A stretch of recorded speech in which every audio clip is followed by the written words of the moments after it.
Alrighty, hello.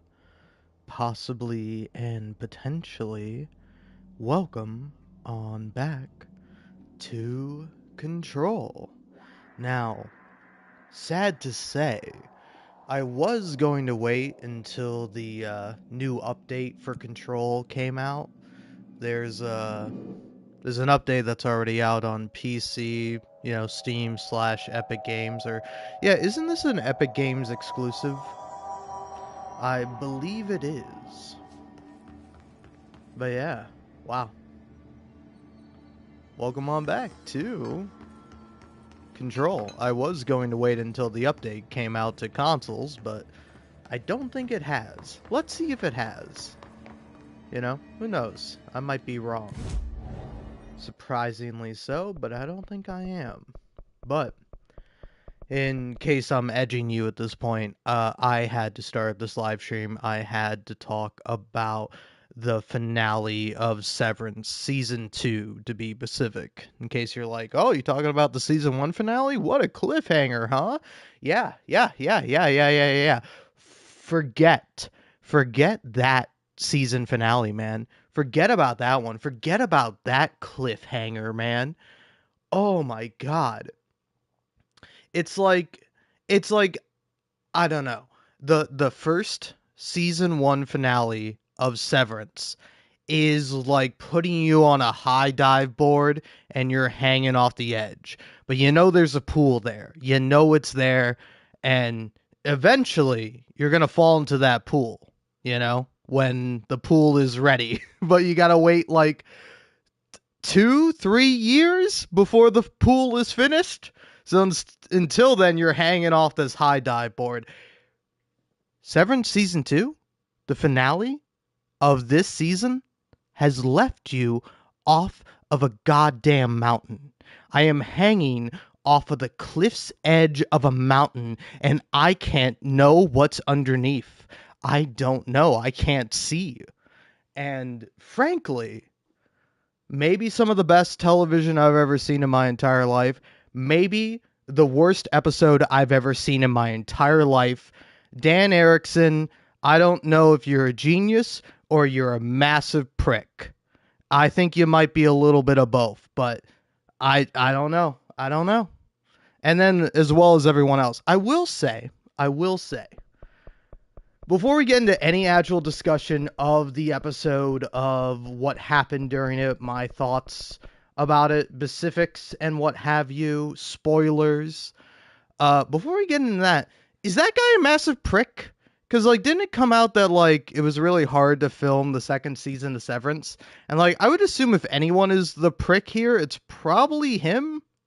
I don't know. Ben Stiller seems like a rich celebrity guy, but he doesn't seem like a prick. I don't know. I'm speculating about real people in the real world here because of a fictional television show. So, take everything I say with, and not a grain of salt, a whole entire salt shaker of salt, alright? Just a full thing of salt. Alright? But, yeah. Wow. Jesse looks about how I feel right about now. And, yep, okay. Making sure this is, oof. There is, not a... Director. Yeah. Hey, folks. So, I know, I'm feeling very asynchronous right now, which might go along with the themes of the Severance season finale. But yeah, I will say, I kind of hate the interviews at the end of the episodes where, the actors will come on, and the director, too, in this case, Ben Stiller, they'll come on, and they'll say maybe 3 sentences, and then that'll be it. And I don't know how to describe it as anything but extremely aggravating. But I will say, Dan Erickson, at one point, is talking about the idea for, the big celebration in Season 2. And what he says, specifically, and I'm quoting him here, somebody came up with the idea for the band of marching. It's a marching band. But it's like, buddy, are you not the head writer? Do you not know? Who are you not giving credit to? Because it's like, I can understand if it's an off the cuff sort of thing. If it's like, oh, you're talking to somebody in an actual interview. But it's like, this is like the sanctioned little interview tidbit 5-minute special after the most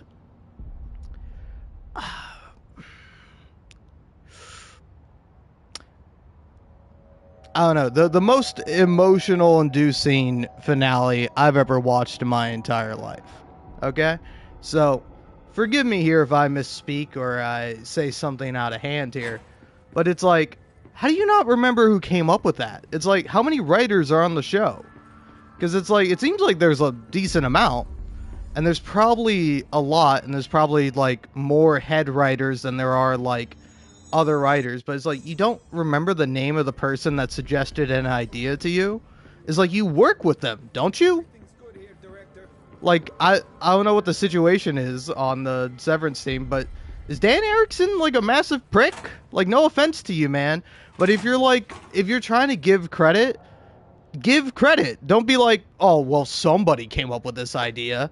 And it's like, to be fair, not the greatest idea ever, but it's like, come on, man. I don't know. I think my suggestion would be, hey, if you don't know what to say, then don't say anything at all. Always a good bet, you know? Say for example, sometimes I don't know how to pronounce somebody's name. So instead, I will not say their name, you know? Or it's like when you're having a social interaction and somebody remembers your name, but you don't remember their name. So they're like, hey, your name. And I'm like, oh, hey, person. Like, you just kind of cover that. You kind of cover that up, don't you? You don't just be like, yeah, somebody else did it. Wasn't me, but it was a good idea. And it's like, yeah, it was a pretty good idea. It was pretty great, but like, you don't remember? Like, I don't know what the deal with the interviews are, but either way, they are, I don't know, paltry little samples that I find to be completely unnecessary. You know, it's like Tremel Tillman, right? I think that's his name. He showed up to give his like little opinion. And it was like a funny, jokey thing, but like that was it. He said like 1 or 2 sentences. He didn't even get like the paltry 3 that everyone else gets. And to be fair, with the other sentences everybody gets, they don't really say much. They're just like, hey, did you watch the show? Yeah, I did. You don't have to recap to me what happened. I don't care about that. Hey, so for this video, I decided to boot up Control after beating, or after, I'm getting my metaphors mixed up, after finishing the season finale, the second season finale of Severance, and I wanted to talk. But it's like, if you've been watching me from the beginning, you already knew that. If you tuned in just now, you're like, hey, what are you doing? What are you talking about? Are you insane? Yes. But it's like, it's like, I don't need you to recap what I already know, man. I know what the story is. I just saw it. I want to know people's feelings about it, all right? I want, like, real interviews with, like, an actual outside person who can, like, ask follow-up questions, you know? Instead of just like, it's like I don't even get it because it's not even a good trailer because it spoils like the end of the episode. So it's like, what is the point of it? It's just like, hey, stick around and watch all the credits, and it's like, yeah, I do that anyway. I will let the credits play out of solidarity, you know? So many people worked on this thing, so many people produced it to make it what it is, to make it into something that people can consume. And you gotta appreciate that, you know? You don't have to sit there and read every individual person's name, but you gotta be like, wow, holy shit, look at all these people that worked on this. And, it's like a neat thing. But, it's like, I don't need more credits. It's like, I know Ben Stiller directed it. His name popped up at the end of the show during the credits. I don't need him to come in and be like, so for this, we ended the show and like the ending happened and you saw the ending happen. So I don't know why I'm just telling you about the ending that you already saw happen.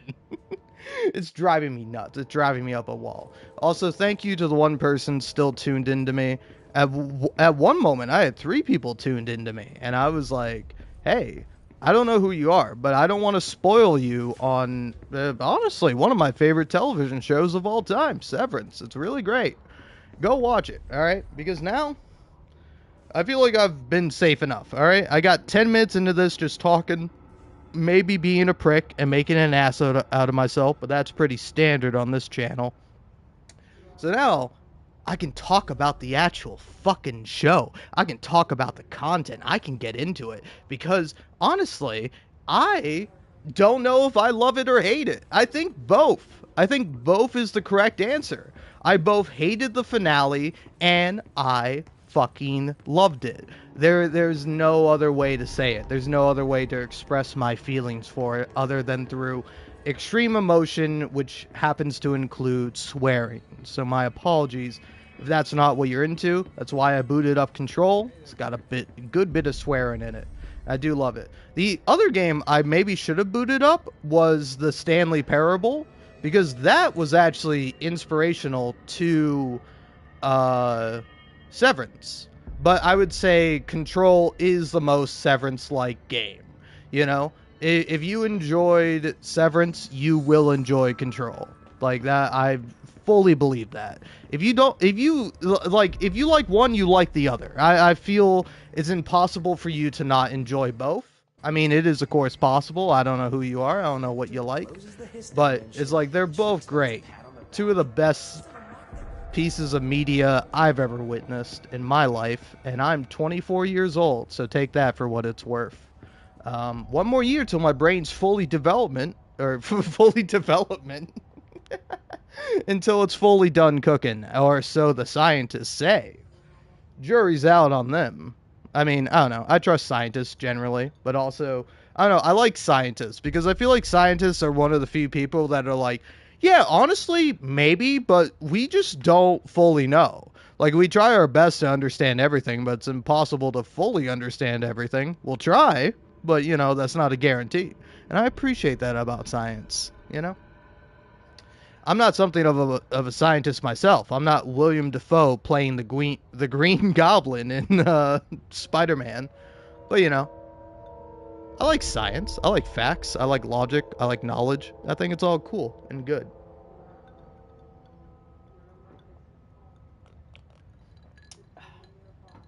Sorry if the ice cubes in my beverage are bothering you. I don't know. It's there for moral support, man. Oh.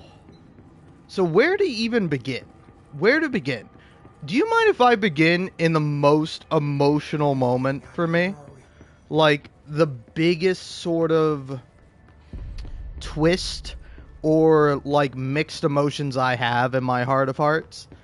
Because, you know, it's like, hey, I don't know who you are. I don't know what you've watched. I don't know what you've seen. But how do we feel about Mark S? Do we like Mark S? Because it's like, I feel like we do. I feel like we love Mark S. Like, Mark S is our hero, you know? It's like, Mark Scout, the actual man, he's not the hero, but he is the grounding point of the show, is he not?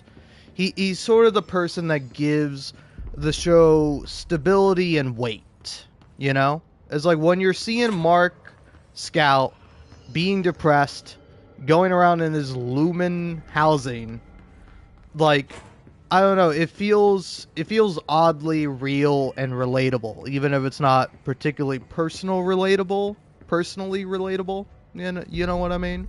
Whereas, like, you know, I've never had a wife, and I've certainly never had my wife die and or be kidnapped by a evil sort of evil company for their sick, weird, religious-esque experiments.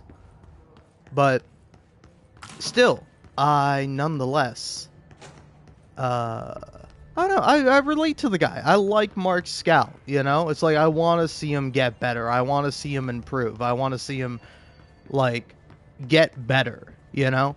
It's like, there's a lot I watch the show for, but it's like, I don't know. I don't know. I am quite fond of Mark Scout. You know, it's like everybody's like, oh, Mark Scout is so ugly, and it's like, of course he's ugly. He's depressed. Are you attractive when you're depressed? If so, great. I don't care. All right.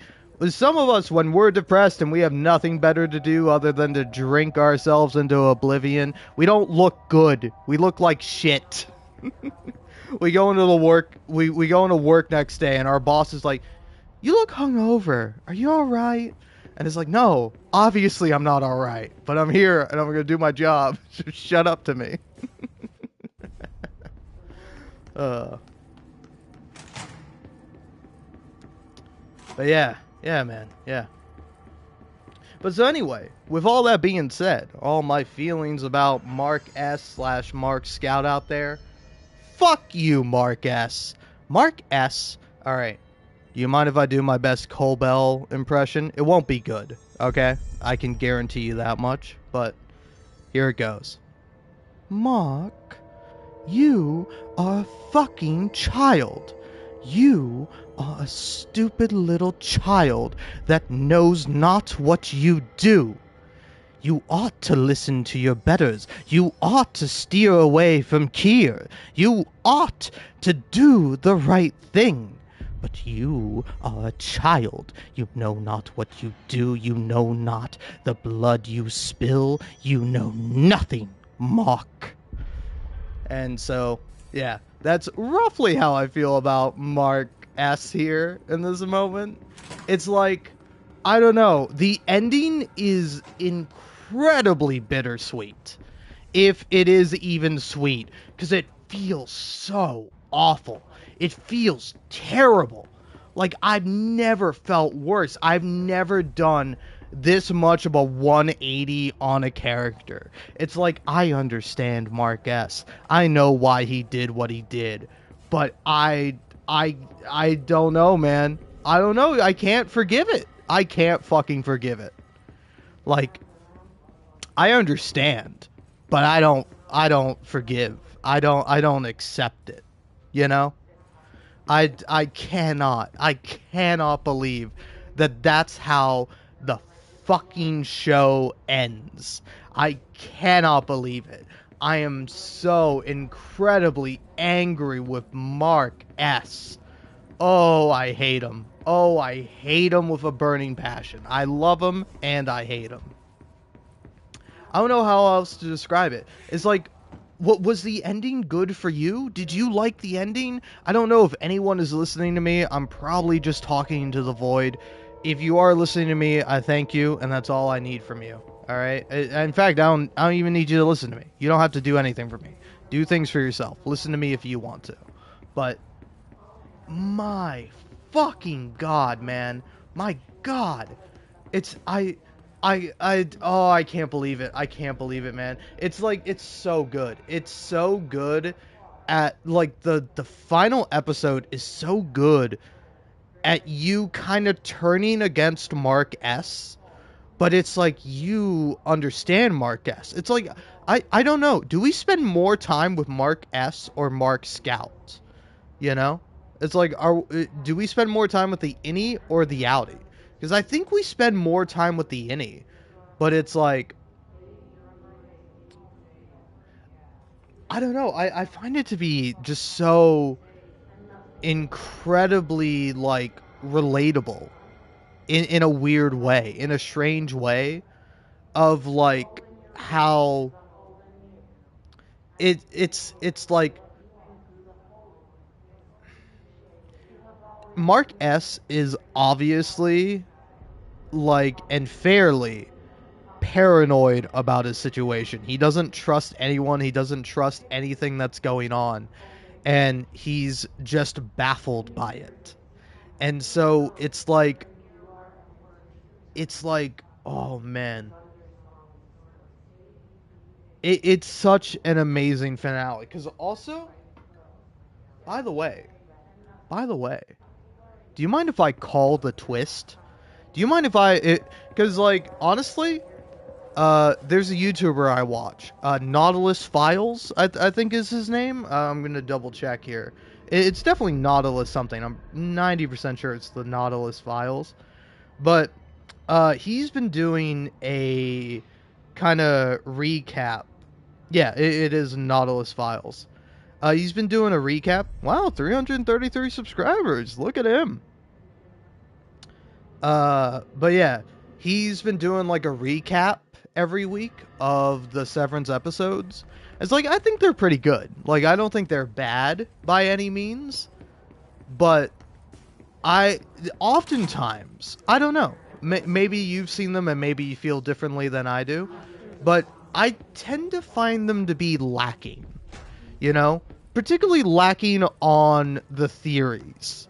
Because he'll spend a lot of the time recapping, kind of pointing out things, and it's like nice if you're like, if you want like a little refresher. If you're like, I don't know, let's say like a day away from the next episode coming out, it might be nice to watch the video to kind of be like, okay, cool, I remember everything that happens, I remember all the important parts. But then I'm like, where are the theories, man? Where are the fucking theories? I want theories. I crave them. I desire them. They mean everything to me, and they mean nothing, you know? And so, if I'm throwing my hat in the ring, if I'm guessing the big plot twist that's going to be at the start of season 3, maybe I'm 100% wrong here, but Helly in the final episode is not Helly. It's Helena. Because she does directly say to Mark, it's me. And like, she emphasizes this fact when she is talking to Mark, and maybe she's just, you know, any Helly talking about how like she and Helena are the same person.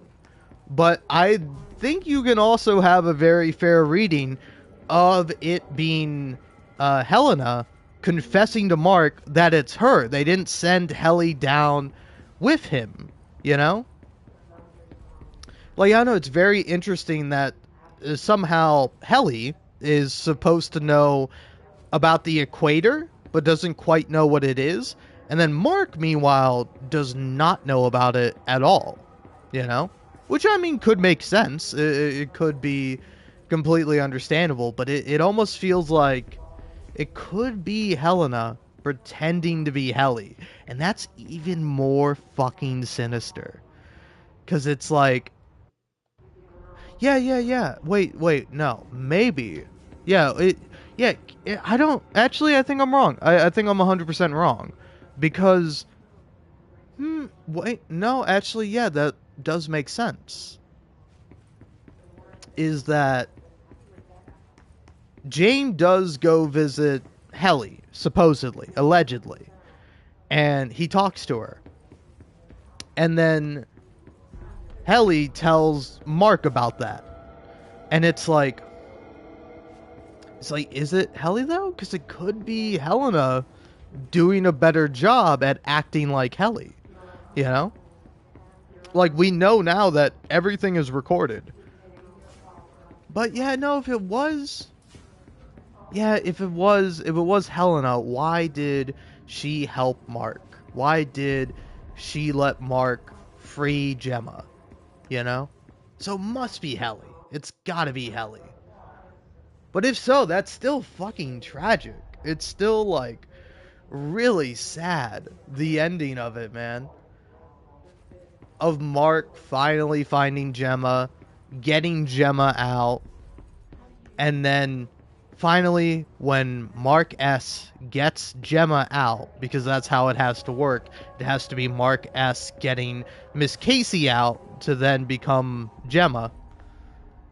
He then chooses Helly. He then, like, betrays both himself, Mark Scout, and Gemma. He betrays them for Helly. And it's like, I understand, but I can't help but fucking cry. I can't help but die. My heart has ceased to beat. How could you do this to me? How could you give me everything I wanted and then take it all away from me? How could you do this to me? As human to human, how could you fucking do this to me? Do this to me. Not just to me, but to everyone. To anybody who fucking gave a fuck. How could you do this? Oh my god.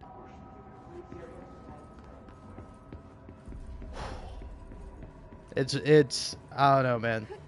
It is a lot. Though, hey, if we do want to change the mood a bit, I will say there were some great moments in the episode.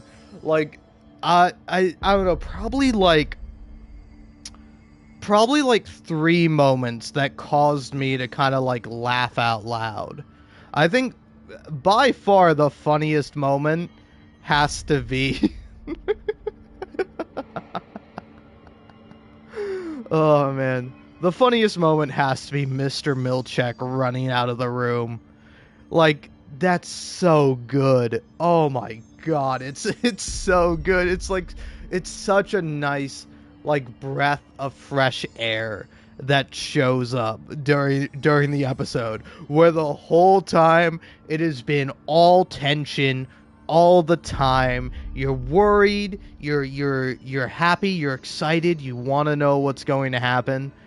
And it's just this tense moment between Mr. Milchek and Dylan, then completely just out of nowhere. It's such a great shot, too, because the way it's angled, it's almost like it doesn't expect this to happen. Like, the camera misleads you into thinking, oh, okay, this is the shot I'm seeing, this is what's gonna happen. And then Mr. Milchek just turns around and runs out of the fucking room. It's so good. And like the camera stays there, so you don't even like see him fully. You just see his like the top of his head going immediately towards the door. It's so good. Oh man. But yeah, probably gotta be by far the funniest moment for me. I don't think anything tops it. There are some other good like funny moments. You know, here. This is also a dark thing. You know, how do we feel about the movie Once Upon a Time in Hollywood? Right? Is that the name of the movie? It's like Quentin Tarantino's newest movie that came out like several years ago, and by several I mean like a few, like 2 or 4. Maybe even more. I don't know. I was like a freshman in college before I dropped out of college. So I was like 19, 18, maybe? Damn. I'm 24 now. That's crazy. Anyway, that movie is hilarious. And that movie is specifically hilarious, like, at the very end. Because, like, the whole time with that movie... also, say what you will about Quentin Tarantino. Problematic guy, weird stuff. All fair. But, like, the movie in and of itself, as a product, as a piece of art, is hilarious, right? Because, again, spoilers for Once Upon a Time in Hollywood. But the whole movie is kind of like, there's no violence at all. Like, there's nothing even close to it. You know? It's like a lot of long scenes of actors acting. And it's pretty good, you know? And there's, like, some fun scenes of, like, Brad Pitt driving around in his car. It's like, if you don't want to see Brad Pitt driving around in, like, a when does the movie take place? Is it the 60s? It takes place whenever, like, you know, during, like, Sharon Tate's life. Okay, yeah, it takes place at the tail end of the 60s. It takes place in 1969. So it's like the whole movie, there's not a single ounce of violence during it. And then you get all the way to the end. And then it's like Brad Pitt against a bunch of, like, cultists, essentially, I guess. Cultists and young teenagers who have been brainwashed and taken advantage of by Charles Manson, and then he's just murders them. Like, he just fucking kills them, and it's great. You know, it's like incredibly violent. Brad Pitt is high off an acid cigarette that I think he bought from one of them, which is even funnier. And it's like the sudden violence and the sudden excess of blood and gore and every insane thing that happens in like one of the final, in the climax of the movie. The final big scene in that movie is just laugh out loud hilarious. I don't know how to explain it, but it is so funny. Maybe not everyone has the same experience, but if you get to the end of Once Upon a Time in Hollywood and you are not hysterically laughing at the just extreme amount of fucking violence that is happening on screen, I would find that a little baffling. But the same way I feel about Once Upon a Time in Hollywood's ending, I feel the same way about Mark Scout in that elevator with Drummond. It's so good.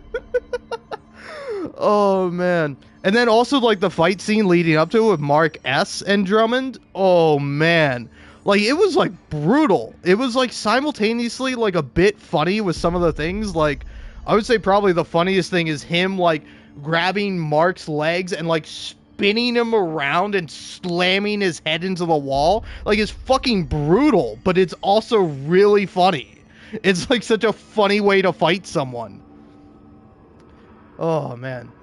But yeah, but then eventually, you know, it, like, literally in the transition between Mark S. and Mark Scout, he pulls the fucking gun, so Mark Scout just is awake on the testing room floor, and he's now covered in blood, and there's a man dying next to him that he just shot in the fucking neck. It's insane. It's an insane fucking finale. And oh man, but yeah, that was pretty good. And then I don't know, like, do we read? I don't know. This is more like a general public kind of question, and like a compare and contrast for like me and you, if you are, you know, like doing that. I don't know what you're doing. I don't know why you're watching this, but it's like when Dylan G tells Mr. Milchek, "Fuck you, Mr. Milchek," like, it's not funny. It's satisfying. It's so good. Him and every other one of the cheer and merriment department, I forget what their actual name is, but when they said C&M, I was like, cheer and merriment. That's got to be it. It's not that. It is something else. But like him standing there with every other one and him like defying Mr. Milchek one last time. Possibly, I don't know. Who knows where the fucking third season will go? Who knows if they'll even make a third season? They had the first season. It was great. Everyone who watched it loved it. And then we waited 3 fucking years. And now we're probably going to wait 5 years. I don't know how long it's going to be. It's going to be forever. We're never going to get a new season. But that's my guess. That's my pessimistic attitude that I will say and believe as a way of coping, of like, it's not going to happen anyway. Who even cares? Don't think about it. It doesn't exist anymore. Because I can't sit here and I can't wait for it. I cannot wait. I can't do it. So I won't. I will simply put it out of my mind. But yeah, it is. Oh man, it is fucking. I don't know, it's so good. But yeah, but it's like, that didn't read to me as really funny. You know? It's like, I think I might have chuckled a little bit, but it wasn't a chuckle of like, oh, this is really funny. It was more like a chuckle of like recognition of like, yeah. Because I don't know, I'm trying to think, because it was like, it's like that moment. I think there was like one other moment that was like a laugh out loud moment for me. Though I believe it is escaping from me. Or maybe those were the 3. Those were like the 3 really funny moments.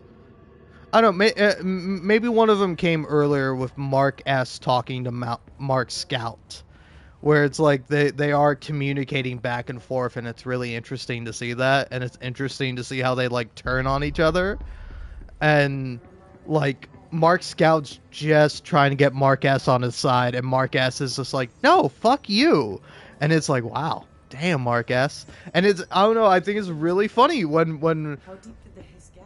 when Mark Scout does eventually. Oh wow, how long has this been here? Tell me I haven't gotten this? Huh. Take that too. Collective unconsciousness.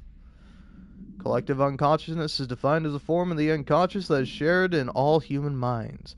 From this arises unconscious knowledge linking us through our ancestral heritage. See Jung Report, page 12 to 13, or 12 to 34. Though this collective unconscious, we unknowingly attribute a series of images and archetypes to all elements of our lives. These archetypes are never fixed, but shift and change in tandem with our species and culture. This internal belief in the power of images shared by a massive population is redacted in the creation of objects and altered items and objects of power. The sheer amount of redacted exuded is attracted to the best representation of that image, imbuing a single object with massive amounts of redacted. Theoretically, places of power could likewise be formed by the simple power of sustained collective belief. Refer to file 5417532 for full report. Cool. Anyway, sorry for that weird little aside.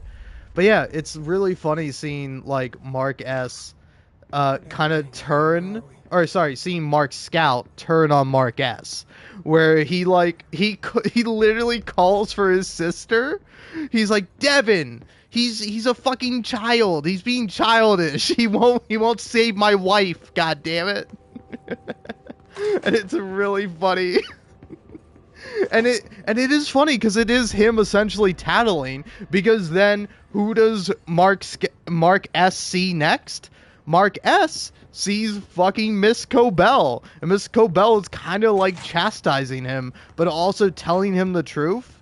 It's like like Cobell is Mark S's mother, you know, and she is a cruel, unloving, uncaring mother, you know? Maybe not uncaring, but certainly not, you know, the best sort of person to be around. And I don't know, it's just so funny that it's like, I don't know that's intentional. I don't know if that's intentional to like make us feel the way Mark Scout would, because it's like it's so interesting, because it's like Mark S is afraid of dying, afraid of no longer existing. And like, I don't know, it is interesting even before it, like right before the doors close, Mark and Gemma escape. Mark Scout and Gemma, before they both escape, Mahler is like running up to them, and like you think his motivation is going to be like, oh, this guy is clearly has an obsession with Gemma. He's clearly in love with Gemma. That's his thing. That's his deal. But no, what he says before they go is he says, you'll kill them all.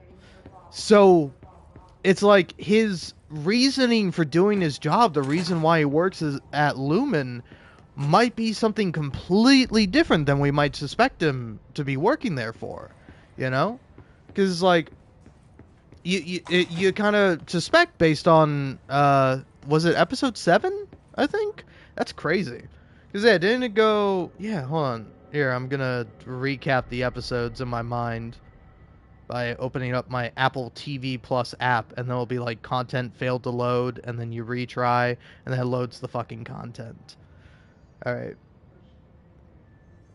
But yeah, so yeah, okay. Episode 7 was the Gemma episode, and then episode 8 was following Cobell and discovering that she is the one who invented Severance. You know, again, making her Mark S's mother in more than one way. And then episode 9, I don't know. Episode 9 is good, and there's some great moments in it, especially with Mr. Milchek, and like by proxy, like Helly too. It's like very interesting the parallels and the similarities between characters in spite of their differences. You know. But yeah, there's some great moments in it, but it's all a setup. It's all a setup for this final 80-minute long episode of a TV show, and it is fantastic. Is it worth it? I don't know. Maybe not. Don't watch Severance. If for some reason you're letting me sit here and spoil Severance for you, don't watch the fucking show. It's a liar.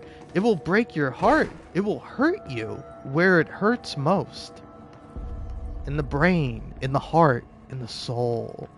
It will hurt you there. It will take something from you. Something you'll never quite be able to get back. But that's a lie. It's a fucking TV show. It instead enhances the soul, enhances the ability for you to feel emotions, even if they are for fictional characters that do not exist, but are nonetheless brought to life by other people, by actors, by directors, writers, by set designers, by producers, by camera operators, by all the millions of people that worked on the show. Maybe not millions, but certainly thousands, probably. I would be surprised if less than 1,000 names scrolled past during the credits. It was a long credit sequence. But yeah, wow. Great show, man. Great show. Also terrible. How could you do this to me?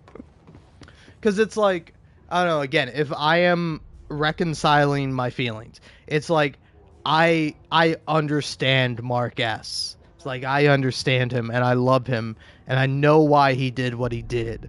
But why'd you fucking do it, Mark? Why'd you do it? Like, fuck Mark Scout. Who cares about Mark Scout? But to do that to Gemma, that's that's awful. It's so awful. Oh my god.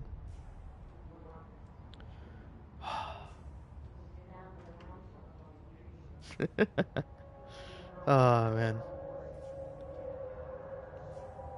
Sorry, I just saw my latest comment on a YouTube short I posted, which was 31 minutes ago, and it's about how someone thinks, here, I'll just read it verbatim.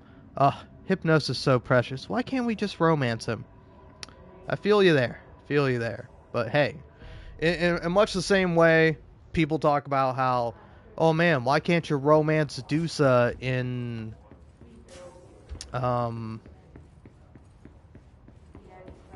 why can't you romance Dusa in Hades? It's like, well, because that's the way it's written. But also, if you do want to see a Dusa romance or something along those lines, hey, listen.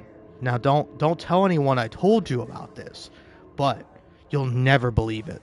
There's this crazy thing out there on the internet. I know. The internet, it's a scary place. It contains a lot of things. And a lot of things it contains is words. Words written by people. And these words, when put together to make a story, to make an unofficial story about a property that already exists, it's called fan fiction. I know. But don't be afraid. All right? You can find what you're looking for wherever you find fan fiction. I know. It's a shock. Fuck yeah, man. Fuck yeah. Fuck you, you fucking pieces of shit. Get the fuck off of my channel. Wait, am I still live streaming? I gotta make sure of that. That's one thing I want to confirm for a fact. I don't know, sorry. I just watched my viewer count go from 2 to 0, and I'm like, fuck yeah, man. You tune the fuck out because of my amazing, really funny fucking fanfiction bit. It was really funny, and I really liked it. But yeah, it's like, I don't know. I totally get why people say this, but it's like, you can read fan fiction. I guarantee you there's a fan fiction of Zagreus and Zagreus and Hypnos doing a romance, Zagreus and Dusa doing a romance, Hypnos doing a romance with other characters. It's like, it exists. It's out there. Like, you know what I want to do genuinely?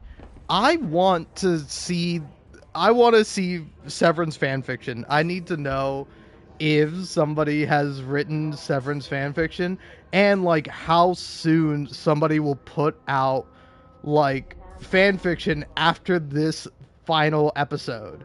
It's like I need to know if someone has already written like a chapter or done something before like immediately after this. Oh, here we go. Let's see. Hmm. Hmm. Interesting. Huh. So, here, I feel the only way to properly get into a fan fiction is by first reading the warnings. It's always, I don't know. It's like if you were to ask me personally, it's like how do you feel about warnings? How do you feel about like when streaming services pop up the thing of like this is rated 14 and up because of smoking and stuff like that, or this is 17 and up because of nudity or something like that. Yeah, what is up with that? Because it isn't like mature TV like for some reason like 17 years old. Like I don't know. Am I wrong? But that's sort of the thing. I mean, that's how like games work, where it's like mature is 17 and up, right? Am I wrong about that? Am I incorrect? Because it's like if you go into like GameStop and you're like 16, you might get away with like the clerk thinking that you're 17 and they'll sell you the M-rated game. But it's like if you look like you're like 12, they're not going to sell you the game. They're going to be like, "Hey, sorry buddy, but I need to get you parent." And by the way, no offense to you if you're like a massive sociopath that works at GameStop or any other person, like no offense to you, but it's like why do you do that thing? Why do you do the thing where you delight in denying someone something they want? It's like, because again, it's like I understand it. You have a miserable job, you have a miserable life, you have no prospects, you have no love, you have nothing going on with your life, so you're a pathetic fucking shell of a human being, so you can't really like do all that much with your life.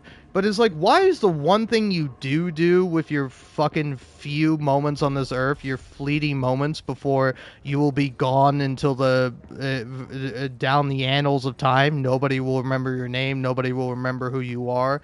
Those few that will attend your funeral will do it out of obligation rather than love, rather than need, rather than want. It's like, why do you decide to spend your time, your precious fleeting time on Earth, delighting in denying people, delighting in the sick, sadistic satisfaction of being a prick? It's like, I want to say I get it, but at the same time, I don't, you know? It's like, here's the thing: if like a kid comes up to me and they're like, "Hey, Mister, I want to buy Grand Theft Auto 5," the way I would tell them is I would go, "Hey, I'm sorry, buddy, but I cannot sell this to you. I wish I could, but you know the laws and this is a requirement for me to keep my job. I can't sell you that game. If you can get your mom or your dad or whoever to come in and say, hey, I'm buying this game for my kid, then I can sell you the game. But until that, I can't sell you the game, and I'm really sorry about it." It's like I would not be like, yeah, I can't give you this thing. Ha ha ha. Why don't you go ask your mommy about it? It's like, why do people get that fucking sick delight out of it? Is that really something that's learned from years of working in like fucking minimum wage customer service bullshit jobs? You know? Because like if so, I get it, but also at the same time, it's like you gotta find something better to do with your life, man. Like, or lady, whoever you may be, or person. You know, again, don't have to be gendered necessarily. But it's like you can go home and like jerk off. Like, no matter who you are, like you can go home and you can watch Severance. Like you can do something with your life that brings you joy and happiness. You don't have to like extract that joy from others' misery, do you? Or like, do you have nothing left? Do you have no real connection with the human world? Do you not have empathy anymore? It's been eroded with time. So all you can do is take delight in the pain and misery of others. Mayhaps, mayhaps. But yeah, dude, I'm having a fun time, man. But yeah, anyway, so let's get back to the whole fan fiction thing, because I think we'll spend a little bit of time on fan fiction, not a lot. I'm not gonna actually read any fan fiction, but I do want to read like the most recent things, because it's like really funny seeing like March 21st published, because it's like these people are on the other side of the world right now. But yeah, let's see. So the first one is The Diary of Helena Egan by a certain person. I don't want to say their name out loud because it does just seem to be their name. I mean, shout out to them. You can find it. Just look up. It's on Archive of Our Own. That's where Google or DuckDuckGo, one of the two, directed me to. So that's where I am now. Because I typed in Severance fan fiction in my search bar, and this is where it has led me.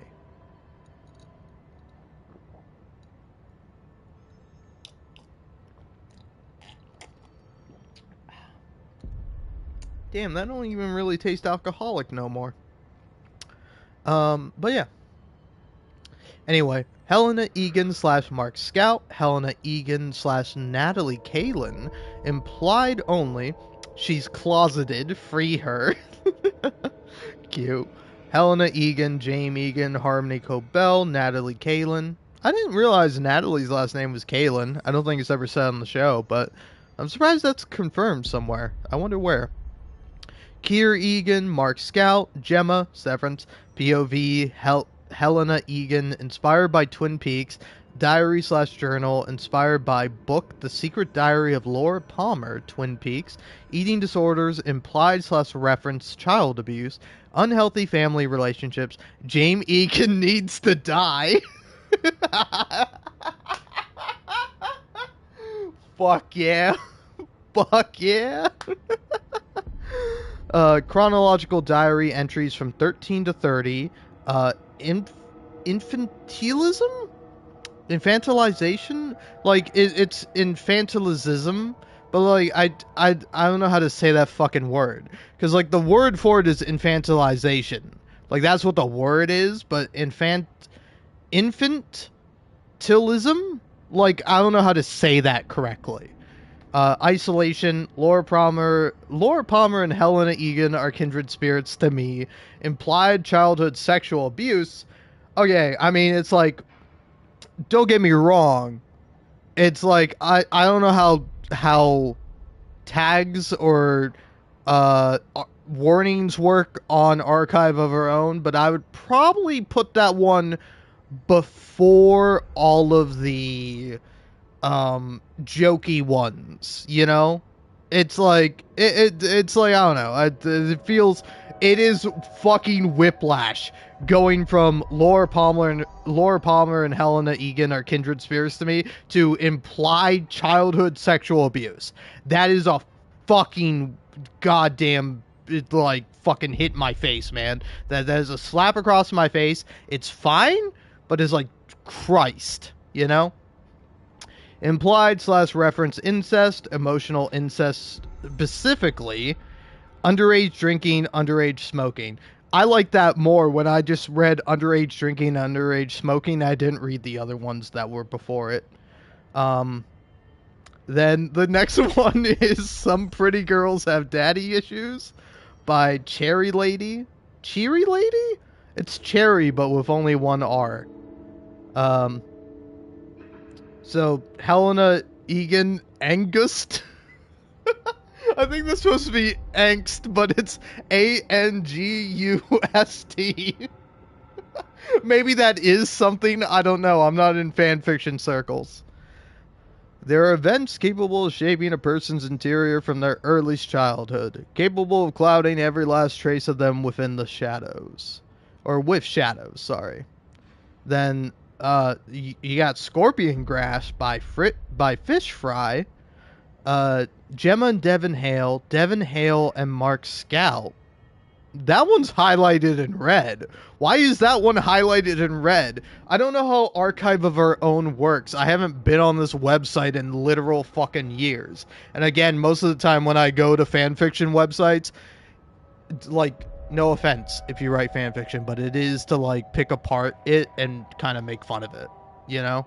But in a lighthearted way. It's like that's why I'm not actually sitting down and reading any of these stories. Is because I feel like it would be mean, you know.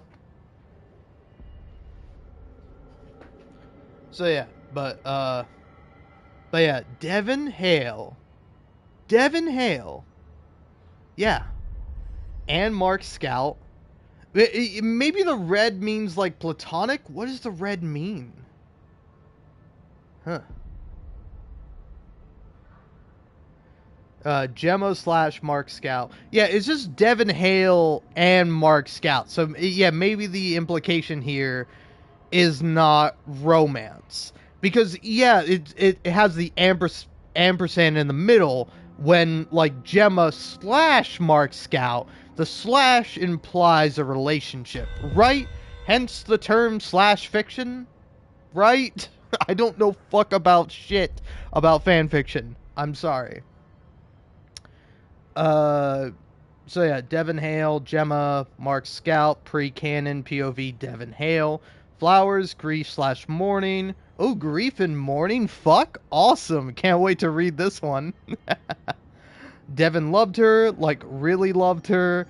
Episode 7, episode season 02, season 2, episode 7, Chikai Bardo, Severance. Mentally, I am still here.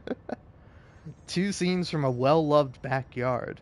Devon crouches down, runs her fingers gently across a small, delicate bundle of flowers extending from a curled stem, smiles a little sardonically. Sounds like a thinly veiled metaphor. Gemma laughs. Maybe it is a bit too on the nose. Sleeping with the Enemy by Yeehaw Rabe? Rabe. I don't know what that means. I hope that's not anything bad. Yeah, Helena Whoa. Whoa now. Damn, these fanfiction writers are fucking crazy. Helena Egan slash Helly R? Helena Egan, Helly R, Devon Hale, Gemma, Mark Scow, Natalie Kalin, Self-Hatred. Listen, I said the other thing earlier. I'm a little scared to say this. There's so what's next is masturbation, self-cessed. Why isn't that a tag? Post-canon, non-specific mentions of eating disorders, butch slash femme, but make it you and yourself, strap-ons, sex tapes, but solo, nudes, the slur for lesbian bar. So, you know, like the other term you would use for a dam or something similar. I don't necessarily want to spell it out, but you know what I mean. The D slur. It's D slur bar called Scissors Cave.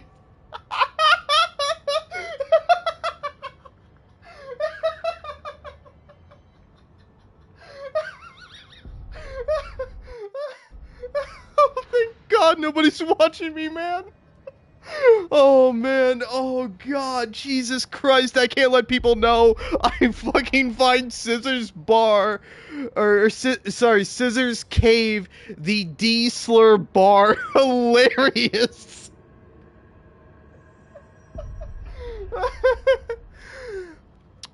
My only note, maybe change Scissors Cave to Scissors Cove. Now that seems like a bar name.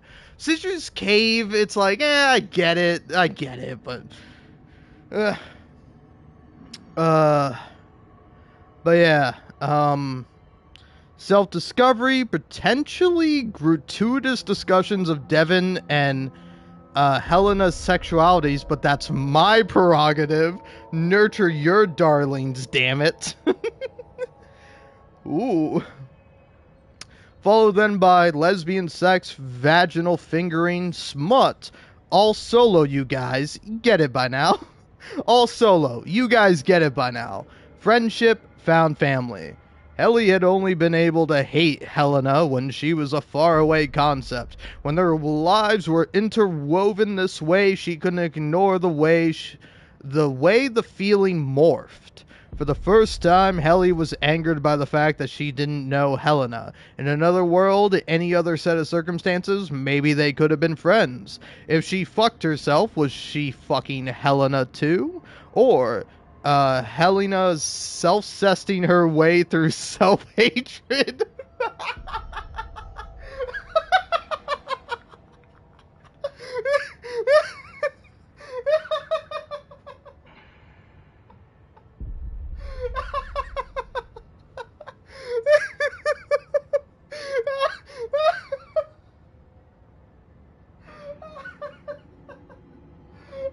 I'm so sorry, but self-cesting your way through hatred or self-cesting your way through self-hatred is so funny. Oh my god. Oh, I'm gonna pass out. Oh, I'm gonna fucking pass out. Oh my god, I'm so sorry.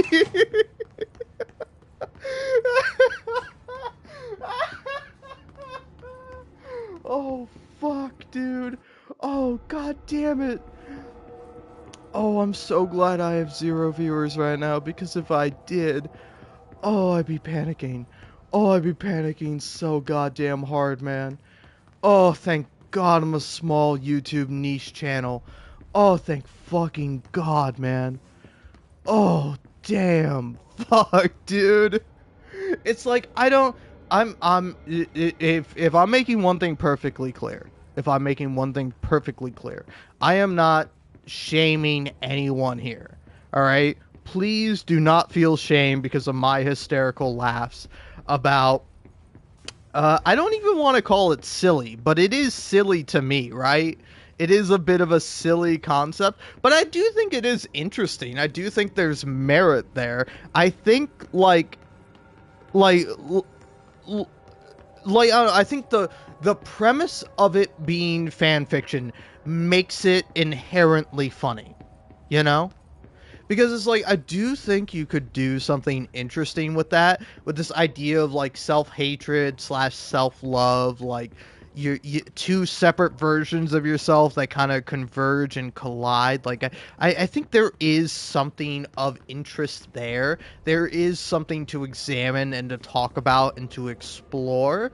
But like by the fact of it being fan fiction, by proxy, by default of ugh, it being fan fiction makes it like it makes it like all the more insane to me and inherently funny too. It's like, oh man, I don't know. This is like a series I've had in the works for like the longest time, and it's like, I don't know if this is the case, but like I feel like that the I don't know, the only ethical way I could do this series, the only ethical way is if I wrote fan fiction myself. I feel like that's the only ethical way to actually do this sort of idea I want to do, but it's like it's like I don't know, I would love to do a like a reading of fan fiction. I would love to like either write or read fan fiction, because it's like it's like I don't know. It's like, again, I would feel bad reading someone's fan fiction, pointing out their grammatical mistakes, laughing at what they write, and making jokes out of it. So like I would feel genuinely bad if I did that, you know? Because it's like, also, again, with all these fan fictions I'm reading out, it's like they might be perfectly great. Like they might be really amazing. They might be better than anything I could ever write. But by proxy of me like reading the summaries for them, it's like they are funny, and I don't know how they are, and I don't know if I will ever know how they actually are in practice, in reading, you know? It's like, I know somebody might really appreciate that. Somebody might appreciate me reading their fan fiction and giving them my honest feedback. But, you'd have to know that it's like my feedback is my own. It is my perspective. So it's like if you disagree with it or you don't like what I have to say, that is fine. Like I do not want to like again, shame anybody or even come close to the idea of like bullying somebody over this, you know? But it's like I do find them to be funny because like fan fictions are inherently intimate, are they not? You know? It's like I don't know. I think I saw a post the other day on TikTok. Yeah, I did see this post of no offense to this woman, no offense to her, but of her kind of being a prick in the way that I feel like I would be a prick if I read through fan fiction, where it's like she talks about books she's read and the fact that they have like smut in them, let's say, or sex scenes, and the fact that when she looks up who the author is, typically they're a innocent, more likely than not older looking woman, and it's like it's like her response to that is inherently like, oh, now I know you're lying, or something along those lines, and I feel like that's mean, right? It's like hey, first of all, you don't know this woman's life. She might look innocent as all get out, but she might be a freak in the sheets, betwixt the sheets, between her and whoever she's in the sheets with. That's not for me to know nor judge, and I would not do so had I the opportunity. Maybe I spectate, but I wouldn't. I wouldn't be giving commentary. That's for damn sure. Uh, but yeah, but it's just like, I don't know, it felt mean. It felt like a mean video of pointing out that it's like, oh, hey, what's up with all these smut authors looking like really innocent? And it's like, I just know you've never been on Tumblr, which is fine. You don't have to go on Tumblr, but it's like, I find it odd that you engage in smut, but you don't engage in the actual people that are behind it, and you can't hold this sort of like a more nuanced take than just, oh, this person looks like they've never had a single ounce of sex in their life. It's like, maybe, but maybe not. Also, it's like, I don't know. If you would have asked me, gun to my head, is like, hey, would you rather read a story written by somebody that's had like sex with 100 people, or read like a story that has been written by somebody that has had sex with 0 people? Every time I'm taking the 0 people. I'm taking the 0 people because I think they'll have more interesting things to say, and I think it'll be more interesting to read, especially giving that perspective. But even like without that perspective, it's like, I don't know, I would kind of rather have like this more interesting take on it. It's like, if it's like a biography or somebody talking about their real experiences with sex, it's like I'd probably rather read the person who's being honest and sharing their real genuine stories than somebody who's making them all up or lying. But it's like, in terms of like entertainment, in terms of fiction, it's like, I don't know, you don't have to have been in a war to write a good war story, right? It's like, you don't have to have had necessarily personal experience when writing something. Of course, that does enhance it, but it can also take away from it, where it's like, if somebody is looking at something from an outsider perspective, it could be made all the more interesting, or it could be made all the more boring or inaccurate or worse for the wear. You gotta judge everything based on like how it is, rather than like the facts behind it. A little bit of separating art from the artist, because it's like, I don't know, I tend to kind of think about this a lot with art v artist, of like, yes, the artist has an intention, the artist has a point, the artist is trying to do something with the art they are creating, but it's like what they do and what they mean doesn't mean shit when someone comes along and interprets it, right? You know, like I don't know. It's like, do we not like video essays? Because I was watching a couple of video essays the other day by this really small YouTuber. They have roughly the same amount of subscribers as I do, maybe even more so, or possibly even less so. But yeah, here I want to see if I can find them. Miles Memory. They do have more subscribers than I do, but only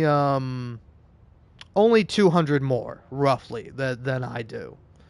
Uh, but they're Miles Memory, and he has made like a lot of really interesting video essays. His newest one that led me to discover his channel is fixing the failure of Kara's story, which I think is probably a great fucking video essay. But I'll be honest, that's not the one I watched. All right, I've watched two. I've watched the sneaky way these montages recontextualize Succession, which, by the way, I don't know if this is a really funny thing or not, but I clicked on it because the image, the thumbnail of it, at least on my phone, which is what I watch everything on. I just finished watching Severance on my fucking phone. I know. Crucify me. Go ahead. I don't care. I will die for all the sins of all folks who watch shit on their phones. All right, I watch my stuff curled up on my bed under the fucking blankets, watching the fucking newest episode, man. All right. But yeah, I clicked on it because I thought it looked like Quantum Break, the other Remedy game that they've made. I mean, they've made like a couple, like the Max Payne series and whatnot. But like, I don't know. I've been seeing stuff from Quantum Break from like a random TikTok account, and I was like, oh, that kind of looks like Quantum Break. And I was like watching it, I'm like, so where does Quantum Break come in? And I'm like, oh, I'm just watching a fucking video essay about Severance, or not about Severance, about Succession. And it was pretty good. I really liked it. And anyway, then I then watched their video essay, or sorry, his video essay. Why are we obsessed with children saving the world? And it was really good. And I clicked on it because it has Ellie as the thumbnail. Ellie from The Last of Us Part 2, to be specific. And I was like, I like The Last of Us Part 2. And it's a pretty good one, but it mostly primarily focuses on Evangelion? Evangelion? I don't know. I don't know how you say that anime name. But I don't know. It was really interesting. It was really interesting hearing like his perspective on the like on the show, even if I hadn't watched it. You know, as like the joy of a video essay is hearing and seeing someone else's interpretation, you know, of like them taking a piece of art and it's like, here's what I think the art means and here's how I interpret it and what it means to me. And I think that is always so fucking interesting. It's really good. But yeah, so stop listening to me ramble and rant and rave and crave and all the other fucking dumb shit I'm doing, and go subscribe to Miles Memory. He's pretty great. Alright? Want a little description? Making video essays about video games, films, and TV, and generally overanalyzing the mental health of my favorite characters. But yeah, pretty great. But yeah, I'm surprised. Yeah, their news video is doing really well, fixing the failure of Kara's story, which I will watch in due time. I don't know. Maybe I should also start watching Succession. I'm gonna need something to watch. Although I have like a ton of other shit I want to watch, like Arcane. Like I feel like I gotta watch Arcane, because like I actually started to watch the first episode. I'm like no more than like fucking 3 or 5 minutes into it, so I'm not into it at all. But I started watching. I'm like, okay, I haven't watched the show at all. I thought I had watched the first episode of Arcane, and I was like, I don't know about it. But no, I hadn't seen shit from it. But yeah, it starts off pretty interesting. Am interested to see where it goes, but I have to sit down and watch it. I don't know, man. I got a mental block in my brain where I was like, I don't know if I want to watch this. I do. The answer is yes that I do, and I will watch it. I gotta be in the right mental state because it's like I don't know. I'm kind of in a state of like not watching TV all that much, and so what like with Severance now, it's like I want to watch fucking Severance. Like that's my main thing. So I've been watching that. And anyway, here as a little treat, I'm gonna finish off my drink, and then I'm gonna open up the Reddit and specifically the discussion thread on r/ Severance Apple TV Plus or something like that. Let's see what it is to be precise. Fuck you. Yeah, it's r/ Severance Apple TV Plus, and then it's the pinned thing, Severance 2x10 Cold Harbor post episode discussion. I will be reading through some of the stuff here, commenting on it, and then talking more about the actual finale of the show, rather than just ranting and rambling about whatever the fuck I want.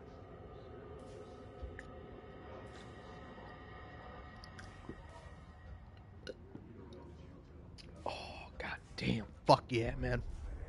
But yeah, what a live stream, huh? Not very often you hear self-cess on a fucking Control live stream, do ya? Which, yeah, also, I want to look up Control fan fiction now. But maybe I'll do that later. Maybe I won't do that ever. We'll see. Anyway, gotta go take a piss, so be back in due time or never again. Who knows? But yeah, I'll probably be back in 3 minutes. I'm gonna say I'm gonna give myself because I might get distracted. I might go get myself another drink. I might do all sorts of various things, but I'll be back in due time. So yeah.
Hello, hello. I fucking return. What's up? Howdy. Um, sorry, that might have been a little aggressive. I didn't mean it to be. Alright, well. Anyway, figure I'll just get into this. Oh, I kind of want to get into another drink. But no, stop yourself. Be smart, alright? So, let's see here. So, I think we're gonna start. We're gonna start from the top. We're gonna start from the tippy top, man. Shout out to Butterfingering on Reddit, where they say, if there's one thing that's consistent about Mark, it's that he hates when people get his partner's name slightly wrong. And somebody else says, that was the moment I knew Audi Mark had really fucked up. Also in the way he downplayed it compared to him and Gemma. Oh, you like Helly? Well, mine is better than that. Ooh, such a good point. It shows Mark S that Audi Mark doesn't consider his any to be a complete person. Interesting. Then somebody says drum and death scene 10 out of 10. So satisfying to see him finally suffer. Oh shit, it's Gwendolyn Christie off the top rope. She awoke her Bienna of Tarf, which I don't feel like is the character's name. Literally started shouting that when they started throwing down. She even kicked him in the balls like she did to the Hound. I was like, oh, this is why they cast her specifically for that role. I do not understand this in media. Why was Mark also not kicking him in the balls? Like, I get the idea of fighting, and it's fun to watch people throw each other around a lot, but this is a life and death fight. Why is biting always an immediate go-to, but a man kicking another man in the beans is just out of step? He's gonna kill you, dude. Immobilized by any means necessary. Edit, I flipped a little bit when she started dominating him after he punched her in the mouth. Kind of felt like her fighting against the bear. I like somebody's response to that is any Mark is mild mannered and would never think of such a thing. He needed her to show him how. Which I don't know. I think also is just kind of funny because it's like I don't know. People don't know how to fight, and then in a life and death situation, it's like you just expect fucking Mark S to suddenly start being able to fucking kick ass and take names and kick balls. Like he don't know how to do that, you know? And it's all right. It's okay. But yeah, it's like I don't know. It's like also like the biting was a go-to thing cuz like Mark initially tried to run away from Drummond. I think that was an interesting thing about the fight scene. Is that like Mark initially just like, "Oh, whoops, sorry, I got the wrong door." And he like tries to walk away. It's so funny. And then like Drummond grabs him and starts like fucking slamming him against the wall and he like fucking punches him in the nose. It's like it's like pretty brutal. And it's like you I don't know, man. I would hate to have you on my team. If I'm like if I'm in a fight with somebody and you're like, "Why didn't you just kick him in the balls?" I don't know, motherfucker. Why didn't you help me? Shut up. It's like I don't know, man. It's like I get it. Maybe your instinct when fighting is to go immediately for the balls, but it's like it's like when Mark decided to bite Drummond, Drummond had his like whole fucking arm around Mark, like he was trying to choke Mark out. That's what he was doing. So it makes sense that Mark goes for the bite. And it's like, honestly, I was kind of hoping Drummond would say, "You broke the skin," kind of in the same way Milchek did, but he didn't. So I was a little disappointed by that. But I understand why they didn't do that. But still, yeah. Anyway, so I think that's all that said and done with.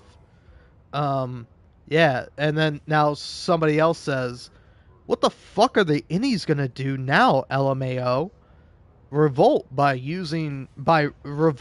refusing to leave the severed floor. Unionize innies plot arc in season 3, assuming they won't eventually starve to death. They're going to have to survive on Christmas mints and shriveled rations."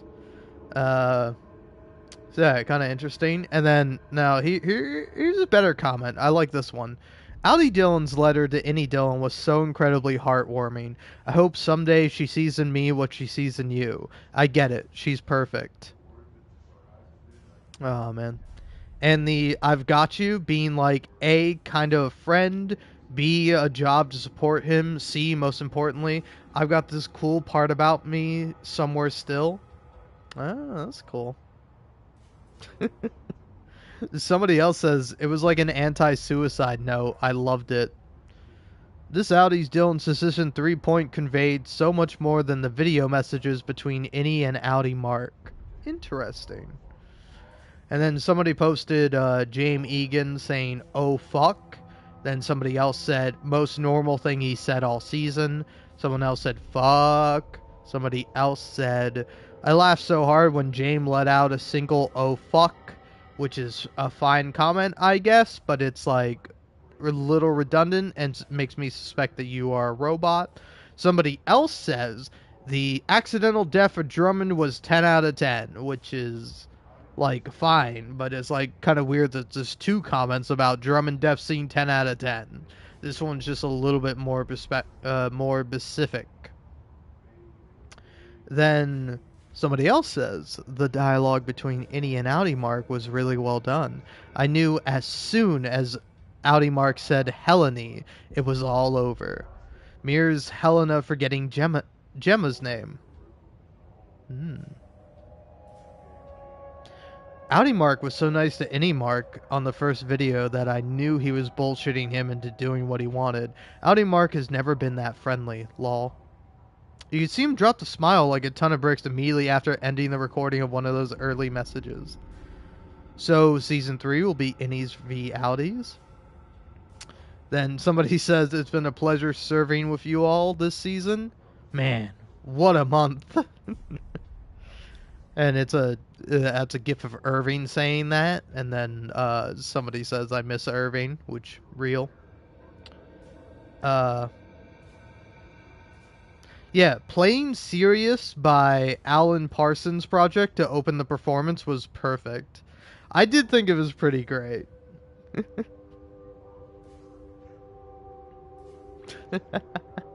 James Egan earlier that day. I don't much care for Helena.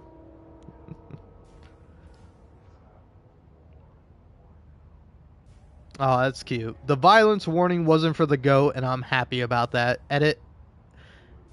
Emil, our beloved. Goat emoji, crown emoji. That is cute.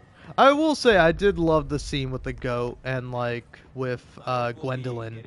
Because I was also like, oh man, what's her name? Isn't it like G something? It's like Gertrude or Gwendolyn. And I like remembered her name was Gwendolyn. And I was like, I don't know, it was a really cute moment when she's like, and Emil thanks you. And Mark just kind of looks confused. And then she like clarifies with like a smile on her face. Emil's the name of the goat. And it's like, it's genuinely adorable, you know? It's like genuinely such like a cute little thing. So yeah, I really like that. Uh,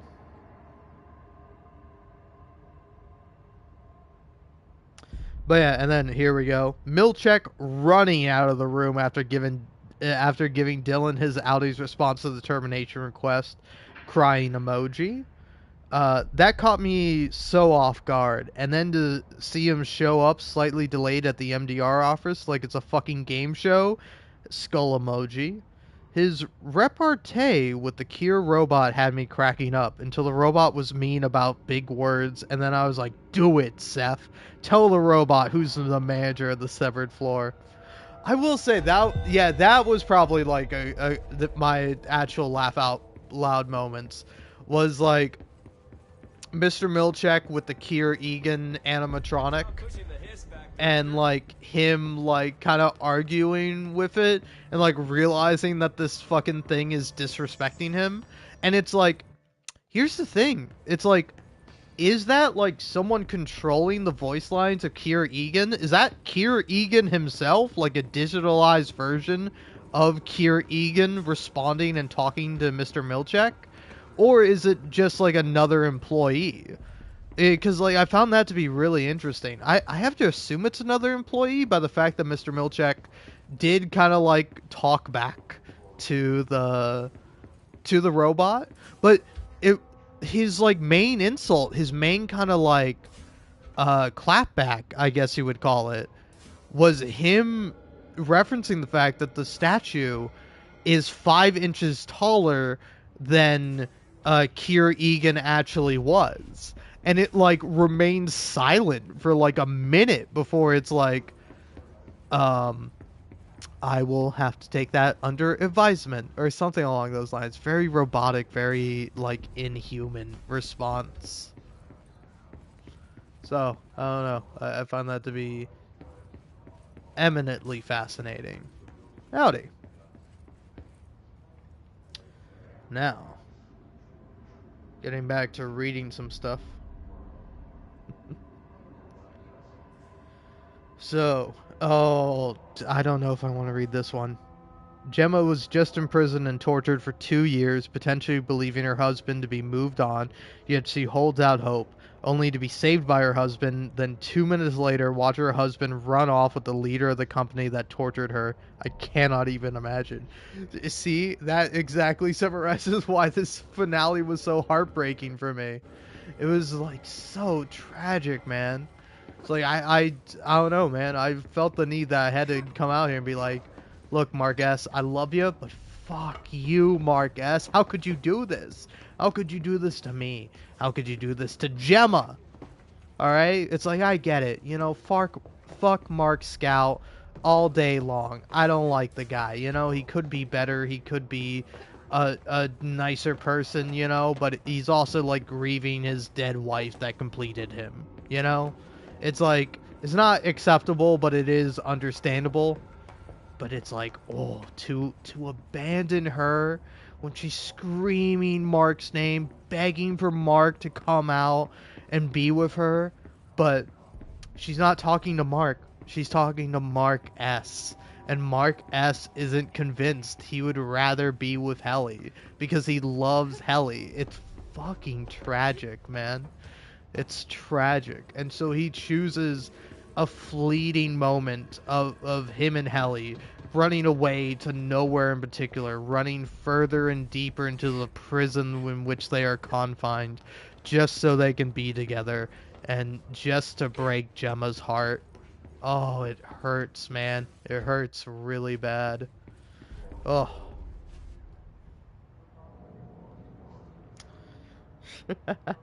When your husband chooses your work wife? Okay, that's got me pretty good. Billionaire redhead pharmaceutical Harris that took my V card, or cold psychologist lady that lets me play with clay. Severance, just like real life. Fucking frowny face emoji. Oh, man. I mean, specifically colon, open parenthesis. Then, a great question. A wonderful question. Where were they running to? And then, based on the look on their faces at the end, they're asking themselves the same thing. Reminds me of The Graduate. Ooh, The Graduate is a great fucking comparison. Oh, damn. I feel like I've seen that movie. I don't know if I have. I have for sure and certainly seen the end of that movie. And, like, the end of that movie is fucking tragic. Of, like, these two people, like, running away together to get their happy ending. And then you just see their smiles fade. And you see, like, the realization of what they've just done, like, spread across their face. And it just leaves you with this fucking bitter ending. I kind of love that shit. And I don't know, I was a little disappointed with the ending. I was a little disappointed with Mark and Helly, like, literally freeze framing. Like, I thought my video was like, what was like freezing up on me. Like, I didn't think it was like gonna be like a still shot of them both smiling at each other, at Helly R and Mark S smiling at each other before you know, it finally ended. Here, I'm pulling it up right now. I gotta know. I gotta see that final scene, man. I need to see it. Nope. Apple TV, do not suggest me a different show. I don't care about a different show. I don't give a fuck. Okay, here we go. Here we go. These are the credits. Yeah, it's not even like a happy shot of them. Hold on, yeah. Fucking roll it on back for me, buddy. Roll it on back for me.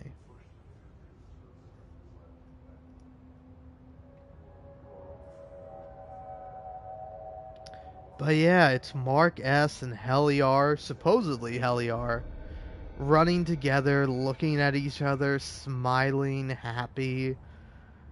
And then they keep running.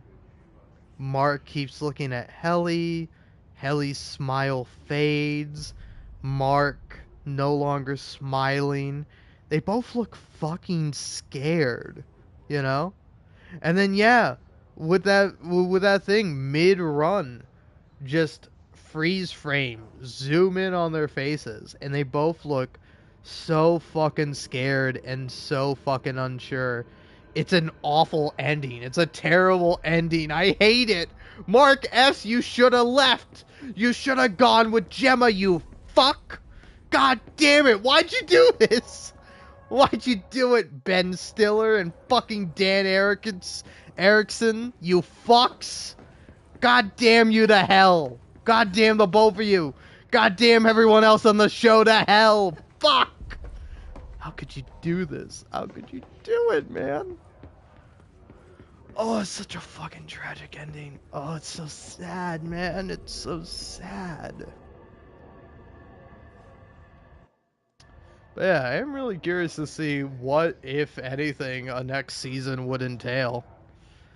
God, man, that is fucking insane. Oh my god, it is. It is just crazy, man. Ugh.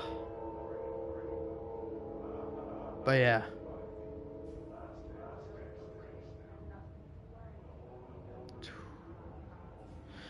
I don't know, man. If I could be like kind of real with you, mm, A, I need another drink.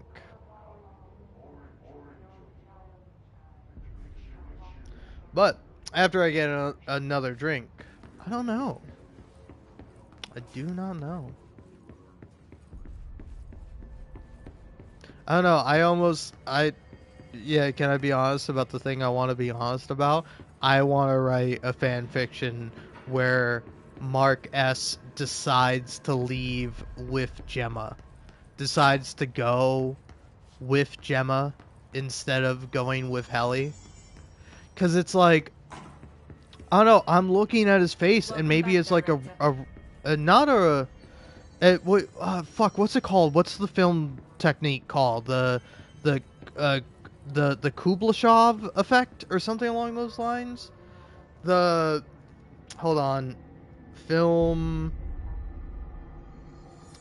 theory about face. No, I'm not looking for the fucking YouTube channel film theory. There we go. The Kuleshov effect. That's what I'm looking for. The Kuleshov effect is a film editing montage effect demonstrated by Russian filmmaker Lev Kuleshov in the 1910s and 1920s. It is a mental phenomenon by which viewers derive more meaning from the interaction of two sequential shots from a single shot in isolation. So it's like of like Mark looking at Gemma and then like looking back at Helly and then him looking at Gemma again. It's like I really thought the guy was going to like go back for Gemma. I really thought he was gonna leave with Gemma, like say a goodbye to Helly, but he doesn't. He doesn't. And it's so fucking sad. It's so heartbreaking, man. Oh.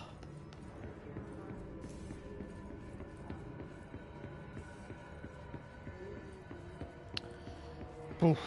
Alright, okay. Well, here's something I want to ask myself. I don't know what this is in reference to, but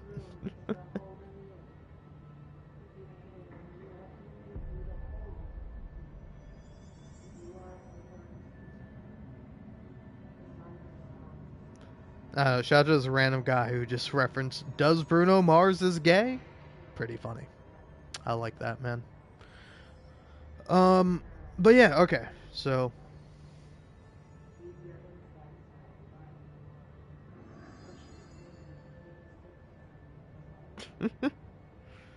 um, yeah, here.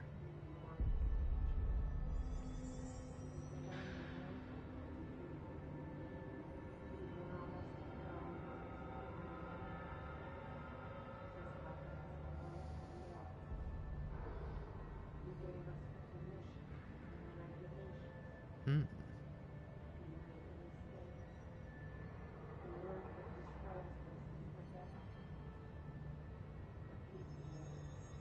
Hmm. Okay.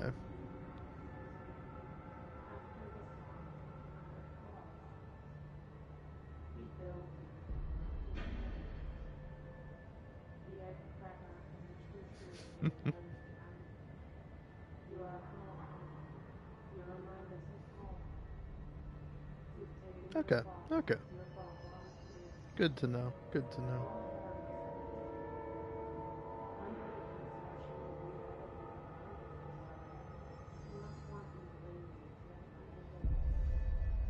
So yeah, the big three fanfiction websites are Archive of Our Own, fanfiction.net, and Hello, Wattpad. ma'am. I'll tell you what, I I've don't never been on believe the Wattpad. I've individual been on the other policies two. soon. I've been on fanfiction.net and Archive of Our Own. Never been to Wattpad. Maybe I have, but it's like, I don't know, certainly never read anything on Wattpad. It's only something I've ever heard about through, internet pop culture osmosis. And, I don't know. I think between the three, that one's probably got to be like, I don't know, maybe not the worst one, but probably not the best, right?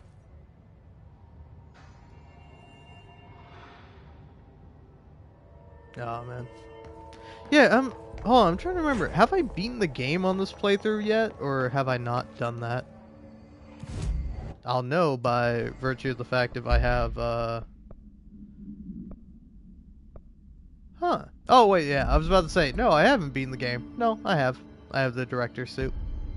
That's how you know I've beaten the game.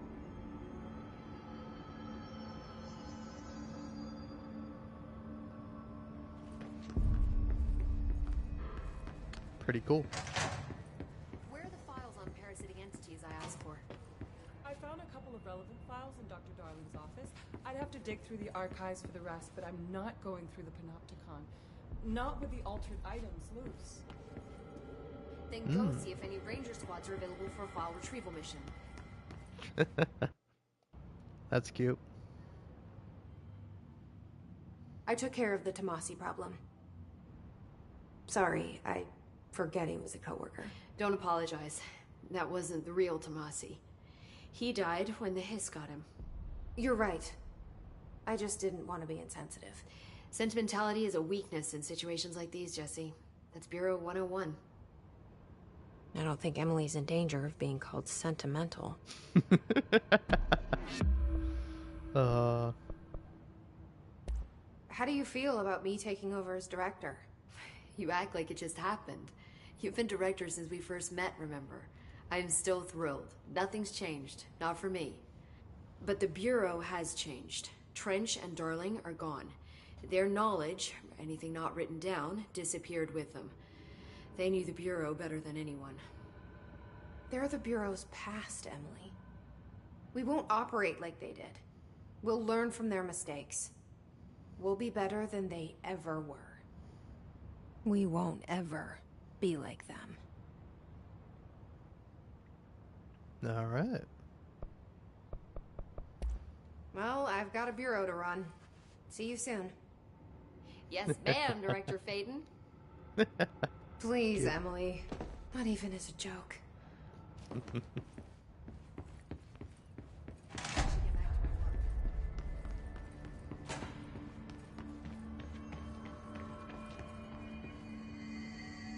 Oh man, yeah. Oh, dude, I'm so curious if anyone feels the way that I feel. Because, I don't know. Hello to the one person watching. I'm surprised anyone is watching at all. But this is a mix of me just casually hanging around in the control hub and talking about Severance, the season finale that just came out. I don't know. I'm currently on the Reddit for the discussion of the final episode, and there's 16,800 comments. Jesus Christ, that's so much. Oh man. I will say the next one to read is, I just knew Mark S would double cross Mark S.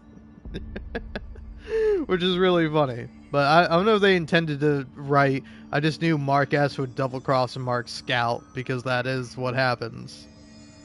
Ugh. Aw.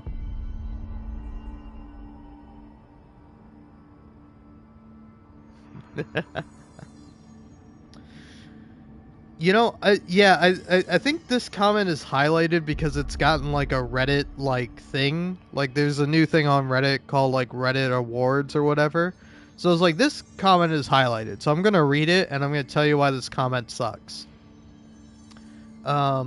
Anyway, here. So the first comment in this thread is, I just knew Mark S would double cross Mark S. Then someone else says, after that scene of them talking to each other, I knew it was going to happen. I just wasn't ready. Double cry emoji. Then the third comment in the chain is, for real, as soon as he mentioned reintegration, I knew it was over. He needed to tell them that he would do everything in his power to give him time in the outside world. And then this comment, which again is highlighted and has more upvotes than the previous comment I just read, says, also, why the hell did he say that he would shut down Lumen? If I was Outie Mark, please rescue my wife. I'm so sad. I'll let you be with Helene forever if you do this, please. Fucking dumb shit comment. Of course Mark Scout didn't say that to Mark S. It's like, I don't know. I don't even want to explain to you why that didn't happen and why it's like completely obvious that that's not like a thing that happened, you know? It's like, obviously it didn't happen because like,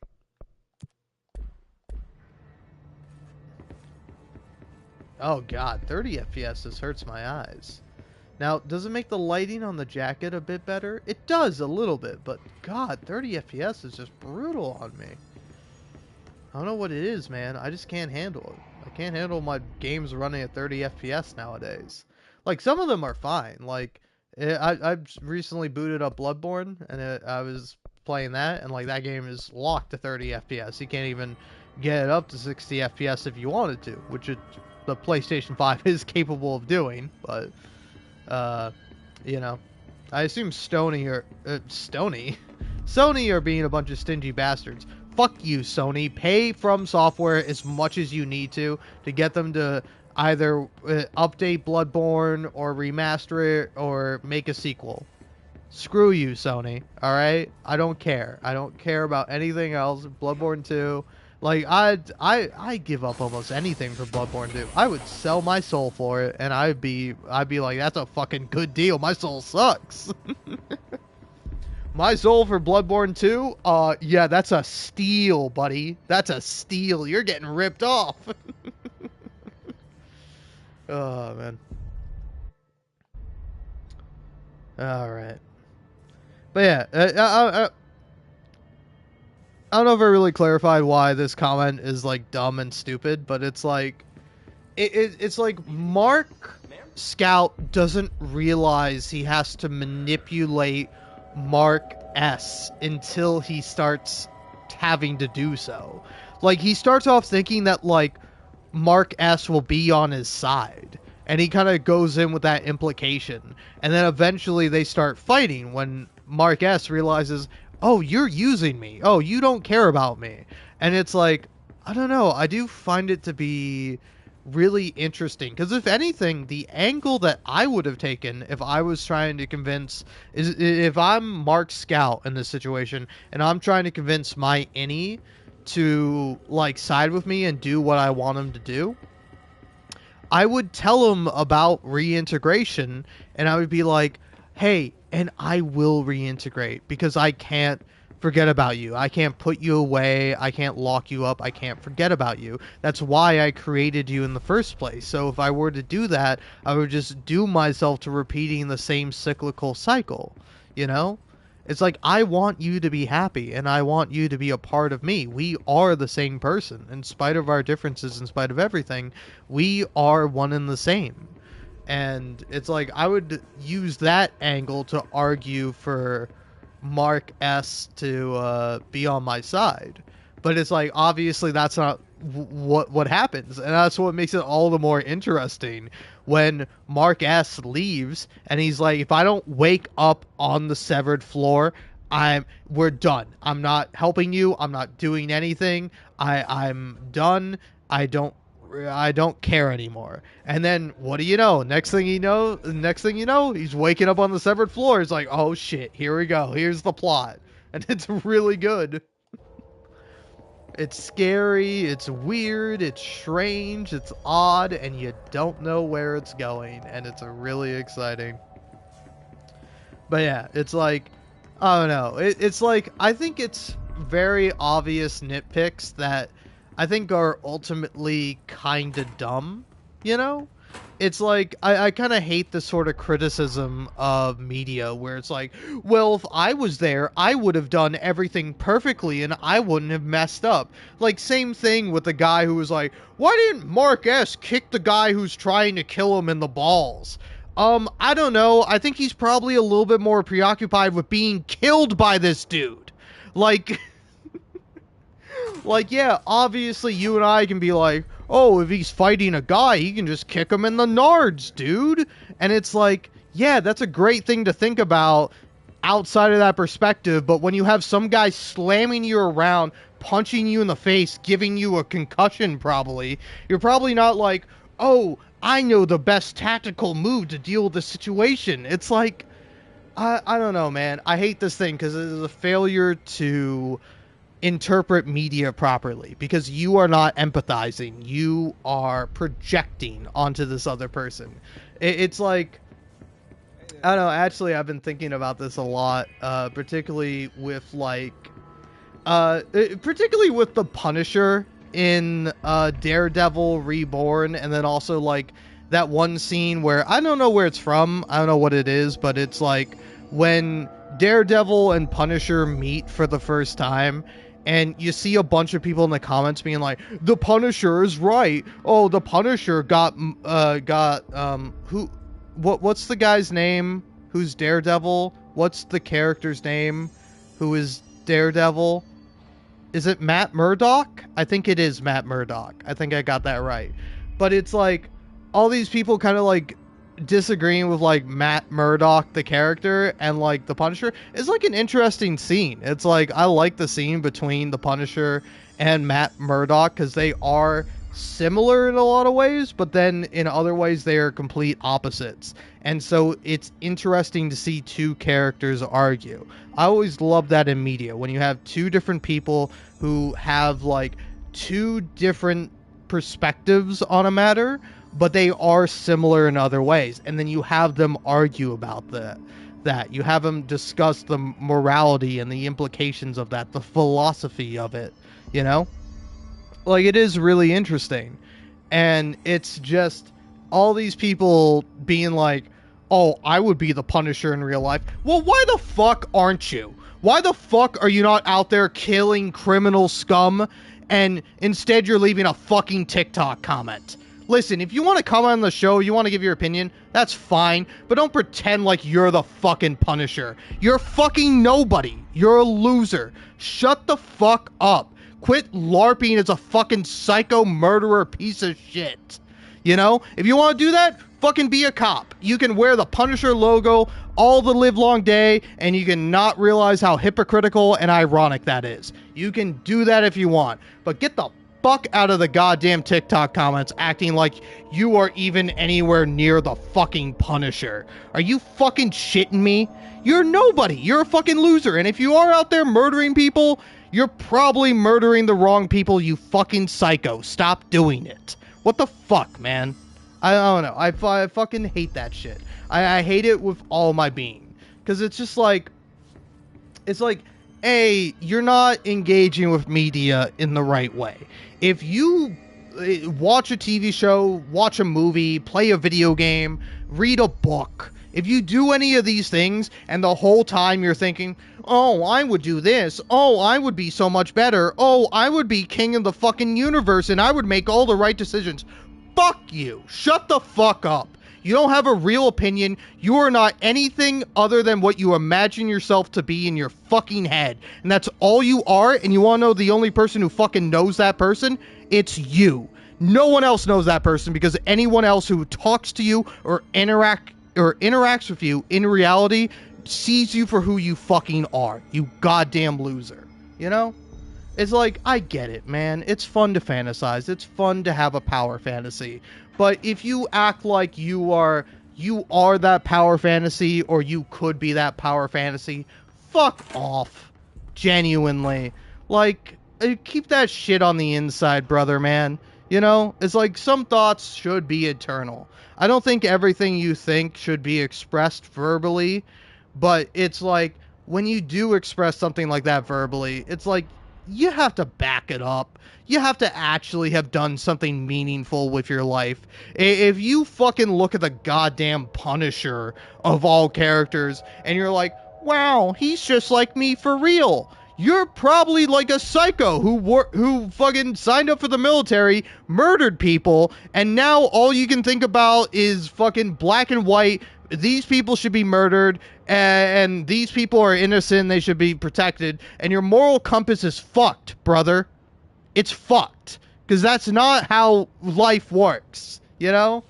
It's like, when you watch something, you shouldn't just be like, oh, here's our hero, here they are doing the right thing all the time, and they're completely correct because they're the protagonist. No, you should be able to fucking sit back, look at it from a literal outsider's perspective, and examine the work for what it is, what it's saying, what the author's intentions are, and what people will get out of it. How do people interpret this? How do they see it? Hence why the Punisher is kind of a fucking failure of a character, right? If there are fucking corrupt, bastard, murderous cops wearing the fucking Punisher logo as a fucking symbol of pride, it's like, you fucked up the character. They fundamentally misunderstand the character, and they don't understand what the fucking piece of art is trying to say. They have misinterpreted it, and they have perverted it for their own fucking means. Okay? It's like, you don't have to be perfect at analyzing things. You don't even have to be good at it. But you have to try. You have to care. You have to be able to empathize. Can you do that? Are you able to empathize? Do you know what empathy means? Because I'm sure you do. Because most people fucking do. But these people who leave these comments, they don't understand empathy. They think everyone is exactly like them, and anyone who is different or thinks differently is fundamentally wrong and flawed, rather than fucking examining that critical eye and turning it back on themselves to fucking look yourself in the goddamn mirror, see yourself for who you are, and what you do, and what you fucking say. Because what you say matters, even if it doesn't. Because obviously it doesn't. Obviously these people's fucking opinions are shit and terrible, and they piss me the fuck off, but I still have to read them. I still have to engage with them. You are still a human being behind the screen, behind whatever you are typing, whatever you are saying. You are still a goddamn fucking brain piloting this weirdo meat bag that we all have. Alright? This human body. You are a human, aren't you?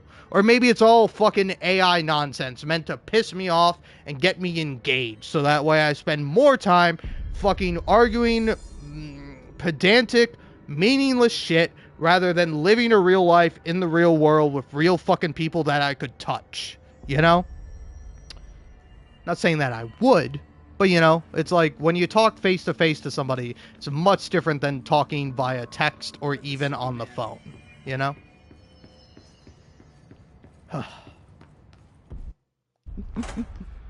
Shout out to you, the one person that's still here listening to me rant. I had 3 people at one point, but I don't know, man.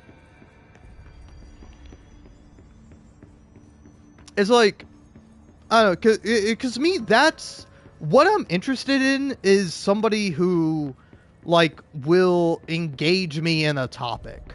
Like, I will say that is one of my, like, honest to God pet peeves of, like, people who just don't want to engage in a conversation. You know?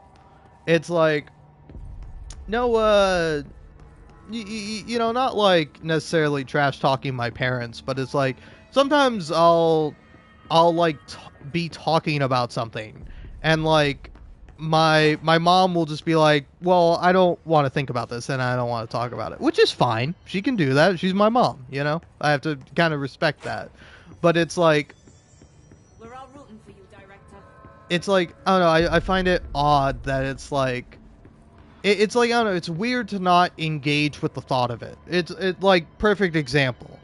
When eating some kind of meat, eating a steak, eating ribs, eating something along those lines, sometimes I will, like, kind of talk about it and be like, man, isn't it weird to imagine this was a living creature? That this was a creature that had thoughts, feelings, that, you know, maybe is not as intelligent as a human is, but is, you know, still alive. It still exists. It still thinks, you know? Like, a pig is like the 3rd most intelligent creature on the planet, right? Am I wrong? But isn't it like number 1 humans, number 2 dolphins, number 3 pigs? Like, it's pretty, I don't know, it's like something to think about, that when you eat a fucking pig, it is an intelligent creature. It probably had hopes. It probably had dreams. It couldn't articulate it in a human language, but why would it? It's a fucking pig. It doesn't understand human language, you know? But it feels fear. It feels happiness. It feels anxiety. It feels anger, you know? It is still a living creature, and the fact that we're eating it is possibly a tragedy. But rather than engaging with that thought, settling with it, understanding it, and accepting it for the reality of the situation, it's like, I don't want to think about that. That's too much to think about. Can you stop talking about that? I'm trying to eat. And it's like, I get it. You know, I do get it. It's like, I'm sure if somebody was trying to gross me out or make me feel bad for eating meat, I'd just be like, hey man, can you shut the fuck up and just enjoy the meal? It's like, I think that is fair. Like, I am a bit of a prick. I will accept that fact. But it's like, you also have to be able to look yourself in the mirror. You have to be able to stare at yourself, see yourself for who you are, and, you know, judge it from your own perspective and from an outsider's perspective, and try to synthesize the two. You know, because even when you judge yourself from seemingly an outsider's perspective, it is still your own perspective that you are judging yourself by. You're just trying to let go of all the biases and all the other things that make you who you are, that make you think the way that you do, you know? So it's not until you talk to another person, you interact with them, that they can give you an honest assessment of what they think of you, of what they think of who you are, you know? And that's something that you should be able to engage with. That's something you shouldn't have fear of, you know? So like, I can understand if you do, but it's something that is holding you back as a person, you know? Not being able to examine yourself critically, not being able to judge yourself is a negative trait. But it also is negative when that's all you do. All you do is judge yourself. All you do is criticize yourself. You don't allow yourself to be a human that makes mistakes and that can grow and learn from those mistakes, you know? So basically what I'm trying to say is that there's a bit of balance to be had, and you can gain this balance and this understanding through the process of consuming and interpreting media, by interpreting characters. When you look at a character from a literal outsider's perspective, and you can see traits that are similar to you, traits that are different from you, and you can compare and contrast and be like, oh wow, hey, yeah, I should be more focused on this, or I should be better at handling this sort of thing, or I should, you know, or it's like, or it's like, hey, I'm doing pretty good, you know? It's like, you should be able to, you know, examine and criticize yourself. So I really hate people that are like, oh man, if I was this fictional character, I would do everything perfectly. It's like, shut the fuck up, loser. No, you wouldn't. LARP all you like all the live long day, but that doesn't change the reality of who you are and what you are. Okay? You know? It's like, I would rather be a fucking loser, be a piece of shit and a fucking nobody, and be honest and true of myself about that fact, rather than live my life in a fucking lie and a delusion. You know? It's like, what benefit do you gain from lying to yourself? From pretending you are something that you are not? It provides no benefit. It does nothing for you other than harm you and your development as a person. You know? It's like, we can go on all the live long day about how, oh, you stopped developing at 25, and it's like, sure, maybe your brain starts growing, but you don't stop developing as a person unless you decide to, unless you actively choose to be like, well, I'm fully grown and I'm perfect in every single way, and there are no flaws and faults with me, myself, and my personality, so I'm great and I'm perfect and I never have to think about anything ever again. That is great. I'm so happy for you. You are a fucking idiot, and I wish you the best with your blissful ignorance. Maybe you could just shut the fuck up about it. You know? You don't have to let everyone know that you're a fucking idiot. You can keep that shit to yourself, and I will just assume the best about you, rather than know the worst to be true about you. Anyway. So, Severance, huh? Fun TV show. Ugh. I don't know what to wear. I mean, let's go with the classics. Let's go with the basic. I am a basic bitch myself, after all. Very basic, very standard me. Very normal guy you'll meet out there in the streets. But yeah. I don't know, it's a very personal pet peeve of mine when I see people talking talking stuff like that, you know? Because it's like, oh yeah, of course you know best. Yeah, sure. That, and you know, hey, you can have that and fucking a million other lies to tell yourself so you can sleep well at night, you know? That you're perfect, you would do everything correct in a situation that's dire and puts you fucking, you know, on the offensive end of an attack, you know? If I was being shot at with a gun, I would simply dodge the bullets. I'm sure you would, Palorino. I'm sure you would. You know, it's like, I don't know, man. I don't mind if you want to be like, oh, I would have done this, or I would have changed this, or like, you know, offering like your personal perspective and saying what you would have done and how that may or may not have worked out for you. That's fine. But to like come in with this fucking unearned, completely baffling confidence of like, oh yeah, me? I would be Mr. Perfect. I would be so handsome. I'd be a fucking movie star. You know? A very handsome man would play me in the movies, and it'd be a documentary about how cool and awesome I was, and also how good at sex I am. Oh man, me? The sex? I do that really good alongside everything else that I do perfectly fine. It's like, I don't know, if you want to pretend yourself to be a Mary Sue, that's fine and dandy. You can fantasize about that all the live long day, but it doesn't make you Mary goddamn Sue. Alright? Mary goddamn Sue is a fucking perfect person, and she is a fictional character. You know? It's like she is made up, and she is a trope that people love to cry about whenever a, you know, lady or female character has half the agency that a male character does, you know? Whoa, hey, are you telling me this famous lady, or sorry, wait, you're telling me this random lady from some random planet in the desert in Star Wars has all these secret powers and she could defeat the Emperor? Yeah, I don't think so. That seems a little unrealistic. Unlike my boy Luke Skywalker, who was born on a planet that's a desert, but then he, like, he trains and he deals with like a master and he talks to like Yoda for like fucking a week, and then he goes off and he fights Darth Vader. That's realistic. Unlike when a woman does it. Ugh. Ugh. Can you believe it? Woman doing something a man does? Ugh. Oh, it's unbelievable. It's so unrealistic. Unlike me, the perfect man, the best man, the man who would do everything right and would be the perfect chosen one. Oh, yes, that's me. It's like, I don't know, man. If we're talking about Star Wars here, I'll finish out this point with Star Wars. Is that it's like, I don't know, man. The reason why Luke Skywalker is like a good character and he's like enjoyable is because he's like relatable, you know? He comes from like, you know, just the middle of nowhere, quite literally. And he trains and he does his best, and like at the end of the second movie, he fucking fails, you know?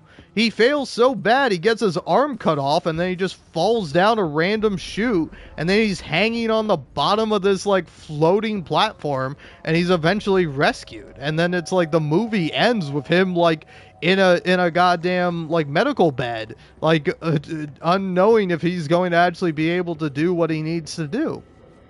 And then in the third movie, you know, which again, the Last Jedi, not as well received and not as well critically raved about as the Empire Strikes Back, but still pretty good.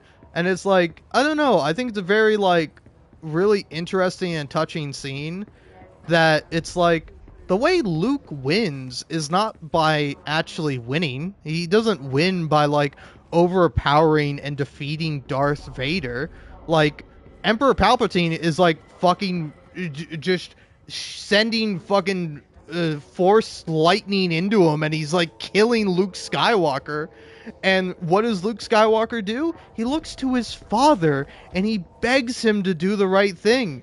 He says, please help me. I'm so sorry. And fucking Darth Vader saves the day because he's the chosen one, you know? Like, he is the one who is meant to kill the Emperor and defeat the dark side. And he only realizes that when he sees his son being fucking tortured. Like, I don't know, there's definitely some critiques and criticisms you could have of it, but it's a nice fucking story. It's interesting, you know? It allows for, like, all the characters to have agency and to act upon that agency, you know? It's like Luke fights as best as he can, but eventually he is overpowered. And how does he win? He asks for help. He gets, you know, another person to empathize with him, to see his struggle, to see himself in him, you know? And so that's why Darth Vader decides to fucking kill Emperor Palpatine.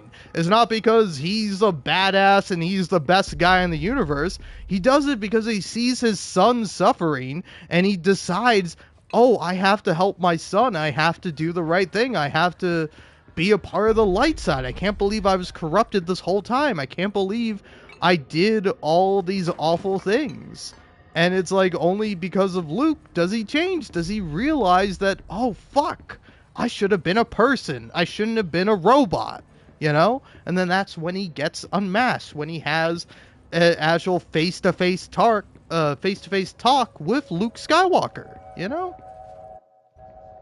So yeah, it's like, I don't know, man. You can interpret media however you like.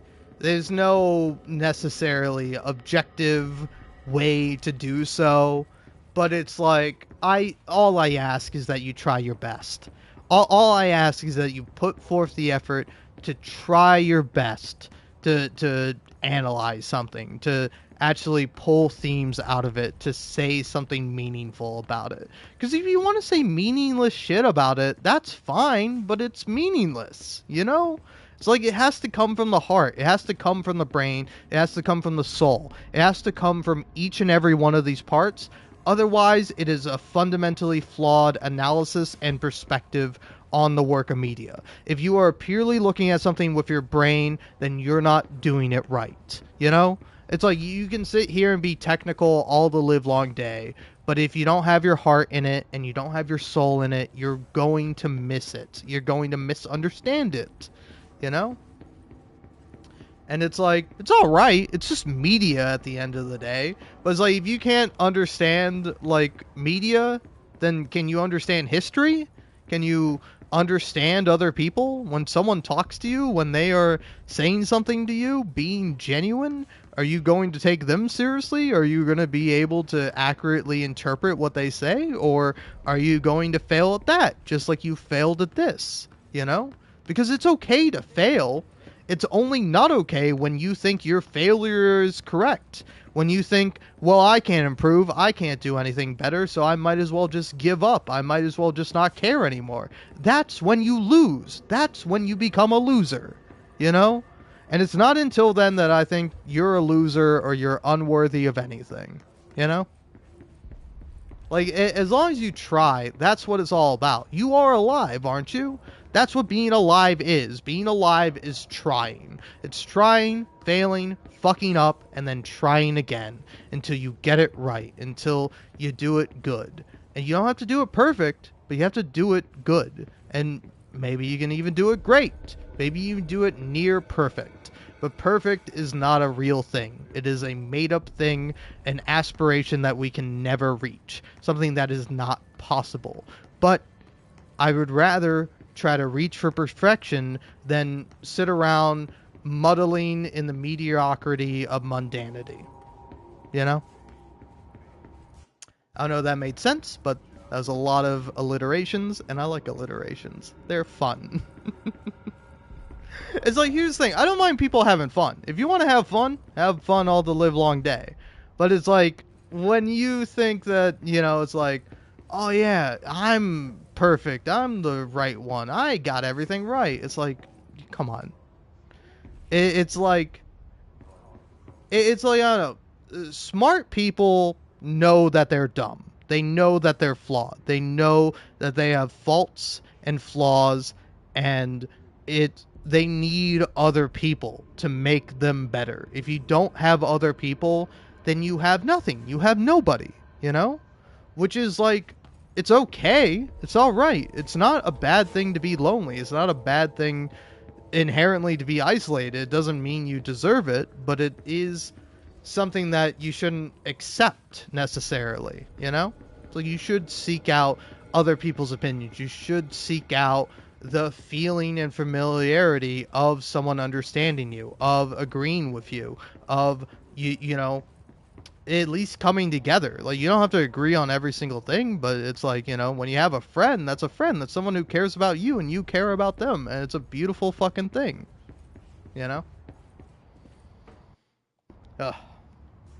Anyway, anyone want to talk about some Severance some more?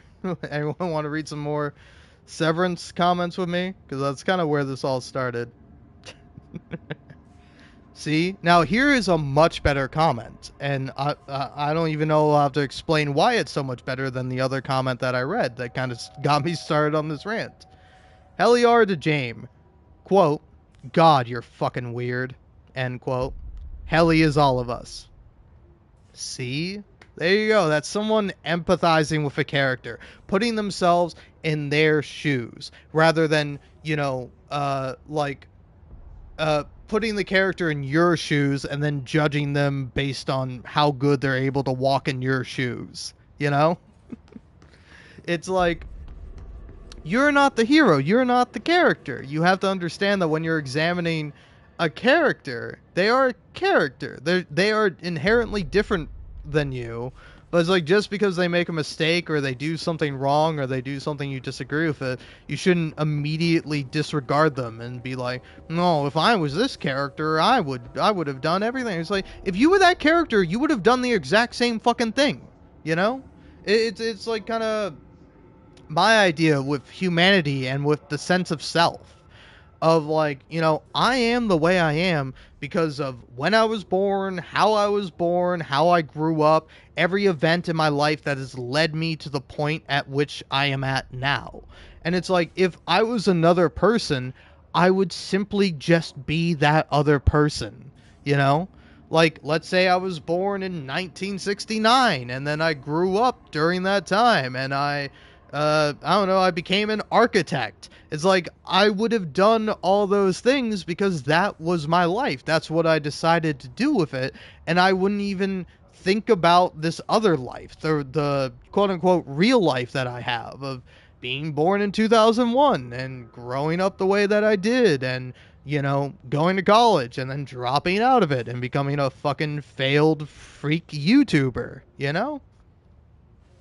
It's like, it's very easy to think that it's like, oh, if I was that person, I would have done something differently. And it's like, no, if you were that person, you would have done everything exactly the fucking same. And then if that person was you, they would be thinking the exact same thing that you think, where you're like, oh, if I were them, I would have done this differently. And it's like, of course. Of course you think that way. You have to understand your implicit bias. A bias that will never go away. A bias that you will have until the day you fucking die. Because of course you have it. You are you, and other people are not you. You know? Yeah, it's like, oh man, if I was that person, I wouldn't have gotten addicted to drugs. Oh, if I was that person, I wouldn't have dated that person who was toxic and terrible. Oh, if I was that person, and it's like, you're not that person, and if you were, you would have made the same choices and the same mistakes they made, and hopefully you would have fucking learned and grown from it, rather than fucking being a judgmental prick that does nothing, is nothing, and nobody fucking cares about. You know? No offense, alright? Obviously I'm projecting, but still. Maybe I have a point, maybe I don't have a point. That's up to you to decide. I, of course, think I have a point. I think I have meaning in what I say, but that's because I'm saying it, because I've lived my entire life this way. I've thought these thoughts, and I've come to these conclusions based on my past experiences. So, of course, I am the way that I am, you know? How would I be any different? How could I be any different, you know? Your past is forever your past, unchangeable, concrete, set in fucking stone. Your present is the only thing that you can control, and your future is unknowable. So you do your best in the present to make the future the best it can be, and you try to learn and take lessons from the past. That's how fucking life works. And if you don't want to do that, it's fine, but I think you're not living up to your full potential. I think you're not living the best life that you can live, and we only get one of these fucking things, alright? Maybe we get more. Maybe there's an afterlife. Maybe there's more, but the truth is, we don't fucking know. Nobody knows. Nobody knows anything, and we all pretend like we know everything. So I would rather know that I know nothing and live my life the best way I can and fucking fail than pretend like everything I do is correct and live in a delusion that I've succeeded in every endeavor that I've wanted to. You know? Anyway, again, sorry. I don't know. Should I actually talk more about the TV show I just watched? Because again, I do think it's a good TV show, but it's like, again, the TV show or the media property or whatever you're talking about is only as good as you want it to be. That is why I do get annoyed with like discussions of criticism. Is that I think there are like a lot of valid criticisms for stuff, but it's like, when you get so blinded by the fact that you don't like something or you have critiques of something that you can't imagine somebody who would enjoy it, and you can't even, accept that it's like, oh, I can see why somebody would enjoy this game, why they would like this game, even though I personally don't like it, Because it's like, I don't know, there are plenty of people who don't like Control. There are plenty of people who don't like Jesse. I love Jesse, and I love Control. I think they're both great, but I can understand why somebody wouldn't feel the same way as I do, And so the point is, it's like, you don't have to feel the same way that I do, but I would rather understand why you feel the way that you do, and I would hope that you would want to understand why I feel the way that I do. And then we can both take this and do whatever we like with it. Nothing at all, or, I don't know, something. It's like, I think the pursuit of knowledge and understanding is good in and of itself. It doesn't matter if it produces a concrete thing, if it actually changes anything, if it actually betters anyone. The pursuit of it is good in and of itself. That's why, like, science is great. That's why I highly respect it, even if I'm not, something of a scientist myself. It's like, I value the idea of pursuing truth, of finding out the facts of something. If people weren't obsessed with this, we wouldn't know about atoms. We wouldn't have doctors. We wouldn't be able to understand disease and understand how to fight it.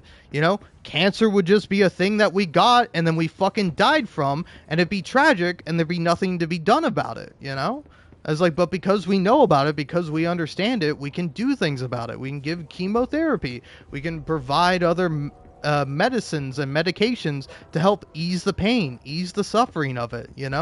Understanding is good in and of itself, not because it's like, oh, you can get something good out of it, but because it feels nice. It feels good to understand things, to know how the world works and why it works the way it does, why the planet continually spins, why the sun goes up and down. It's like, sure, maybe it might be neater, maybe it might be more artistically interpretive of if we don't know that the Earth revolves around the sun, but it's like, we do know that, and that leads us to know so much more and to question so much more and to realize how little we really know.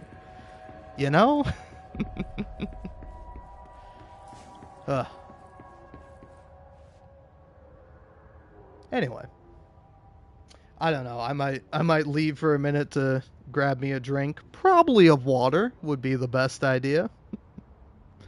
But yeah. Then, wow, nice. The next Reddit comment I see is trust nobody, not even yourself. Very, very prevalent, very, very funny. Somebody else says, on a positive note, the goat is okay. Which, hey, I'm glad the goat is okay.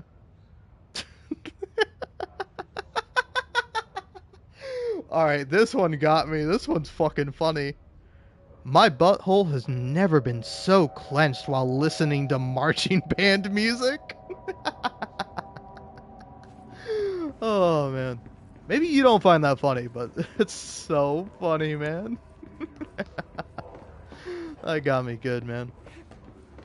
I don't know, like, honestly, that is why I like having a YouTube channel, man. Like, it's why you might wonder, is like, hey, why do you give out so many, like, hearts on your channel? If you leave a comment, I'm gonna heart it, probably, more likely than not. It's like, if I don't heart your comment, it's either because I didn't see it, or I think it's probably still good, but maybe I disagree with some aspect of it, Because it's like, I don't know, if you don't mind me going on a tangent here and talking about this for a brief moment. It's like, there's one video I posted from Hades. Very minor spoilers. I mean, not anything too big. If you know about the first game, Hades, and you know even a little bit about Hades 2. But there's a scene in the first game where Zagreus talks to his mother, Persephone, and he's like, hey, are you planning on having any more kids? And she's like, no, Zagreus, I don't want any more kids. You are plenty enough. And I don't know, it's really sweet, and it's really interesting. And then it's like, there are a lot of comments I got that is like, oh, she's a liar. Oh, she's lying. And it's like, how the fuck do you know that? It's like, she's wrong, obviously. Her and Hades do have another daughter, Melanoe, right? I don't know if I'm saying her name right. I've been actively avoiding all Hades 2 stuff, but I think it is Melanoe. My apologies if it's not, if it's said differently. But it's like, I don't know, I kind of hate this idea of like, oh, she's lying. Oh, she's a liar. And she's like, no, it's not like a malicious act. It's like she just doesn't know. And the same thing where she is answering honestly in the present, that doesn't mean that's true in the future, And it's like, I don't know, it feels very judgmental. It's like, I got another comment where somebody was talking about the quote unquote romance that you have with Dusa. And they said that the reason why you couldn't romance Dusa is because the voice actor for Dusa read those lines and was like, "Oh, this is so disgusting. I can't read these lines." And I responded to them and I was like, "Hey man, where the fuck did you hear this? Cuz that's a fucked up thing to say about a person that A, you don't know, and B, you cannot verify that." Because, like, I then literally went to an interview with the voice actor for Dusa and Aphrodite of Hades, and I listened to her talk about her experience of working on the game, and she says specifically, and I quote, "Oh, I didn't really have any input on the dialogue." You know, the dialogue was all written by,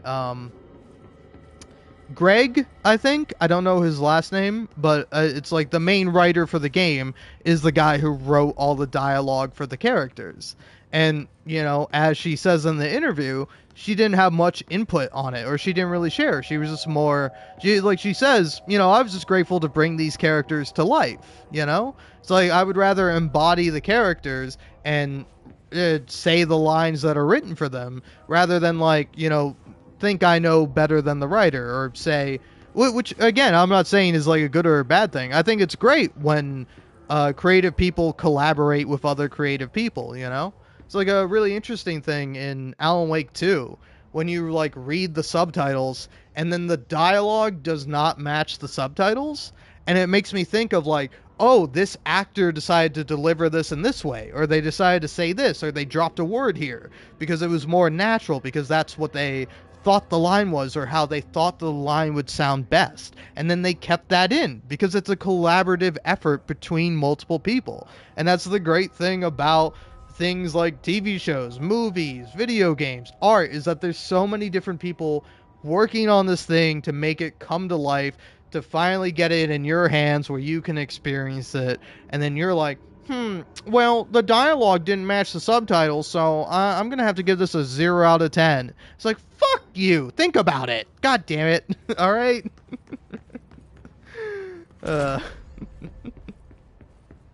It's like, I get it. I understand that perspective, but it's like, you can have that perspective, but you should also have more than just one perspective, you know?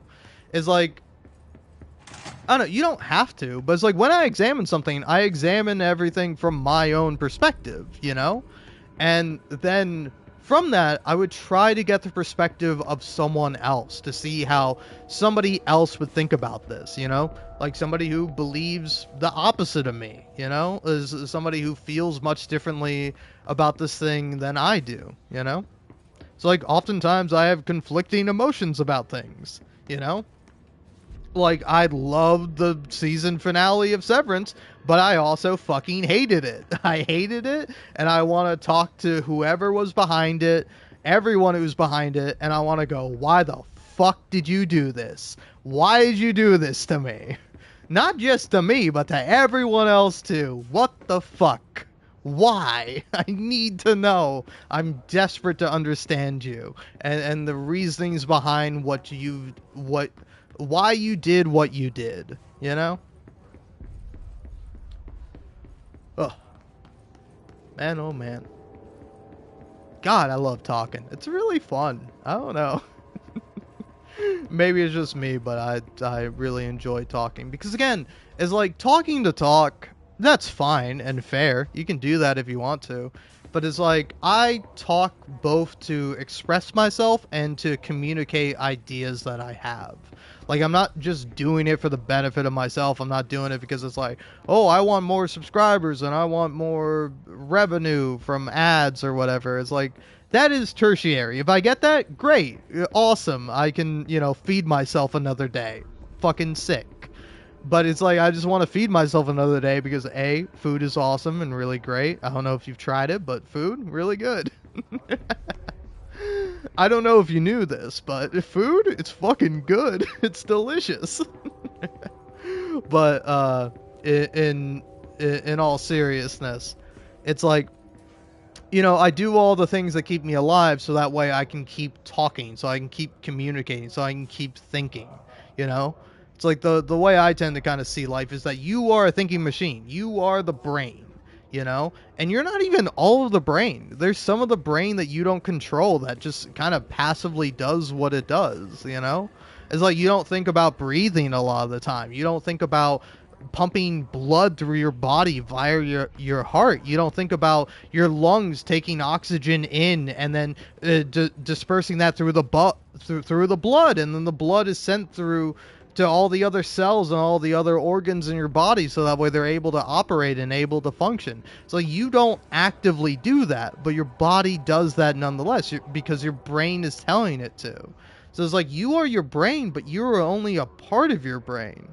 And it's like fucking fascinating because you are the part that thinks. You are the part that is conscious and that you have control over. Because the parts of your brain that you don't have control over, you can argue that's not even you. You know? It's like, sure, it is me, but it's not like actively me. You know? It's like when I move my fingers around, or when I hit the right buttons on a controller, it's like I'm telling my brain to send those signals, you know? It's like I'm going, hey, move your fingers, do this, make a thumbs up, make a thumbs down, you know? And it's like my body responds to that. But it's like, do I really have control over that? You know? Like, is it really me that's moving my muscles, that's changing the tension? It's like, sure, some of it is. You can argue that, you know, you have full control over your hands, and that is a very interesting thing. And I don't know, it's like interesting to think about all the rest of the parts of your body that you don't necessarily have your control over. Take your feet, for instance, you know? Maybe you have like super good control over your toes, but like for me, my toes kind of just do what they're probably supposed to do, you know? It's like when I'm like hiking around, when I'm using my feet to walk, I don't actively think about my toe positioning. I don't think how they're actively doing stuff in order to help me keep my balance, in order to push me forward, in order to keep me walking, you know? It's like I walk moving my two legs, but my two legs do the thing that my brain wants them to do in response to my brain sending signals to my legs to do what they want to do, you know? So it's just like, I don't know what my overall point is, but it's like, well, yeah, I remember now. My whole point is that you are the thinking part of this machine, of this biological computer that you inhabit. And it's like, I don't know. It's like even when you're not thinking, you're still thinking. You're still processing. It's like it's like I don't know. I find it kind of interesting when other people talk about it. You know, it's like say for example, you know, people will tell me it's like, oh, I like watching this TV show because it turns my brain off. I get to turn my brain off and I don't have to think anymore. And it's like I find that interesting because it's like you are still thinking. You're just not thinking as hard about what you don't want to be thinking about, right? It's like the reason why you come home from work and you turn on a TV show, you, I don't know, have a drink or have a little smoke or vape or whatever, you know, or maybe you have none of these things, but it's like you still do something in your free time. You still actively are choosing something to think about, even if it doesn't require, like, much concentration or hard thinking. You're still thinking about it, you know? You're still perceiving it, interpreting it, taking it in, and your brain is like processing all this various stimuli, you know? Because that is something I tend to fear a lot. I tend to fear the loss of my senses, you know? The loss of my ability to see, of vision, the loss of hearing, the loss of smell, of taste, of touch, you know? It's like I fear I will lose these things and I will be, you know, like at a disadvantage when interpreting the world, you know? Because it's like you can still be blind and you can interpret things and you can have a perspective on stuff, you know? It's like you can have no sense of touch, but you can still understand why people like touching each other, why people give each other hugs, why people have sex, you know? It's like even if you don't personally relate to it, you can still understand it. And that's because you think. You're thinking all the time. And it's like even when you're not thinking, you're still thinking, you're still processing. You just might not be doing the active idea of thinking, you know? So like say for example when I'm talking, it's like I'm talking but I'm also thinking. I have to think in order to talk. So why sometimes when I talk, what I'm thinking doesn't actually always come out as what I'm talking, you know? Or say something like that where I say something that doesn't quite make sense, where there's a miscommunication between my brain and my tongue and my mouth and my vocal cords that I have to like push oxygen out of my mouth from in order to like activate them, in order to vibrate them, you know? And so it's like it's not necessarily like a failing to like have this miscommunication to fuck up on occasion, but it is like it is something one should be concerned about, I think, right? You know, it's like you should be aware of how people perceive you, aware of how people hear you. You know, it's why I like live streaming. It's why I like making videos. It's why I like hearing myself back. It's because I can like hear exactly how I sound. And sometimes I'm like, wow, you're really saying a lot of great stuff, pal. Nice job. And then other times I'm like, what the fuck are you talking about, dude? I'm literally you, and I do not understand what you're saying, and you're making no sense right now.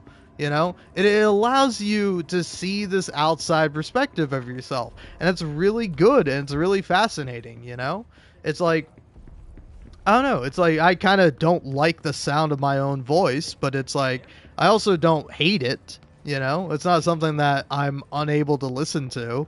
It's a very interesting thing. And it's like I'm not saying that everyone has to do it. No, do whatever you like. If you don't want to hear yourself, that's fine. But you know, you do hear yourself literally when you talk. When you are talking out loud, your own words are being pushed back into your ears, you know? You are hearing yourself when you talk.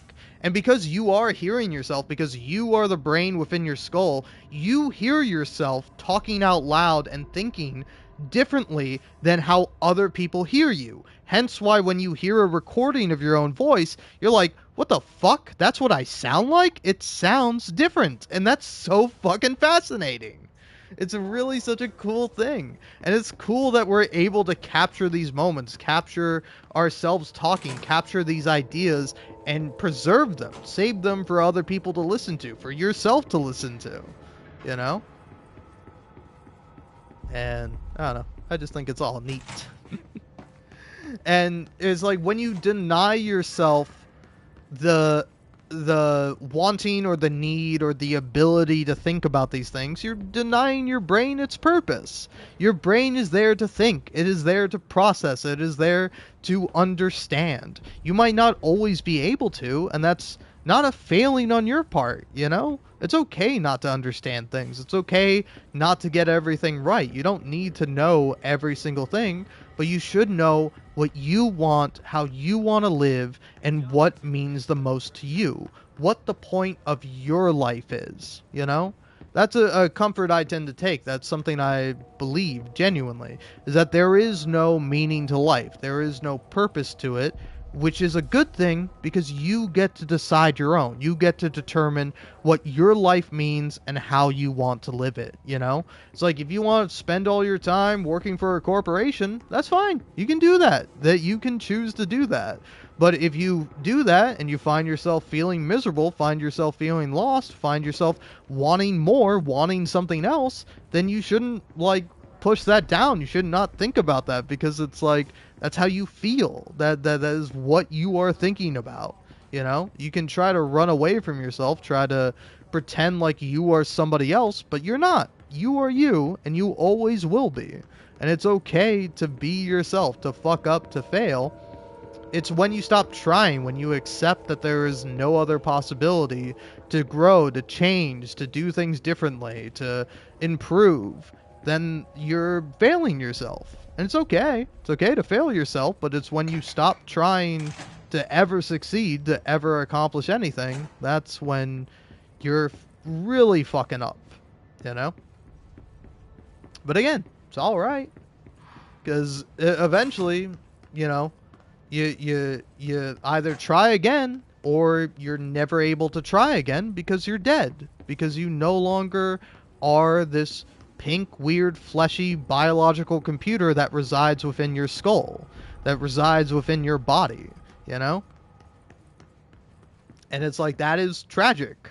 That is the tragic reality of all of us, of everyone, is that we will eventually no longer be able to think, no longer exist. And it is sad, you know? Maybe you don't find it sad. Maybe you find purpose in that, meaning in that, you know? If there wasn't a finality to life, then what would be the point of it? It would just be an existence where you would eventually do everything and be everything, you know? It's like, kind of reminds me of that egg story, you know? Do you know the story of the egg, that God is an egg and the egg will only have, well, I'm probably getting it wrong too. But like the kind of moral of it is that God lives a life as every single person, that they understand each person and their life and they live that life. And then eventually, when they have lived all the lives there are to be lived, that's when the egg will hatch. That's when a new universe will be formed. That's when the universe will start, or when, you know, it's an eternal loop or something along those lines, you know? It's like, you know, personally, I don't know if you can tell, but not really a big believer in that, but I do think it is an interesting story. It is an interesting perspective. And it's one that, like, you know, it can be very easy to dismiss it, especially if it's not something you believe in, you know? It's like, me personally, I'm not big on any particular god. If you were to put a gun to my head, I would say maybe at best I'm agnostic, but I would say I'm I'm an atheist. But it's like, you know, when somebody thinks differently from me, when they have a different perspective, it's like, that's still interesting. They're still valuable as a person, you know? It's like interesting to hear religious people's takes on life, takes on how they live and why they do the things that they do, you know? Because they have an inherently different perspective than I do. But also, a lot of the things are the same, you know? They still want happiness, they still want a life, they still want a family, they still want all these things that anyone else could want, you know? And it's okay to want these things. So it's okay to be a human with desires, cravings, and all the other things. But it's like, I don't know. I don't like it when you deny yourself of your own humanity, deny yourself of personhood, deny yourself of, you know, growing, changing, learning, and progressing, you know? Because even if you are in just a reiterative loop, you know, you keep going from top to the middle to the bottom to another middle to the top again, you know, it's not a loop, it's a spiral. Get it? If you've played Alan Wake 2, you'd probably get it. But I don't know, even if you haven't, I think you can see what I mean, right? Where it's like, even if you are doing this constant loop of going through different cycles, different emotions, you're still making a spiral. You know, you're still making something. It's like, that's some ways I like to think about life, is that one day your life will be a series of facts. It will be a series of things that you have done, but you can't predict it accurately. You know, you can try your best, you can get some things right, but you're probably going to get some things wrong. And all you can do is just keep going along this line, you know, until one day the line stops, and that's the end of your life. So, you know, make sure the line is fun. Have a good time waiting in the line instead of being miserable and sad and, you know, thinking about all the worst parts about being on the line. Focus on the positives. Focus on the best things. Enjoy it while it lasts, because it does not last forever. It does have an end. It does have a point at which it will no longer grow. It will no longer continue. So, yeah, I don't know. Fun little philosophy from a stupid fucking idiot YouTuber, piece of shit, asshole, prick, motherfucker. uh.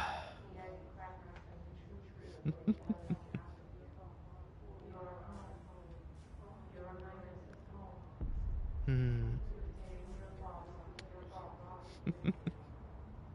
I will say there are some great comments here.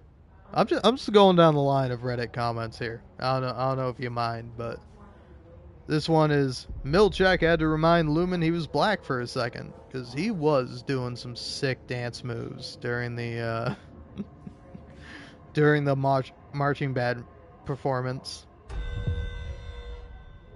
Then somebody else says Gemma main character season 3, let's go. That's that's definitely a much more positive positive way of looking at it than I have. And then someone else says, if Gemma doesn't successfully escape Lumen after this episode, I don't think I have the emotional depth to deal with that. Ooh, that's fair. That's kind of real. And then another tragic comment is, no, they did not just make poor Gemma watch him choose against her. I know it's much deeper than that, and that's what makes the show absolutely incredible, but that hurts so much to watch. I'm not okay. Fucking real. See, this is another person where it's like, I can look into your soul. I can see how you feel and understand that we feel the fucking same. That we watched this fucking goddamn television show, and a takeaway from it is it hurt our goddamn soul. It's terrible. It's so tragic. Somebody else says, I am crushed for Gemma.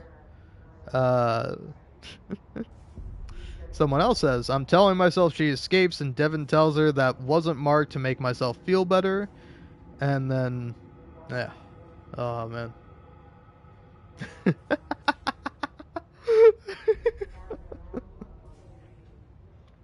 I will say this is a great one. I don't think I can read this one verbatim, because otherwise I can kiss monetization goodbye on this fucking live stream, but who knows? Maybe I already kissed it a long time ago by the fact that I do swear excessively, but not always, you know?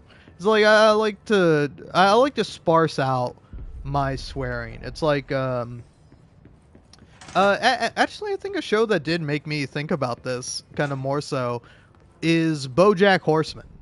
If you have not seen BoJack Horseman, I would highly recommend it. It's a very depressing show. Which I know might not be a good selling point, but it do yourself a favor if you decide to get into BoJack Horseman, watch past the first episode. All right? Because the first episode is kind of misleading and you won't get the full picture of it.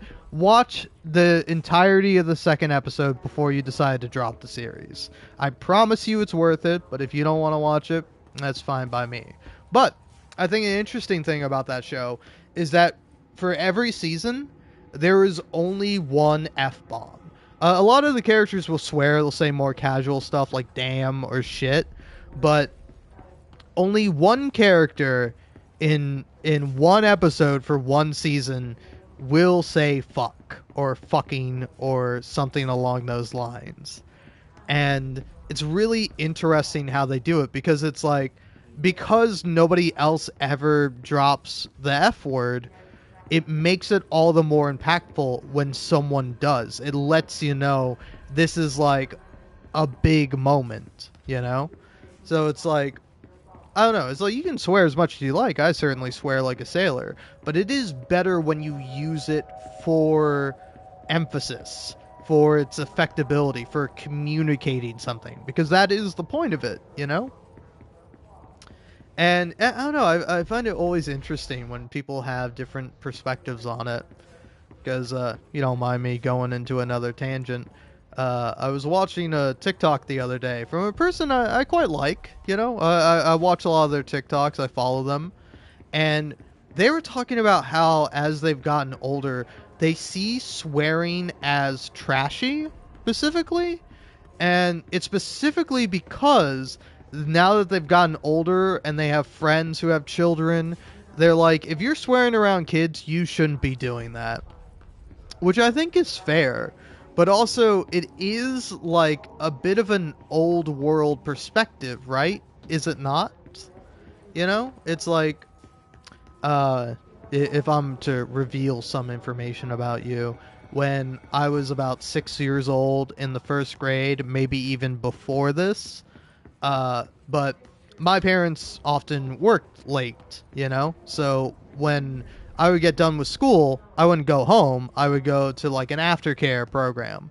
And so I was there with a bunch of older kids, you know? So when I was in the first grade, I was with a bunch of like second graders, third graders, fourth graders, and fifth graders. And like all the older kids swore. And so because of that, I picked up swearing at a very young age. Ever since I was 6 years old, I've been swearing like a sailor.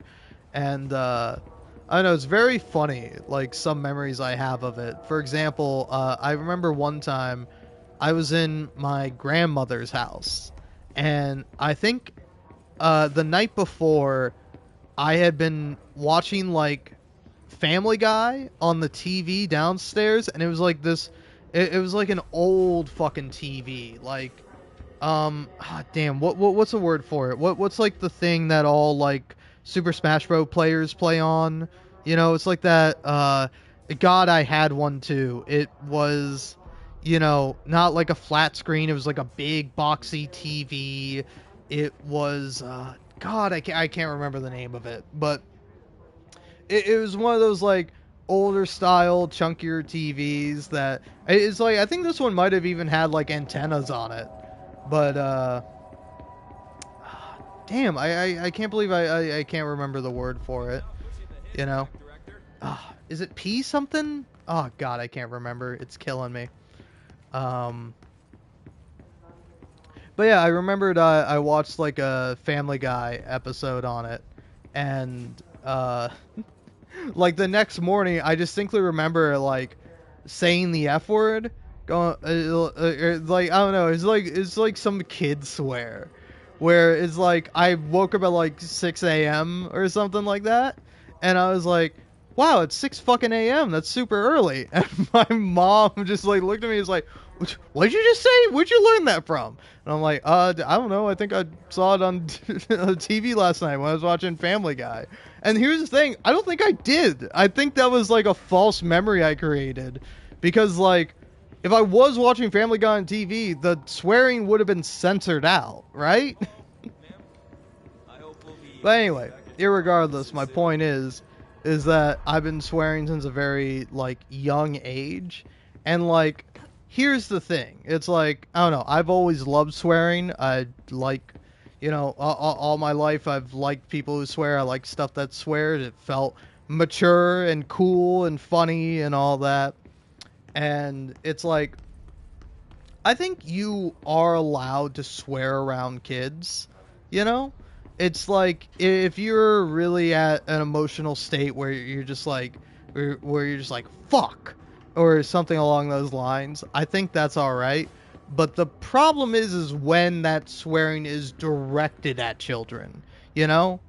It's like, say if some kid is annoying you and you're like, "Hey kid, stop it. You're being annoying." Like that's fine. But if you're like, "Hey you little shit, shut the fuck up." Like that's insane. You should not be doing that, obviously.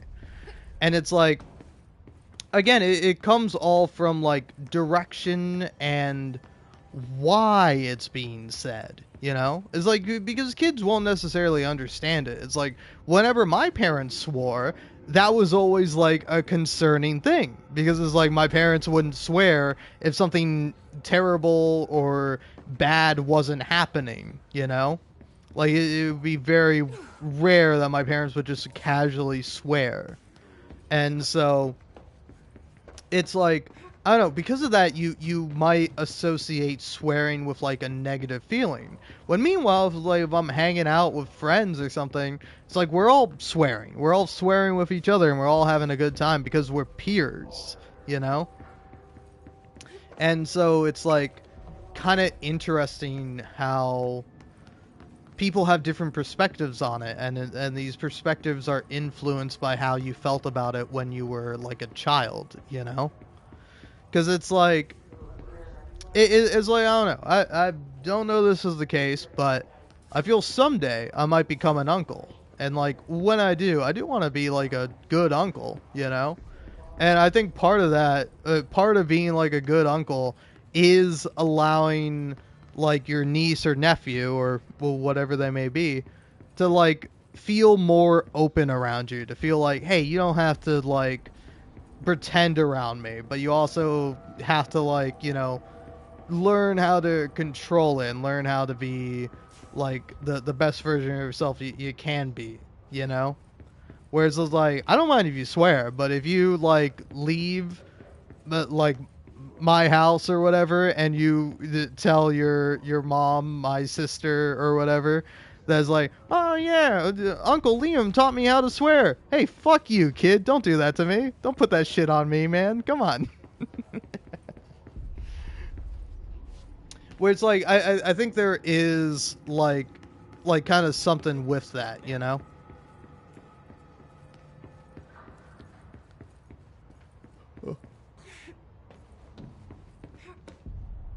Whereas, like, again, it's like, I don't think you should normally be swearing around kids, but there is, like, there is, like, something there where it's like, where your parent, a parent or guardian figure, or, like, an authority figure in your life, kind of comes down to your level, like, acknowledges you as more of an equal than you actually are. Like, that's, I don't know, that feels really great. I always appreciated that when I was a kid, you know? When, you know, people would, like, take me seriously, when they wouldn't just dismiss me because I was a child or a teenager, you know? When it's like I was a person worthy of consideration and respect, you know? And so, yeah, I think part of respecting kids is controlling your language around them, controlling what you say in front of them so you don't negatively influence them. But I don't think that necessarily begins and ends with swearing, right? It's like, if you say damn around, like, a kid, like, I don't think anyone's going to give a fuck unless you're a overtly religious person, and it's like, at that point, you're probably doing way more fucked up shit to your kid than just, like, swearing around them, you know? It's like, I don't know, it's like my parents aren't particularly religious, but it's like my parents never forced me to believe in God. I believed in God when I was a kid because it's like, you know, I grew up in America. Everyone believes in God. Everyone is always saying God damn or Jesus Christ or something along those lines. So I always assumed that it's like, well, I guess God had to be real and God is like always watching me. So it's like, that's really fucked up and probably wasn't great for my anxiety. But then it's like, you know, as I got older, I was like, wait, why is this thing real? Is this thing that everyone sort of just takes for granted actually real? Is there any evidence for it? Is there any reason to believe that it's real? And you realize the answer is no. That it really is just something that people believe, and a specific thing that comes with that belief is faith. You have to have faith in it, you know? It's why it's like, you know, now that I'm no longer like a fucking teenager, I won't try to argue with somebody about their religion. Like, I won't be like, well, you know, what about this? Or have you thought about this? Or there's this argument in favor of God or against God or yada, yada, yada. It's like, it doesn't fucking matter. And B, I don't think you can convince people to believe something they don't want to believe. If they want to not believe in God or, you know, change their worldview, then they can and they will. But they have to choose to do so. You can't force anyone to do anything. And if you do, that's a fucking morally abhorrent thing. You should not be forcing people to believe what you want them to believe. So hence why it's like, you know, you shouldn't necessarily teach your kid to be an atheist, but you should tell them what you think and you should tell them the truth about it. You know, same thing with religion and God, but obviously, I bet most religious people would disagree with me. They'd be like, no, you have to tell your kid that God is real and that they will burn in hell if they aren't good all the time, no matter what. And it's like, yeah, but that's also not true. It's like, I can fucking murder people and then Christ or God will forgive me so long as I accept them into my heart, right? You know? So it's like, I don't know, we can all have our different perspectives and views and ideas about religion, but like religion largely is about social control. And when you can't socially control people to be good, then what good comes from the social control of religion other than guilt and like cultism, you know? It's like where I live, there's a lot of like mega churches. You know, a lot of like newfangled, new wave, fucking new bullshit slop for people to buy, because that's what it is. If it was truly about beliefs, then nobody would have to donate to the church. Then you wouldn't have to buy a membership. Then you wouldn't have to do all these things. You would simply show up and, you know, believe what you want to believe, or you don't even have to show up, you know? It's like, if you believe the right thing, then why do you need to go to church? Why do you need to listen to all these people? Why do you need to provide them with money? Does God not provide all? If not, then that's a pretty cruel fucking God. That's a pretty terrible God. I don't think I would like that guy. If he made everything awful and just said, it's your responsibility to be a good person in spite of the awfulness. Like, that's fucking cruel and insane. So it's like, you know, either I don't believe in a God, or I believe in a very unjust, unfair, awful God. You know? But it's like, that's my belief. If someone wishes to differ from me, go right ahead. Please differ from me, you know? It's like, hey, I run the risk of burning in hell for all of eternity, and you run the risk of getting accepted into the good place, and you can have the good times with all the good people, while everyone else gets to suffer for eternity. Ah, paradise. Am I right? Am I right? Because I would say that's wrong.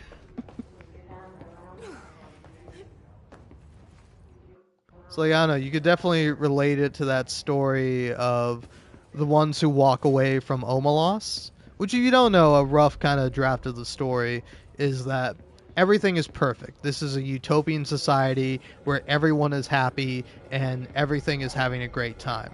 But for all the times people are having that are wonderful, there are children being tortured and brutally killed in order to achieve this happiness. It doesn't matter how it's done, it doesn't matter if it makes sense. That is just the reality of the world that you live in. And if so, it's like, can you really accept that as paradise? Can you really accept this as a utopia if it comes at the cost of people? It's like, would you prefer to live your life even if it is worse for the wear, just so people don't suffer?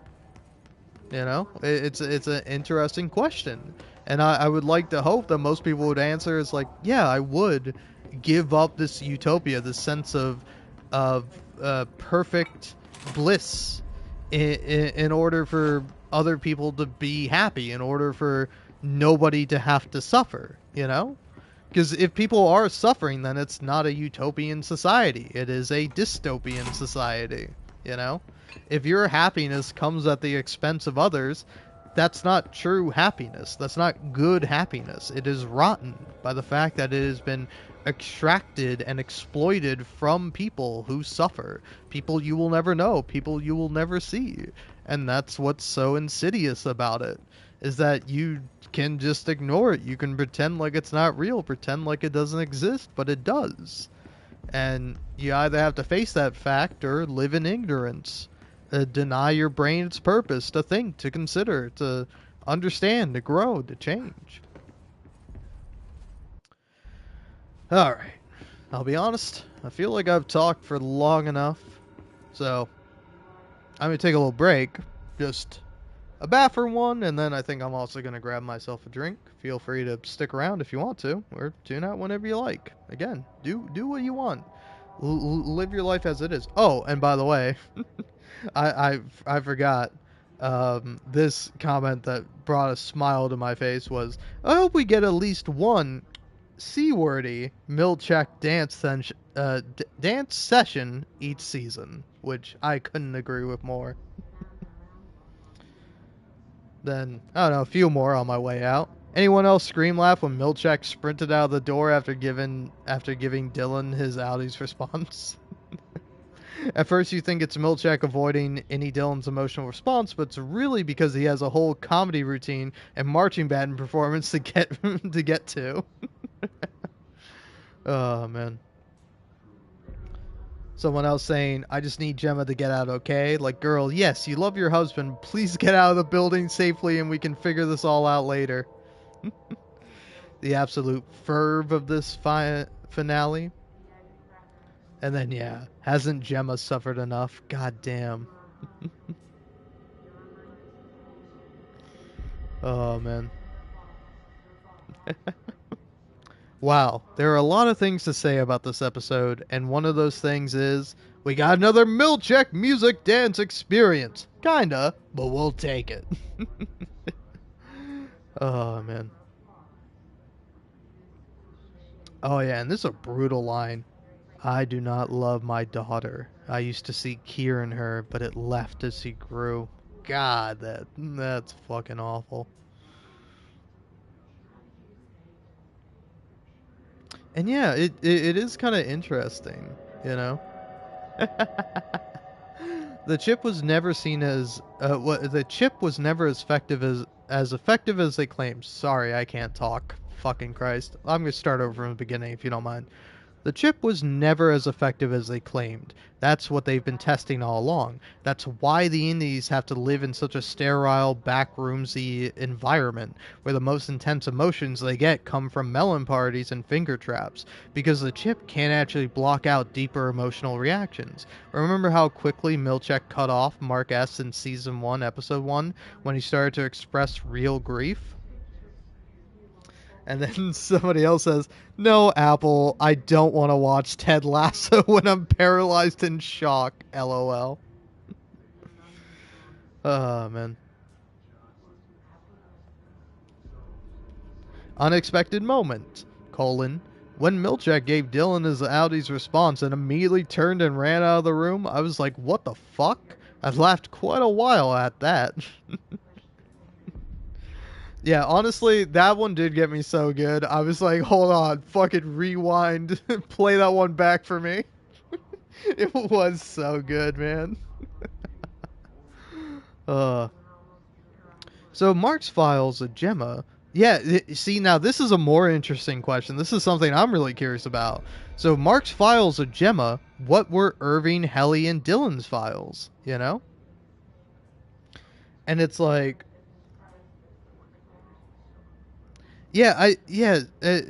somebody else responds with, they were also refining Gemma. We see her go in Tumwater, which was one of Dylan's files. I think Mark is just better at it due to his subconscious emotional knowledge of her, so he's able to successfully complete the most files. Mark S. Situationship speed run. Gwendolyn Christie was amazing. No more killing. Starts beating his ass. Yes, Goat Queen. Emil thanks you. Oh, man.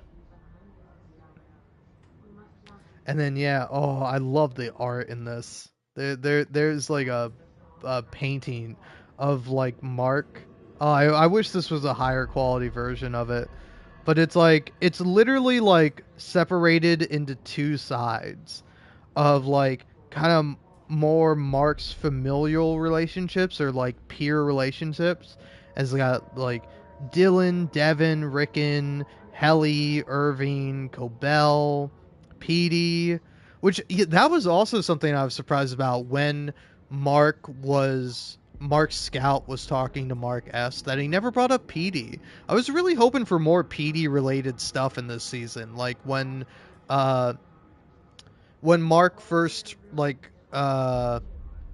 reintegrated, when he combined the things, and you see like it's in one of the earlier episodes, like episode 3 or episode 4, where Mark like reconnects, and you see him like wake up on the table, and like Petey is asking him, "Who are you?" And it's like, I really thought there was going to be like a flashback with PD or something. It's like, I don't know if the actor was just unavailable, or this, I wanted him to talk about it more. It's like that's something I found to be kind of interesting, is that while Mark Scout is talking to Mark S about grieving, about becoming better with it, about improving, he never once brings up Petey. He never once mentions them, where it's like that's something he could mention that both him and Mark S could relate to, of the loss of Petey, of like, you know, Mark Scout telling him, telling Mark S, telling himself basically that it's like, hey, Petey found me. He cared about you. He cared about you so much, he came and he found me. and unfortunately, I saw him die. And it's like, I don't know. I wanted him to talk about that, to go into it, but he just never brings it up. you know? And it's like, is he just repressing that death, like in the same way he repressed Gemma's death? Where it's simultaneously something that he obsesses over, but also something he can't ever actually deal with. He can't ever actually acknowledge it. He even goes to the point of getting severed so he can spend like 8 hours of day not knowing about Gemma, not knowing that she was his wife and that now she's dead and now he has to live on without her, you know? It's like really interesting. Like the fact that like both Petey and Irving have like this inside joke with Mark, that it's like a literally inside joke of that he's allergic to elevators because he would walk into work every day and he'd be crying and he'd be sniveling, and it's like, oh, you got elevator allergies, but really it's him going into the office and kind of feeling the after effects of Mark Scout's emotions, because like that's also the thing with Petey, is that Petey is like, you feel the pain down there too. It's like, you just don't know what it is. And like, that would have been a really interesting thing to bring up, to talk about. But I guess maybe they didn't bring it up and they didn't talk about it because, they had to have them be at odds. They had to be like literally fighting with himself. So I get why, but it still fucking hurts, man. It hurts so bad.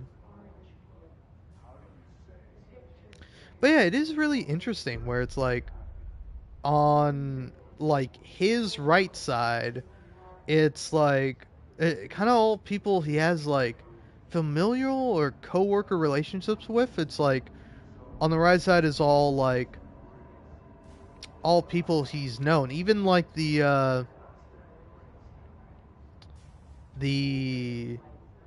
like brief team he had before he finally got his actual team back. And then on the right side starts with Gemma, then, or I guess technically Miss Casey, but then Milchek. I don't know. It's interesting. I wonder if there is a purpose or a point to the divide between the two that's supposed to represent anything.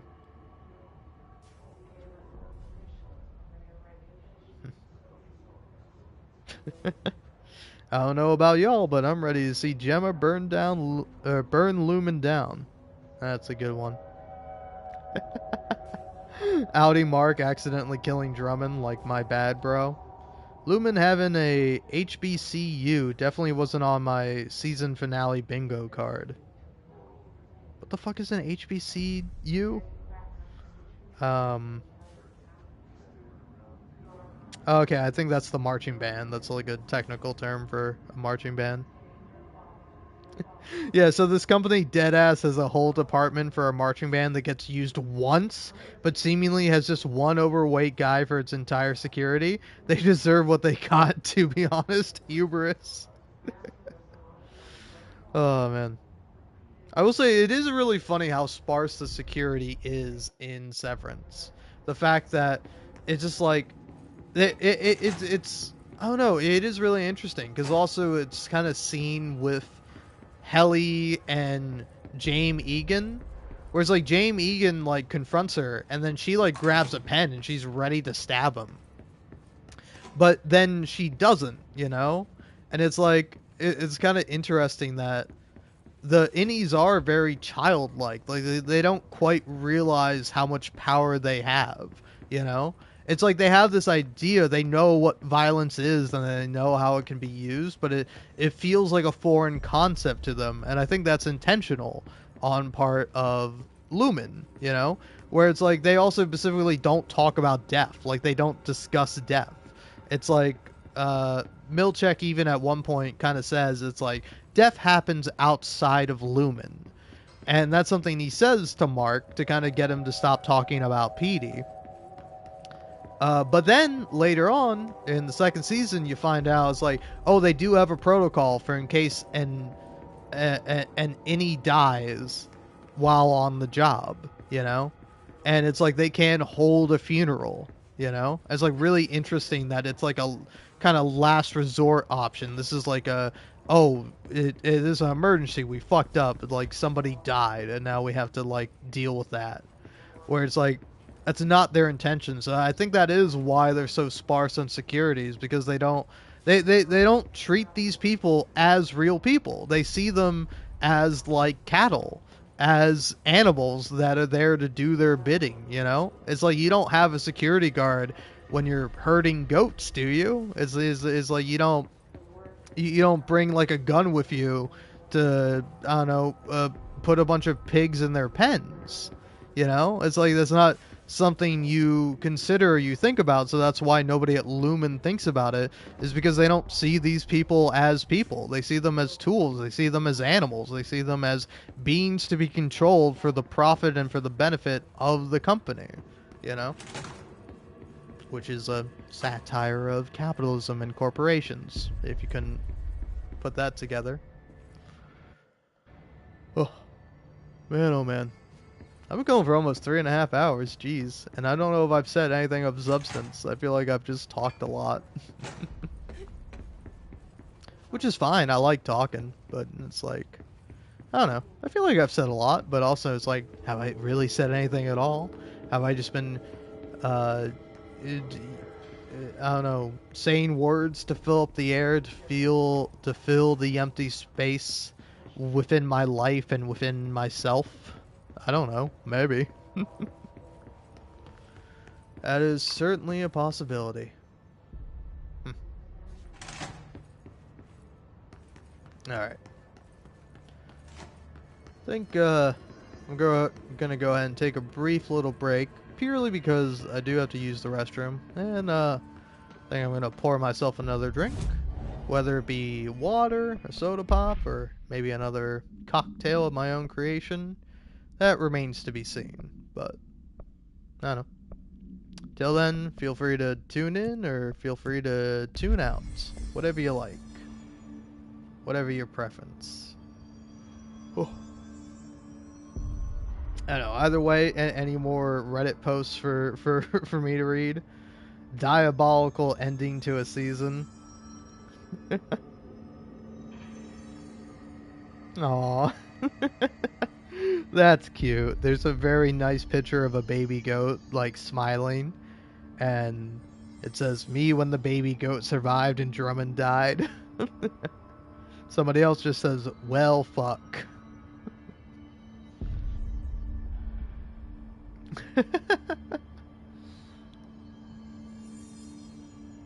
Man, that is a really funny way of phrasing it, but even the Chuck E. Cheese ass robot is racist? Oh, man.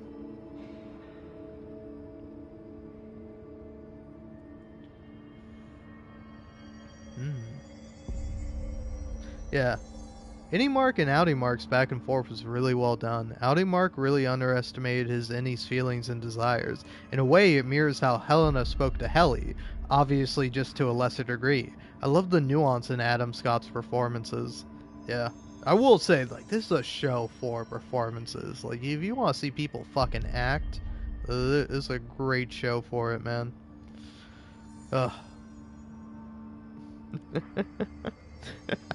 This is a funny one. Well, I look forward to reading all your theories in the coming weeks and years. Someone else says they are unwell. Someone... Here we go. Here we go. Somebody expressing the emotion that I've been looking for, which is succinctly said as, "What the hell, Mark S?" All caps. And someone else replies, "I know. Imagine now it's Gemma trying to get Mark out." Ooh, that's a good fucking twist. Somebody else speculates that I think the plot points are going to be Innie's holding the Audis hostage, Lumen has no leverage or reason to let them out after the fiasco. Also, James likes Helly more anyways, so it's not like he even wants his daughter back. Reintegration, it's incomplete, but Outie Mark is going to flash between Innie Mark while on the severed floor. They're going to fight each other. Gemma/Cobell break into Lumen. Dylan becoming friends with his Outie. Yeah.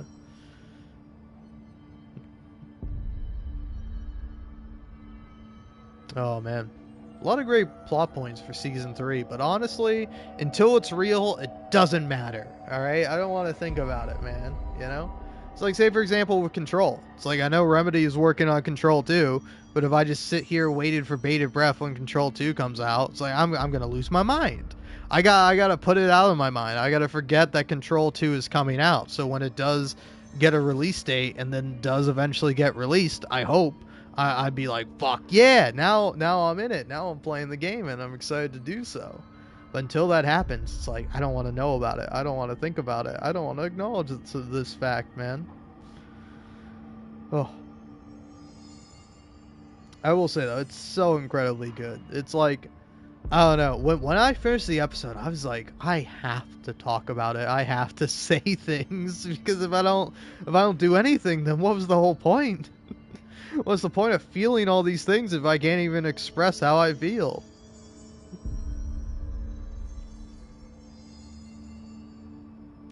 Ugh.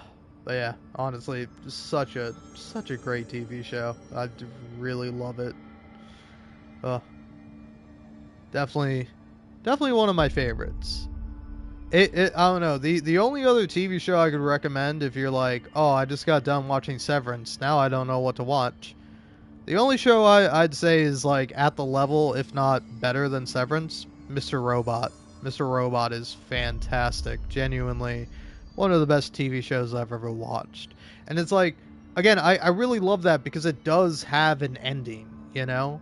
It's like, of course, if you were watching it when it came out, you know, you're waiting each time for the next season. But when I watched it, the show was done. Like, all the episodes were out, so I just got to watch the whole thing in not one sitting, of course, but I got to watch it, you know, at my leisure. And it's like, I don't know, I do think it is an interesting thing, because it's like, I don't know, some people really like the weekly format. And I personally am a bit against it. You know, if you enjoy it, that's what you like, hey, more power to you. I'm happy for you. But me, I'm a bit of a binger. I like to binge. I like to, you know, if I'm having like a big meal, I kind of would love to like eat that whole meal at once. And then if I don't finish it, then, you know, put it in the fridge for later. And then, oh, surprise, surprise, I'm hungry again at midnight. So I go downstairs, fucking pop open the microwave, heat that food up, and eat it then and there, you know? Rather than being like, oh, man, that was some great food. Oh, that was a great slice of pizza. Can't wait to get to next week to have another slice of pizza. And it's like, just give me a whole goddamn pizza right now, and I'll eat it in the way that I do. But of course, that's just my opinion and my take on it. But I don't know. It's like, I do love things that end. Like, I was hoping that season 2 of Severance would end. Like, it could be open-ended to the point where there might be there's potential for a third season, but it's not necessary. But like, you get to the end of this, and it's like, of course it ends on a cliffhanger. Of course there has to be another season, you know? It remains to be seen if it'll be worth it, if it'll be good enough, but you know, I certainly enjoyed this season, so I'm not going to complain about another one, but until it's out, it doesn't exist. And who knows? It may never exist. It might get canceled. It might get cut, you know? Something unfortunate might happen with the people working on it, you know? As sad as that might be to imagine, but it's like, you know, it does suck, and it does definitely create problems. Like, again, if we're going back to Remedy, it's like they were planning on remaking the Max Payne series, and it's like also even for Alan Wake 2, they were gonna have like a DLC with Alex Casey, played by James McCafferty, but that's not in the actual DLC because unfortunately James McCafferty passed away, you know. So it'll be interesting to see what they do, like how much they have done, or if they replace them, or if they just use the old lines. I don't know, but it's like, you know, that is always kind of the sad thing about life, is that it could end at any point, any time, for any reason. So it's like, you gotta live in the moment. You gotta be okay with the way things are. Well, you don't have to be okay with it, but you have to accept it. You know, that's the thing. Is you have to accept things as they are. Because, I mean, what else are you going to do? Deny reality? You can, but, you know. I would prefer not to. Oh, man. Damn.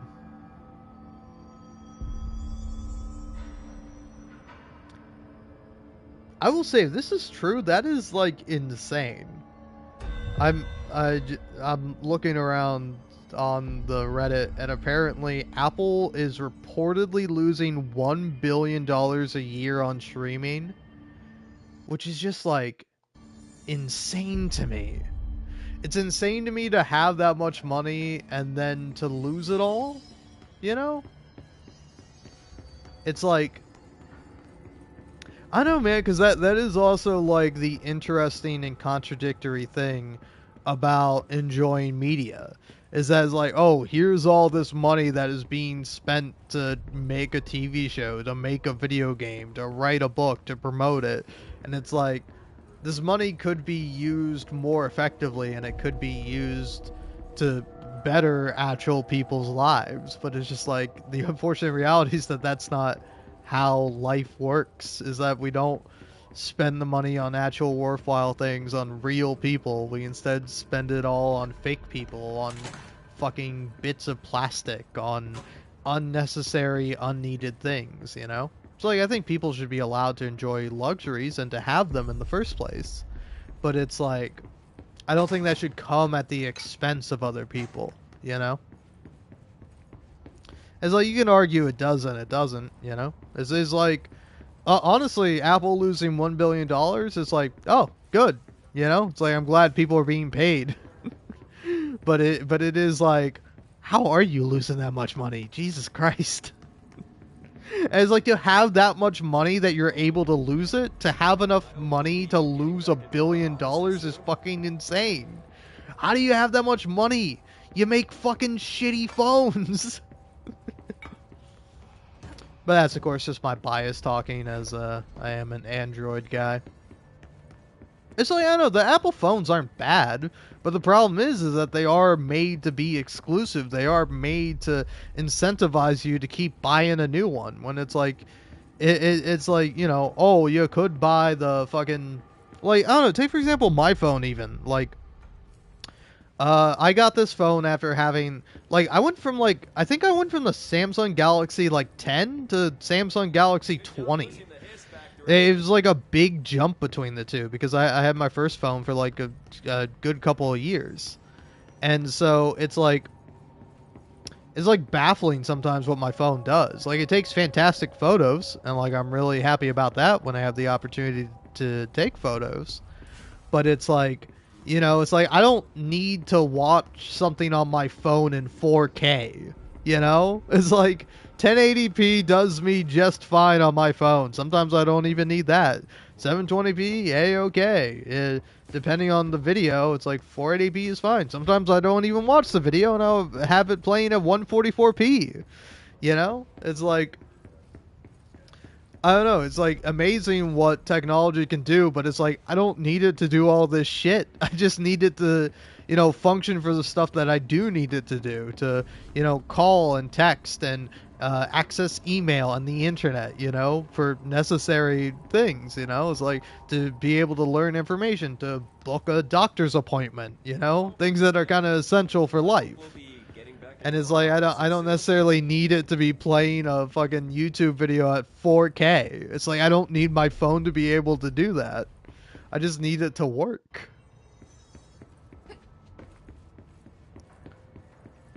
Oh, alright.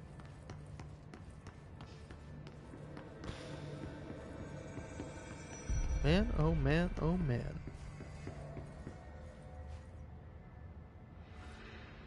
Ah, look at that. Mold.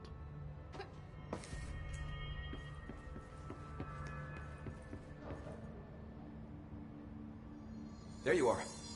Did you find those Rangers at the formation? I found them. But it's not good news. The Hiss got there first. Lots of them. Another dead team. Jesus. You know, I should have seen this coming. The formation, it's got like a pull to it. Things just end up there. I'm sure you saw all the junk from the Bureau lying around. There were a lot of Hiss, Arish. I mean, a lot. Did they get pulled in too? Or they forced their way in. The formation is just a big question mark to us. But who knows? You might even find some useful stuff down there. All I know is we cannot let the Hiss get comfortable. Sounds like you have a plan. Uh-huh. A simple one.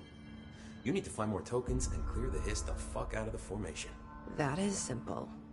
Oh, and I found a file on the formation while you were gone. You take a look for yourself if you want. A lot of the terms in there are way beyond me. I don't like to overcomplicate these situations. When in doubt, fuck it. Shoot something, right? Real helpful, Arish.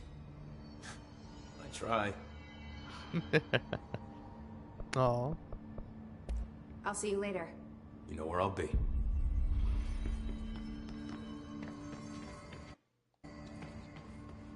But yeah, I don't know. It's like that right there is why I do like media. Is I do like seeing like people express themselves and be people, even if they are playing characters. Like characters are still people, right? They're not real people, but they are people nonetheless. Fictional, but you know.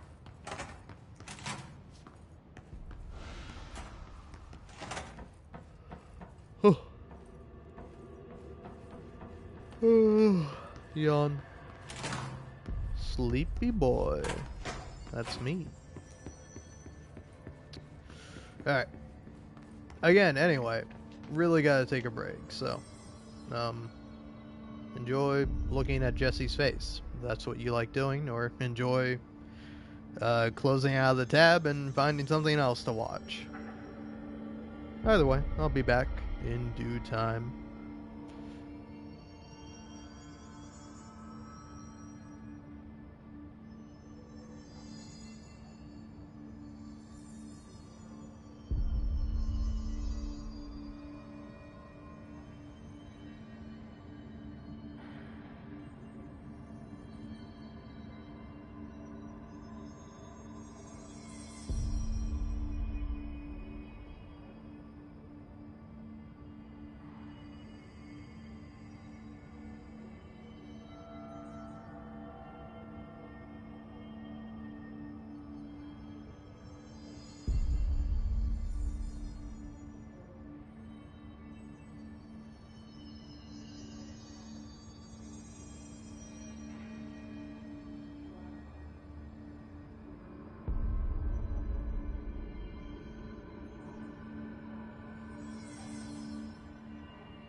Heyo, I return, here to actually play some Control.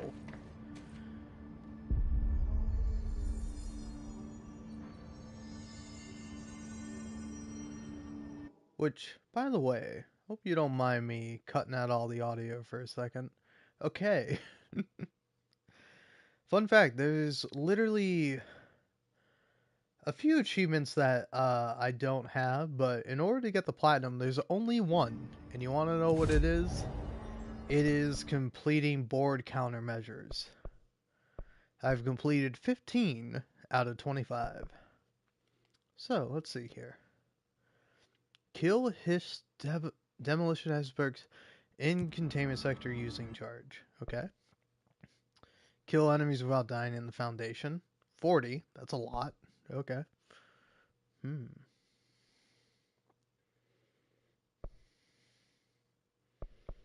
Well, let's try to do this. So, in the containment sector, use charge. I have surge equipped. Where's charge? There's charge.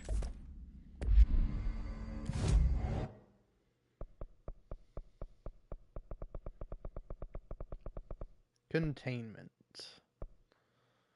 I guess head to the Panopticon.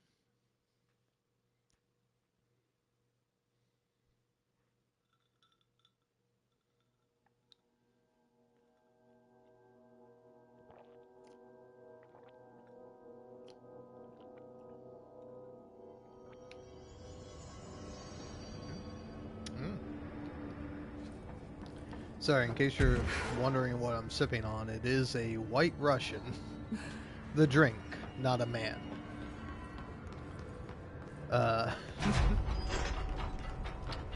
And I will say, it's like, I don't know, I'm taking a sip out of this, and I'm realizing it's like, oh, I get why people use creamer. Because, I do have creamer, but it's like, or cream, but it's like flavored. It's like vanilla flavored, as like the vodka I use to make this drink already has vanilla flavoring on it. So I'm like, oh, it's a little bit too much. So I've been using milk, and I've noticed with the milk, it doesn't mix as well as it does with the cream, where like the milk sits on top of it while the cream sinks to the bottom. And I'm like, oh, I get it now. Now it makes sense. I could also just mix it up, but I don't do that because A, I'm lazy, and B, who cares? I'm drinking it. If you don't like it, that's fine, but you're not the one drinking it. If you were the one drinking it, then I'd be like, oh, how would you like it? But you're not. It's me. It's been me the whole time. Also, can I find some goons to fight? I just want to fight some enemies, man. You know, right? It's like, am I wrong in thinking that this is where I'm supposed to be? Kill his demolition experts in the containment sector using charge. Okay. I got the charge. I'm in the containment sector. Now I just need goons to fight.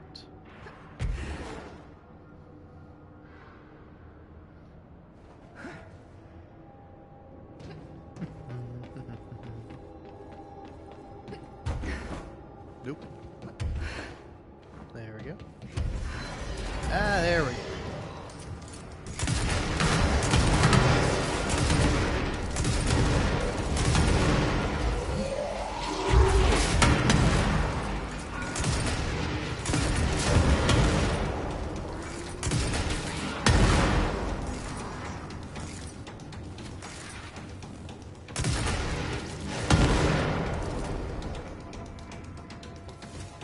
I'm all full on stuff.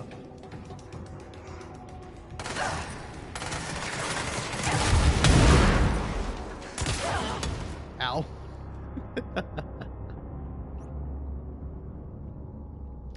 Never change, Control. Never change.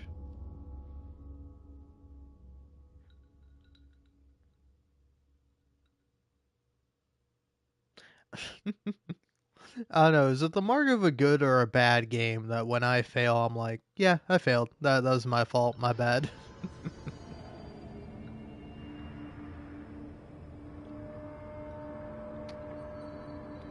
Because, like, I feel like it is and it isn't, right? It's like, on one hand, it's like, yeah, when you fail and you die, it's like made to be fair, but on the other hand, it's like, I don't know. I feel like games should still go after that sort of visceral satisfaction you get or you don't get from winning or losing. Where it's like, I don't know, I've been recently replaying Bloodborne because the 10th anniversary for that game is coming up. I know, pretty crazy. But I've been playing it, and it's like, I don't know, I started playing with a character that I think I'm on New Game +3 or something along those lines. It's like I got all the main endings with this character. So I've beaten the game at least 3 times. Because I've gotten, like, I got all 3 different endings that you can get.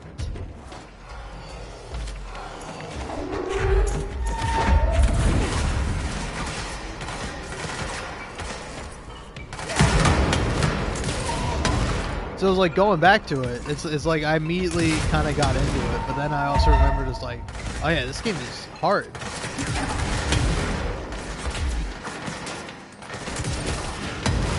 guys are doing a lot of damage to me. Have you considered that this is me and it hurts my game as well as my physical body?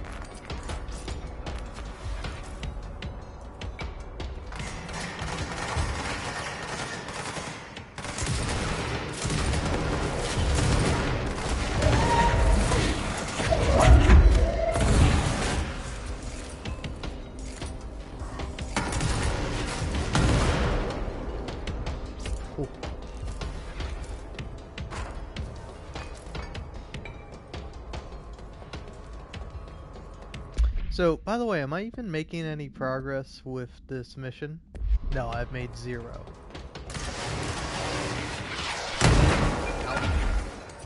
Okay, now I think you are the guy I should attack in order to get what I want. Hey now. Yeah, there we go. See? 2 out of 5. Making progress. I'll take it.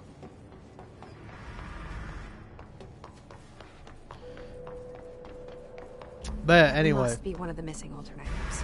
Oh. Huh. I haven't gotten the Wait. stoplight. How did I get back here? You gotta play red light, green light with this thing.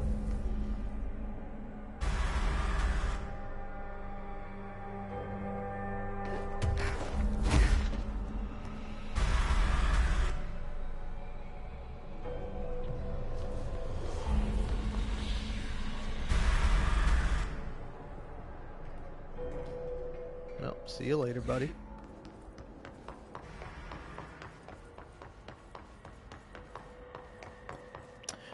But yeah, it's like, I don't know, I feel like anyone that's either complaining about the combat and control not being fun or being like too difficult, it's like, I don't know, have you upgraded the launch ability? Because like that's the thing that makes this game fun and easy, you know, is being able to pick up a bunch of, damn it, oh damn it, I thought it was green, I thought it changed. Okay.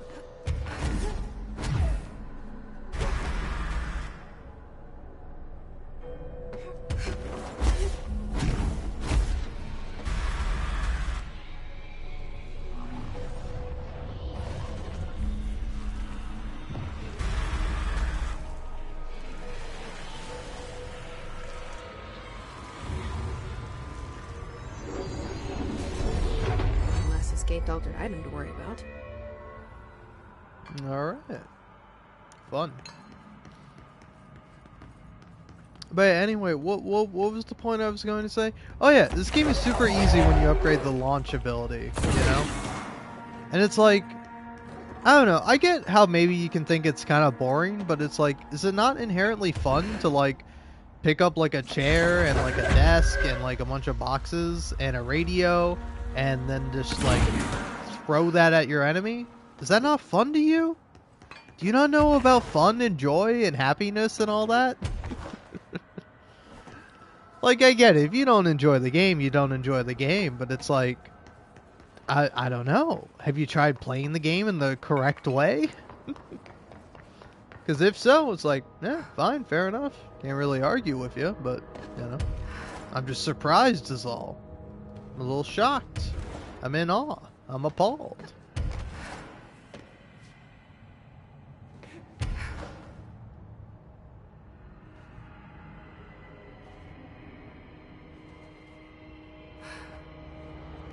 Because, like, I feel like that's the number one criticism I keep hearing about this game.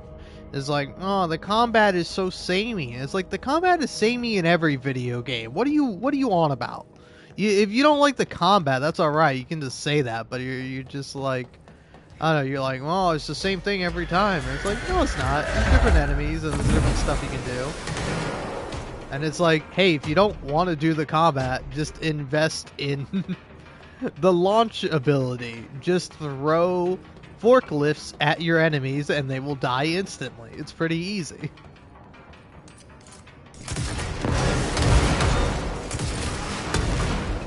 Hey, look at that. Got my thing done. Ow.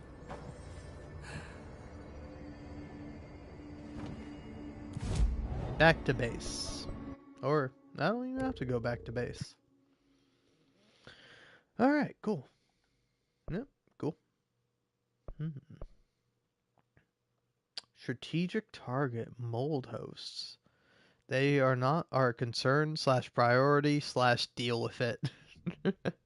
Sure, why not? I'll take on some mold hosts. Using grip? Yeah, I'll probably use grip. Let's see here. Huh.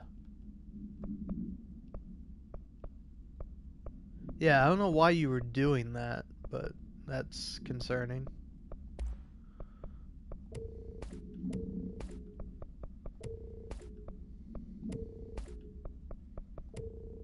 Alright, whatever. Anything that's not a 5 is going away. Hell, maybe anything that's not a 6 is going away.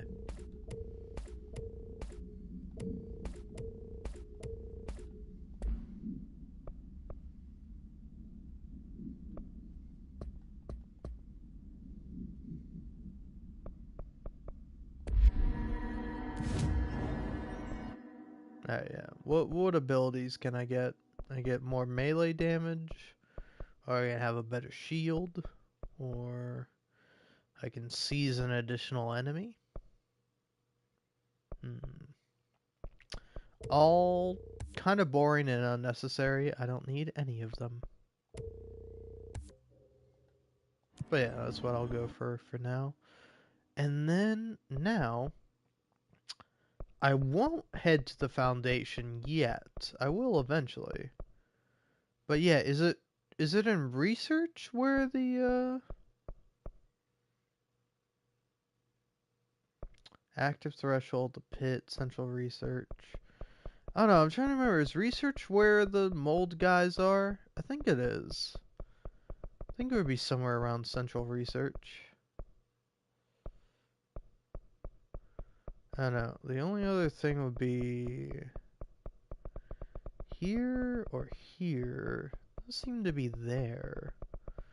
So yeah, I'm gonna go ahead and wager a guess that what I'm looking for is in like net. Yeah, wait, no, it's not central research. Yeah, where's the area with like? Yeah, here. I know how to get there. I just gotta like go to the right area. Right? So it's like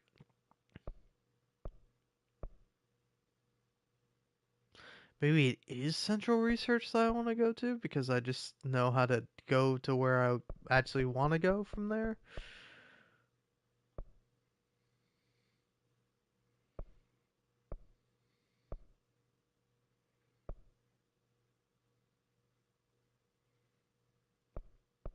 Okay, just hit me up with central research. Why not? Central my research, please.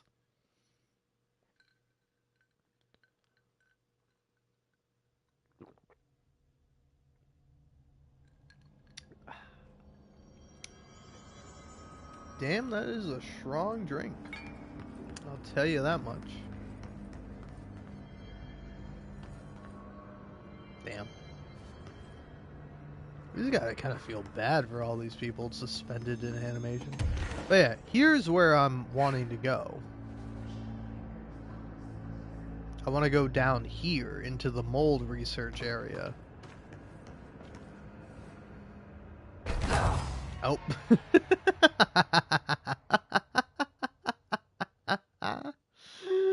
Alright. Fair enough. No. I get it. Fucking me. I get it. No, it's cool. It's fine. Whatever. Fair enough. It's my fault for not doing this specifically. Yeah, see? There we go.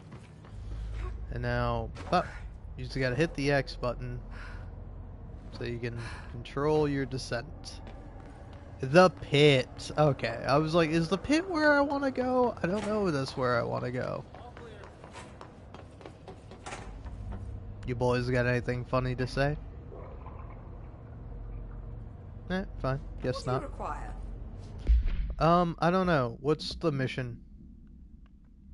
Kill mold hosts. Okay. Gotta kill 10 of these guys. Let's go see how that works out for me.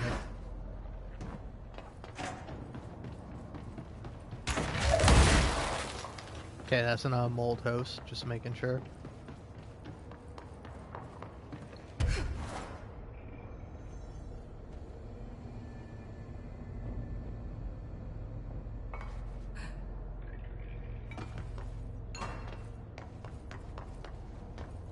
No enemies around here? Nothing to see or hear from?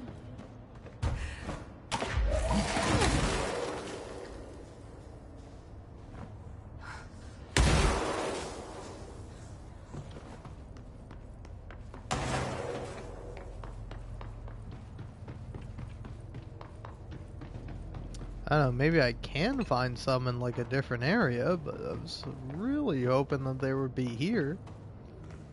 It is the mold area, after all. Oh, hello there.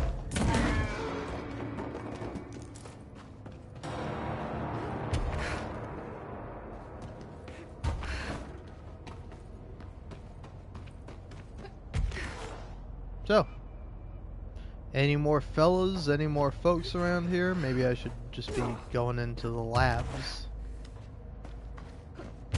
Come on, Lab 08. Any goons? Any characters around here? No? Nothing? Fine. Cool. Whatever.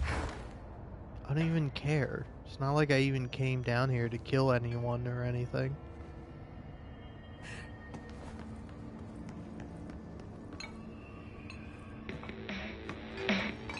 Alright, cool song. I gotta run away because it's gonna copyright this fucking live stream.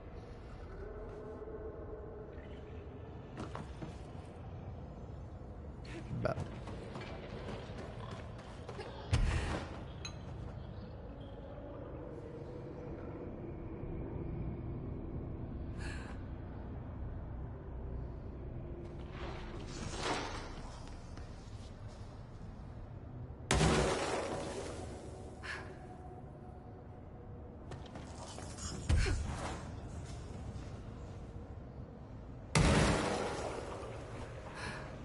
alright, so I came down here and there was precisely one enemy.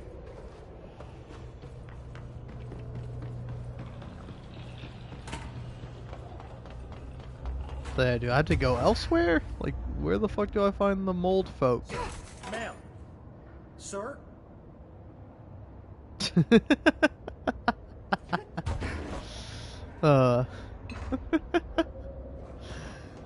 You know, I was expecting something funny from these guys, but I was not expecting one of them to confidently say ma'am, and then the other one to, like, unassuredly go, sir? That's pretty funny. It's funny for a couple of reasons, not just one. Like, there is actually something interesting going on with, like, Jesse and Dylan. Like, the fact that they're both kind of gender neutral names, the fact that there are two of them and they are, like, kind of twins, essentially. And it's like, take, for example, the board. Like, the board treats Jesse and Dylan as the same.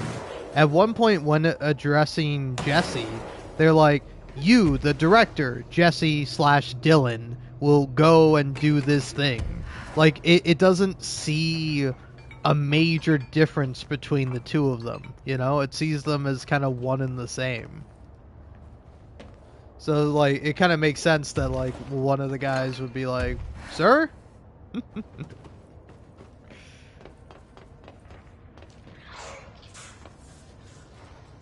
Damn it, I thought that was a mold guy. Where are the mold guys?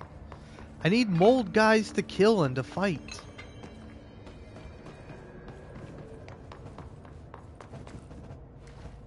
You're really giving me nothing?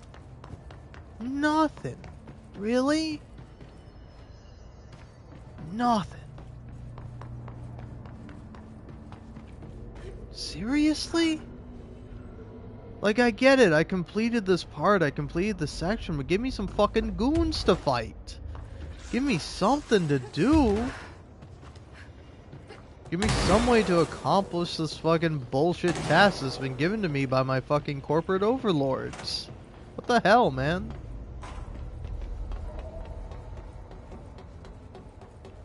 Whose is it then? Sir, ma'am. Sir? You... Sir, ma'am, sir?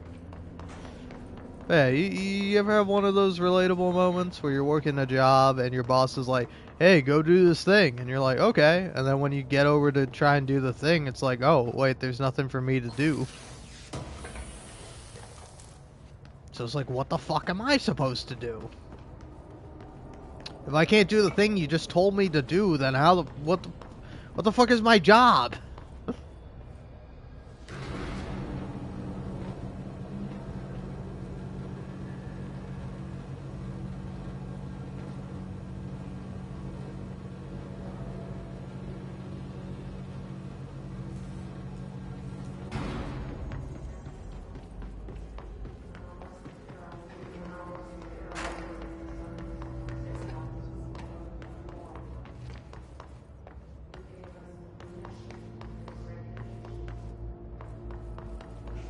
Well, fuck it.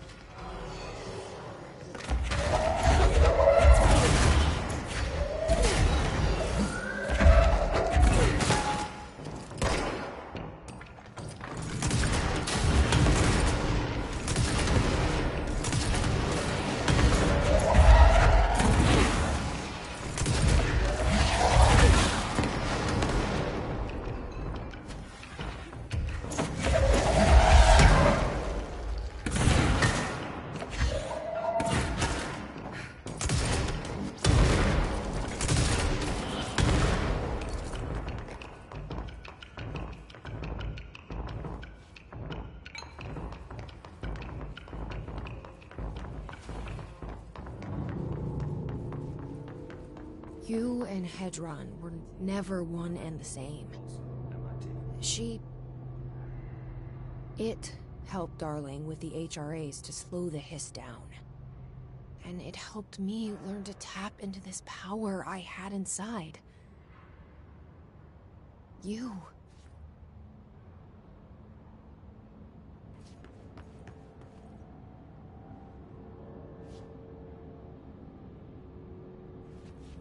Eons later, here we are. Haven't we made enough HRAs? So long as the hiss are out there, we'll be making more. Then we ought to let them in here. I'm kidding, of course.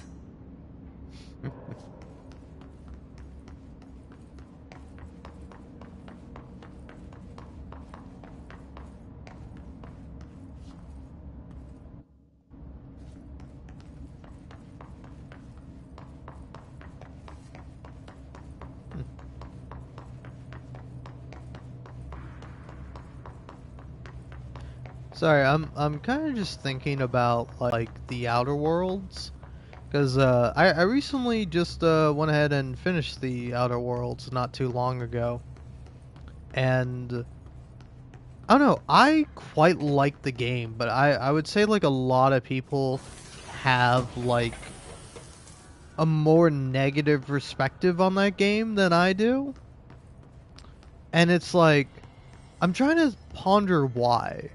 Because it's like, I would say this game and the Outer Worlds are both kind of similar in the fact that it kind of pokes fun at bureaucracy. Like, it's like, I don't know, this game is fun because it contrasts all this, like, weird, insane stuff with just, like, mundane people who work for the government who are just like, I'm gonna have to write a report about this. It, it's like when you find a rubber duck that's like able to manipulate time and space, you're just like, oh, I guess I'm gonna have to go ahead and send this one up to the higher ups. It's I don't know, it's funny. It's like the humor kind of comes from this combination of two things that are sort of opposites. And so I'm just trying to think about like what the difference is. Is like I think the difference might literally just be that it's like this is I don't know, it's much more stylized. It's a very aesthetic sort of game. And also I'm going to figure out what that question mark is on the map.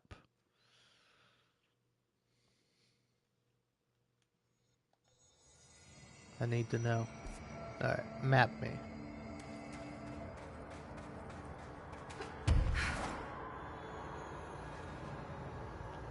So yeah, that way. So really, you're leading me towards there. Which I'm trying to remember how to get up there. I know there's like a fast travel point up there. I just don't remember which one it was. I don't know, it's like it is kind of interesting, like different people's perspectives on this game and their different like kind of things with it. Because it's like, well, one thing I do find kind of fascinating is that I've also had the same problem of like, oh, the map doesn't make,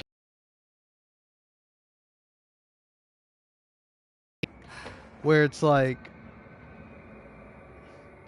oh yeah, the map kind of sucks, but it's like, if you know that when making the game, Remedy didn't really intend for there to be a map, but they got like so much feedback from people that played the game that were like, please, we're begging you, just put a map in the game. They were like, fine, we'll put a map in the game, but it's not going to be good. It's going to be a bad map that you're going to have to like figure out your way around. Because like that's what they intended. That's what they wanted with the game. They wanted you to, you know, have to struggle navigating around the area and having to learn it by, you know, just actually learning how the area works and where it goes. Okay.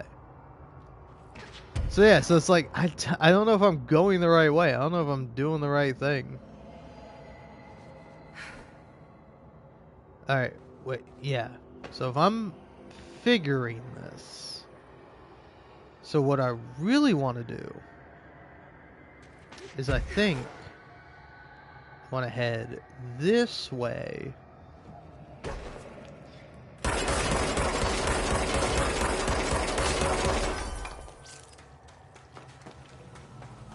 And then once I get this way, I want to find my way out, which is gonna be this way.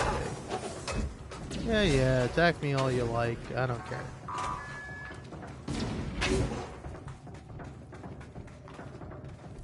Okay, now that I'm here. Ah, Jesus, that actually got me. That got me good. You got me good, big man.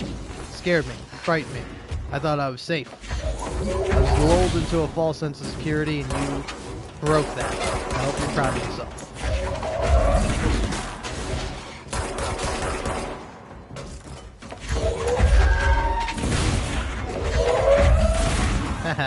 Kills you with your dead friend. Ow! Can't hit me, I'm the director. There. Chill. So are we cool? Are we calm? Am I able to figure my way through? Because now I come here, and I go out here, and I realize that I've fucked myself, and I don't know where I'm going. I don't know how to get to this mystery area. God damn it.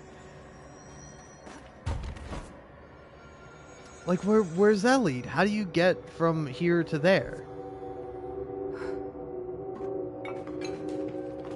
I don't know. I don't have, like, a leg to stand on in terms of this.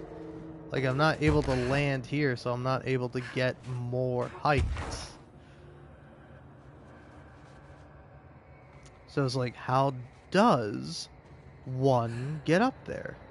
I'm going to die if I continue moving forward.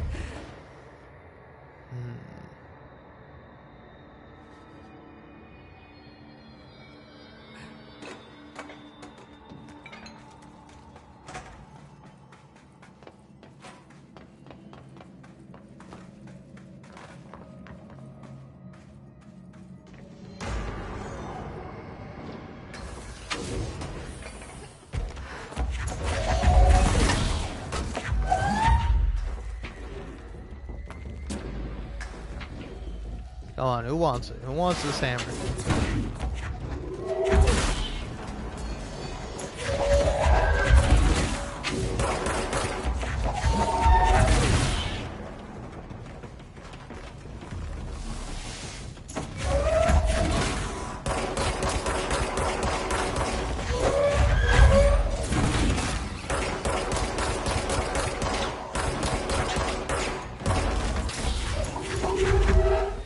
Yeah.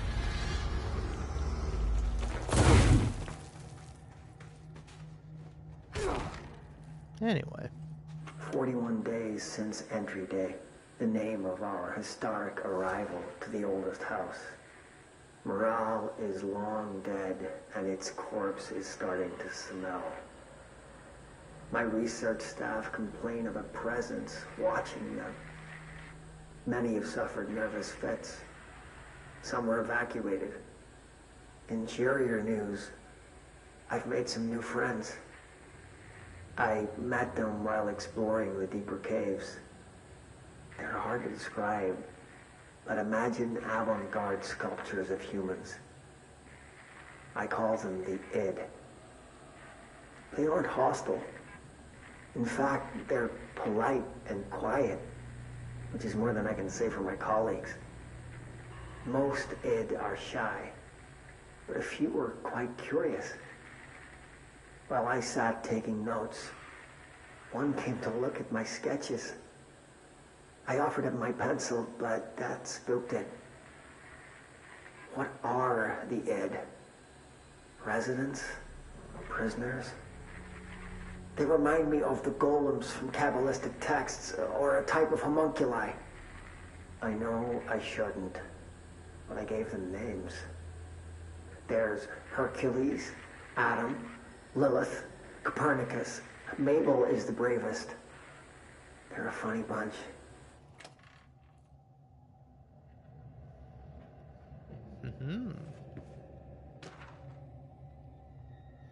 Adventure accepted. Dearest Mr. Talbot, my heartiest congratulations for achieving something that few others have. Consider my curiosity thoroughly yours.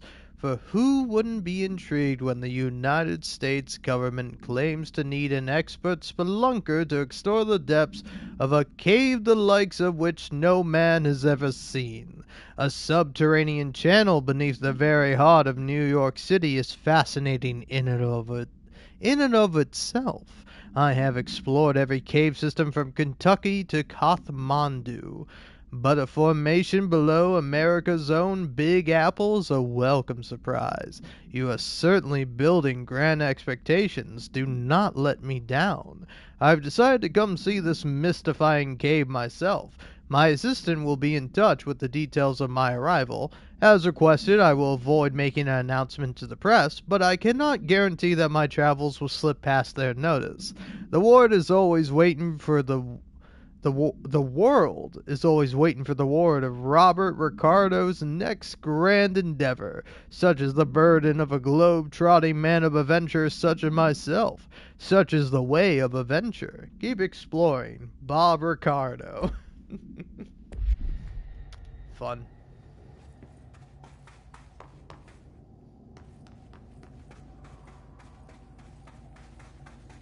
Also, that's got to be a pretty insane thing to happen. Like you're some like Mr. Know-it-all adventurer type traipsing around reality, and then it's just like you end up in this area and you're just like you just hate it, just having a miserable time.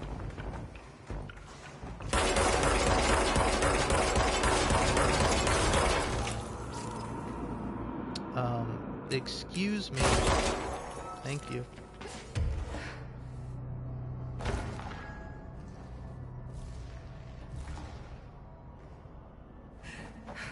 Yeah, how do these connect and don't connect?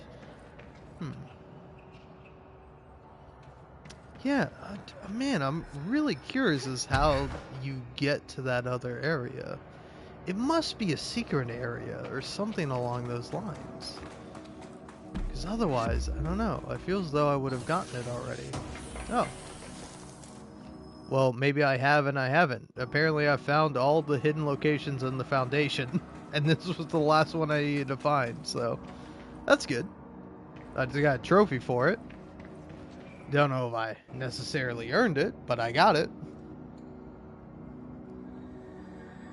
Ooh.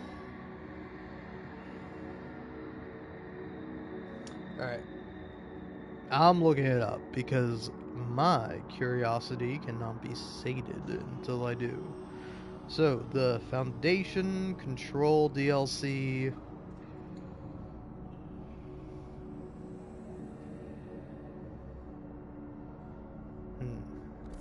Let's see. So,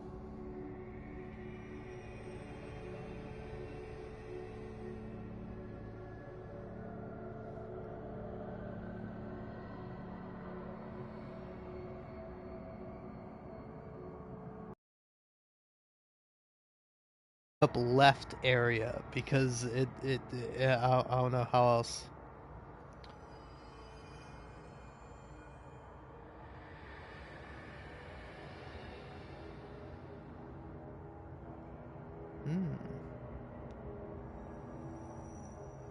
Ah, okay. I see. I get it now. I understand.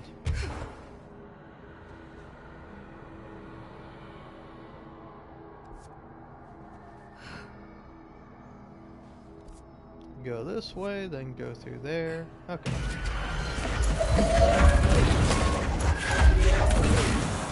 Oh no, a big man. I'm so scared. Oh, hello goons. Goodbye goons. Any more want to try their hand to kill the goddamn director? Yeah, I didn't think so. Okay, yeah. Anyway, the way you get up here is via that. That's how you get up there.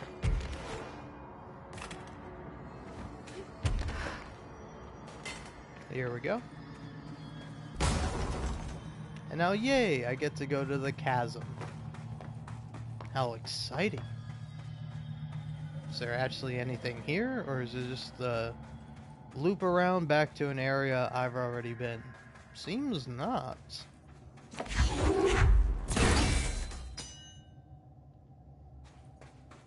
I don't know what that does or what it did, but... Huh. What is this?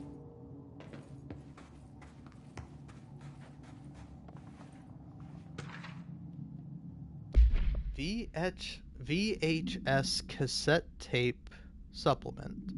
The item's creation is the source of much research and debate. It was a product of the Bureau's first attempt to film Entity A001. During Operation Shallow Tide, an agent was able to conceal themselves in an area frequented by Ati, at which point they began filming. The agent reported that the video camera showed no signs of disturbance during the filming. Later, when reviewing the footage, the research staff became memorized by its altered effect. Measures were taken and altered evaluation began.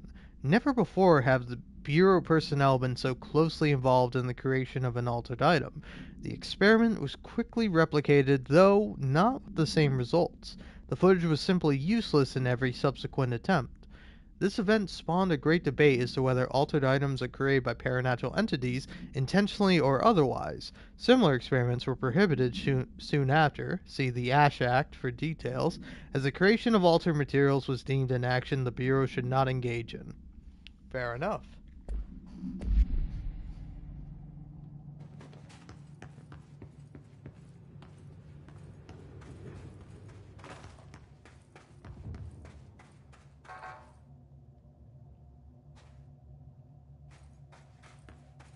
I'm not gonna lie to you, that's kind of fucking sinister. What do you mean this is an area I can't go to? Just beyond human comprehension, human exploration? Yeah, well, at least now I know the name for this place. It is the Chasm.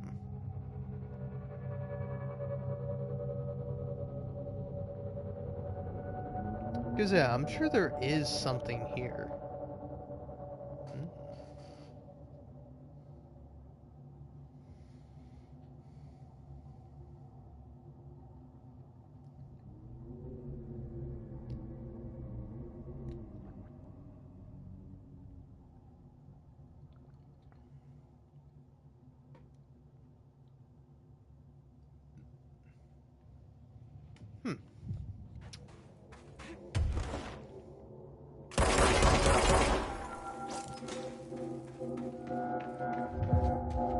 Ah, here we go.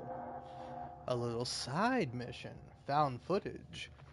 Use the altered item to escape the chasm. Ooh, fun. I can't see a thing. Maybe I should have thought this through.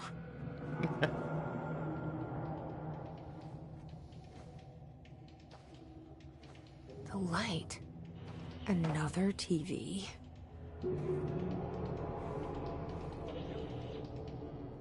Oh, it's Ati.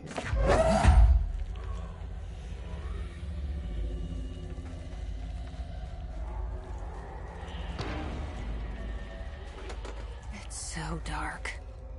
How am I supposed to drag this thing out of here?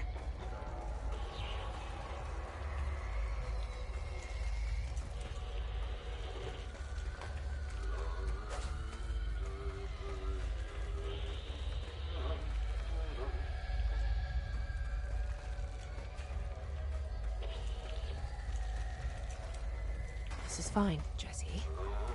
You're okay. Just don't drop the TV.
Where am I meant to escape to? Hey, you guys all relax. Watch the TV. It's alright. It's okay.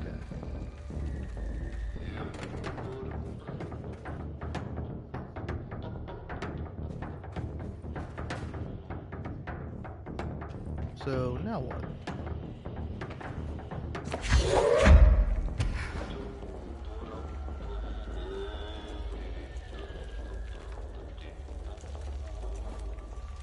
Oh, wait. I think I get it. Yeah.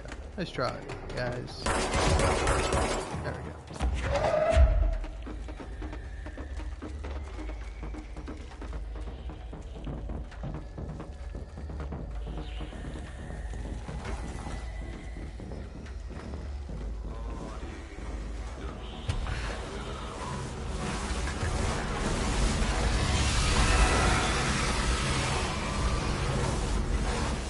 Honestly, you all know what this kind of reminds me of? Like the mind-numbing effects of the TV.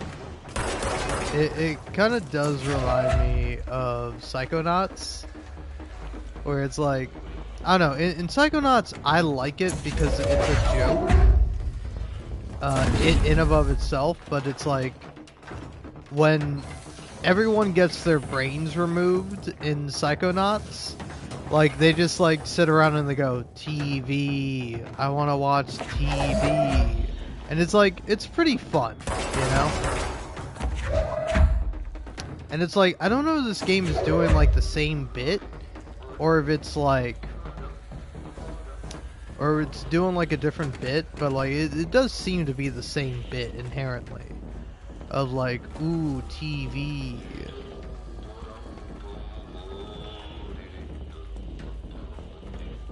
You can't hurt me, because you're watching TV. Please give me my TV back, thank you, I need it.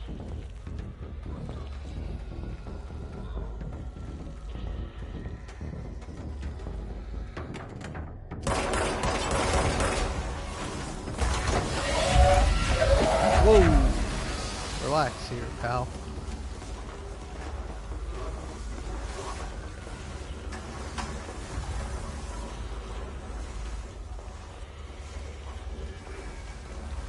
Ah.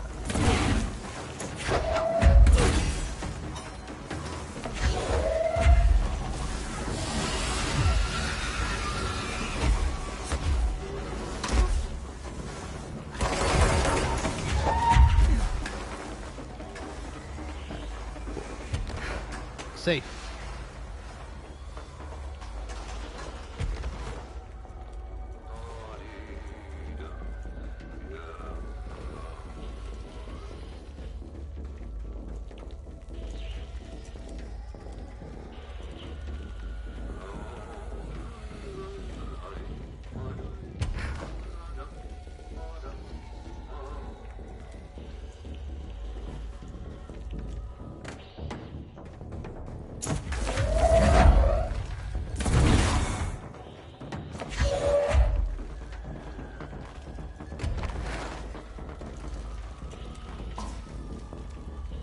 Oh.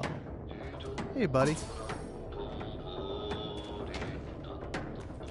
Talented janitor. An odd thing happened today. I was on my way into the lower level caves to visit the id. I was bringing them a teddy bear to see what they do with it when I came across a stranger.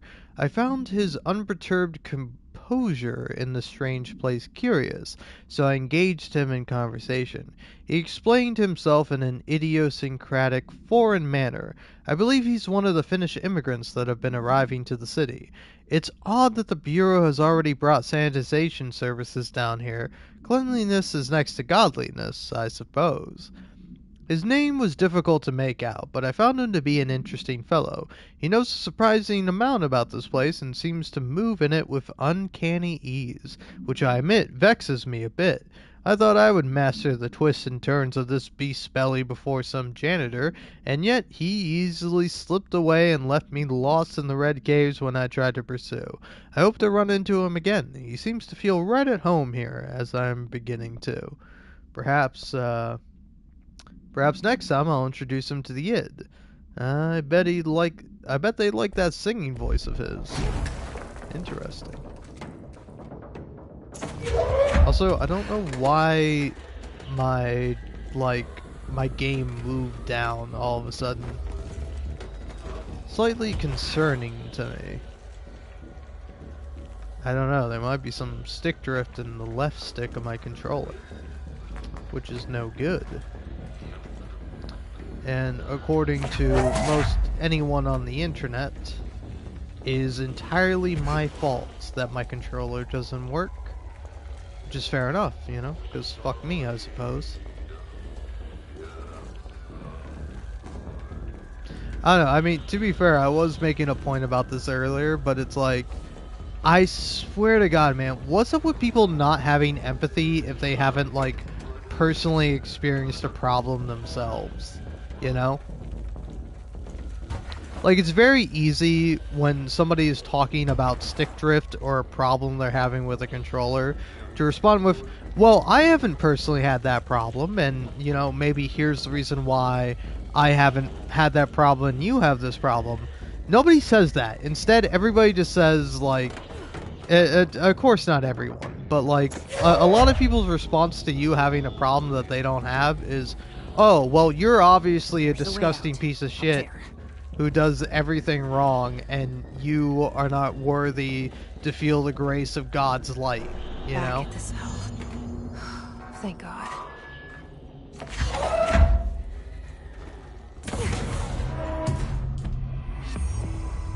Alright.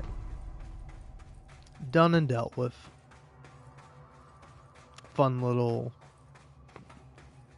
aside. But yeah, back to my aside. I don't know, it's like honestly I do get it. If you don't have a problem and like someone else has a problem, you're like, oh well, obviously you must be doing something wrong. And it's like, maybe that is the case, but it's like, I don't know, can't you like just at least pretend like you're an empathetic person? Can't you like pretend like you can understand someone's perspective that is not your own? Even if you disagree or you're like, oh yeah, no, this is your fault or something along those lines. It's so much, I don't know, it's so much better to be kinder and understanding than it is to be like some entitled prick who's like, oh yeah, well, I've never had any stick drift on my controller ever at any point, so if you have stick drift on your controller, you're using your controllers too hard. Alright, you're pressing too hard down on the sticks or something along those lines. And it's like, okay, maybe I am, but maybe it's like the company's fault? Maybe the company that makes the controllers shitty that break after using them too much or too hard? Maybe they're the ones who are at fault? No? Oh, okay. So it's fuck me city. Okay, I see how it is. All right, yeah, no, it's fine. Whatever. You know, who cares if I'm trying to connect with other human beings and trying to experience the love of life? Instead, it's all just like, ugh. Instead, it's all just all for me and none for you. Hmm.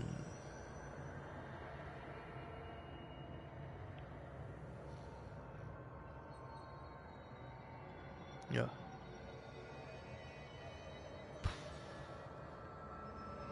Anyway, sorry. I'm really tired and also, honestly, quite drunk. Don't know if you could tell or figure that out by the fact that I'm on like my third White Russian.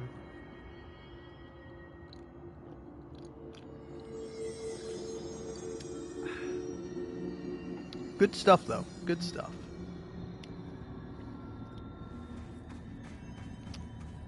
But yeah, it's like, I don't know, you see this problem like crop up a lot. Particularly on Reddit, but also like other places. I don't know.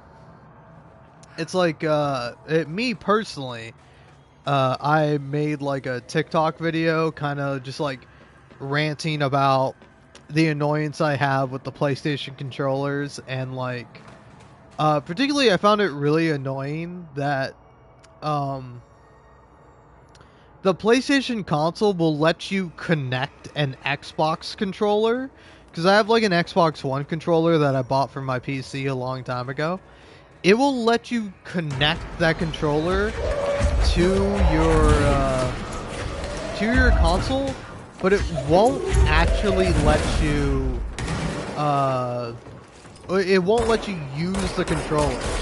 So like I made a video pointing that out, and then I kind of just offhandedly mentioned that like it's like, oh hey, all these controllers I've had have stick drift in it. And then it's like a bunch of fucking, full offense, loser motherfuckers who have nothing going on with their lives and nothing going on with them other than the fact that they play less video games than I do, that like just want to chime in and be like, well, I haven't had a problem with my controller at all. It's like, cool, man. You probably don't have a profession based around playing video games, you know? It's like, I do, and I know you're jealous of me and you hate me because I got lucky because I posted Hades videos, and then Hades 2 came out and my channel got a big bump from that. It's like, of course, I'm being a prick right now, but it's like, I feel like I get to be a prick. I am deserving of being a prick because, here, I don't know, for the few people that are watching me still, let's go ahead and open up TikTok and let's find that old TikTok I posted. Alright, so we go to my profile and we scroll down far enough. Yeah, I got 6,000 views on this video, and I got 100 likes and 53 comments. So let's go ahead and read some of these comments, and you let me know if I'm in the wrong here or if these are genuinely unempathetic fucking sociopaths masquerading as normal humans. So, let's see here. This guy named Toxic Stomper, who seems to post a lot of videos of him playing a BMX game, of him doing sick BMX tricks in this 3D game. So yeah, this is the person saying this to me, by the way. They say, I for real never get stick drift. Might just be pressing too hard on every controller I've had stops turning on before I get stick drift. Oh, I remember this comment now. Yeah, this guy's saying, I for real never get stick drift. Might just be pressing too hard. Every controller I've had stops turning on before I get stick drift. So it's like, what are you doing? Are you bragging that you're better at breaking your controllers than me? Because it's like, I've never had a controller that like stops turning on. Like every controller I've had, like the reason why I've stopped using it is because it's become unfunctional, you know? It's like, I think I had a PS4 controller at one point that like the X button stopped working. Like for some reason, I don't know what it was, obviously, but like the X button stopped working. And that's kind of an essential button you need in order to be able to do almost anything on your PlayStation. So it's like,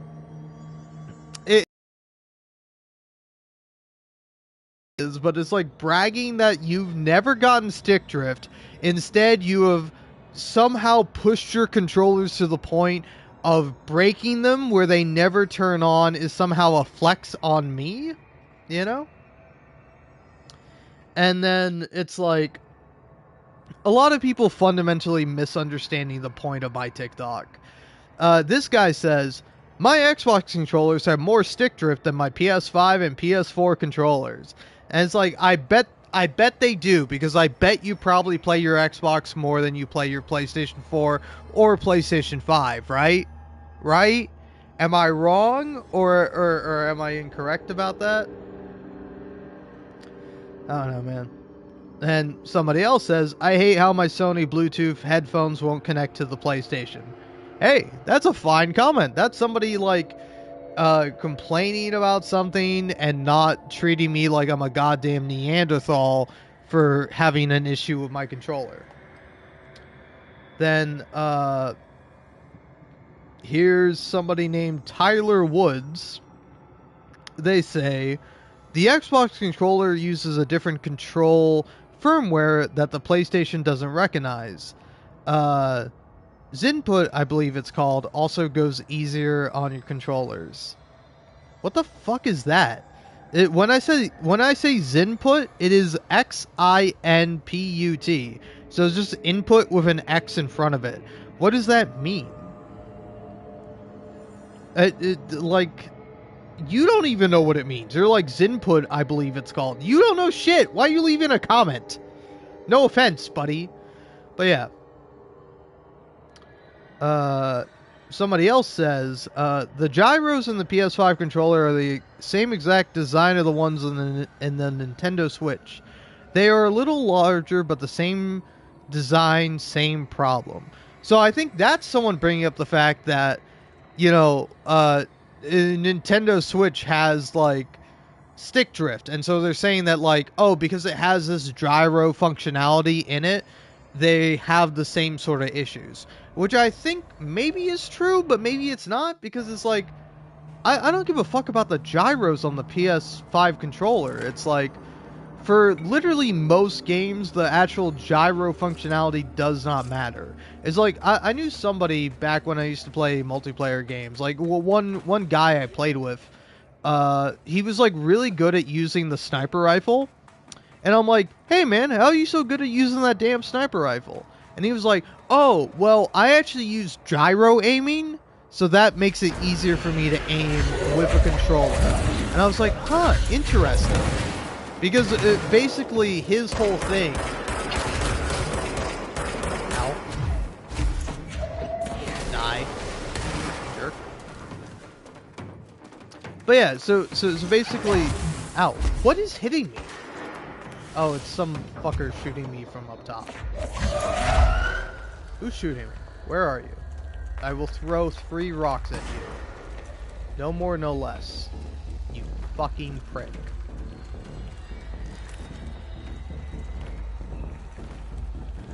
Where is this guy? Am I losing my mind?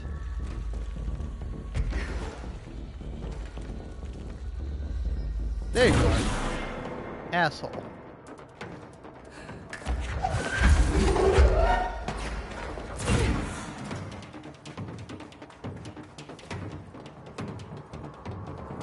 But yeah, it's like, I don't know, the gyro and the sticks are 2 completely separate things.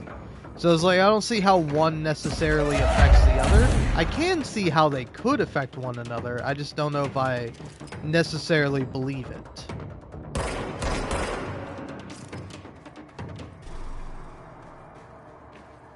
I've just got to kill one more enemy now. Alright. Hopefully that will happen. But yeah, someone else says, all controllers get stick drift. It's inevitable. But what helps is remapping any games that make you use R3/L3 a lot and clean your controllers. Okay, so it's like, you know, clean your controllers, that's a fine thing to say. I don't mind that being said. You should clean your controllers, but it's like, how exactly are you supposed to clean your controllers? Because it's like, I have yet to take apart a PS5 controller. I've yet to undo the screws and see what that accomplishes. But, like, I did that from one of my PS4 controllers, and then the thing is with those controllers is they're not designed to be taken apart because, you know, of course Sony wants to fuck you over for, you know, fiddling with a product that you own. So it's like there's like a spring in it that when you take it apart, it's really hard to put back in there. I assume you probably can do it, but it's like hard to do it without the right tools and the necessary knowledge needed to do so. And so it's like I have one PlayStation 4 controller that just has the triggers like not bounce back. So it's like, see here how I'm hitting L2 and then I'm hitting R2. And it's like, when I hit R2, the stick bounces back. I have a controller that doesn't do that. Because, like, when I took it apart, I couldn't figure out how to put that back in the right way. So it's just like they don't bounce back, so it's much harder for you to use it.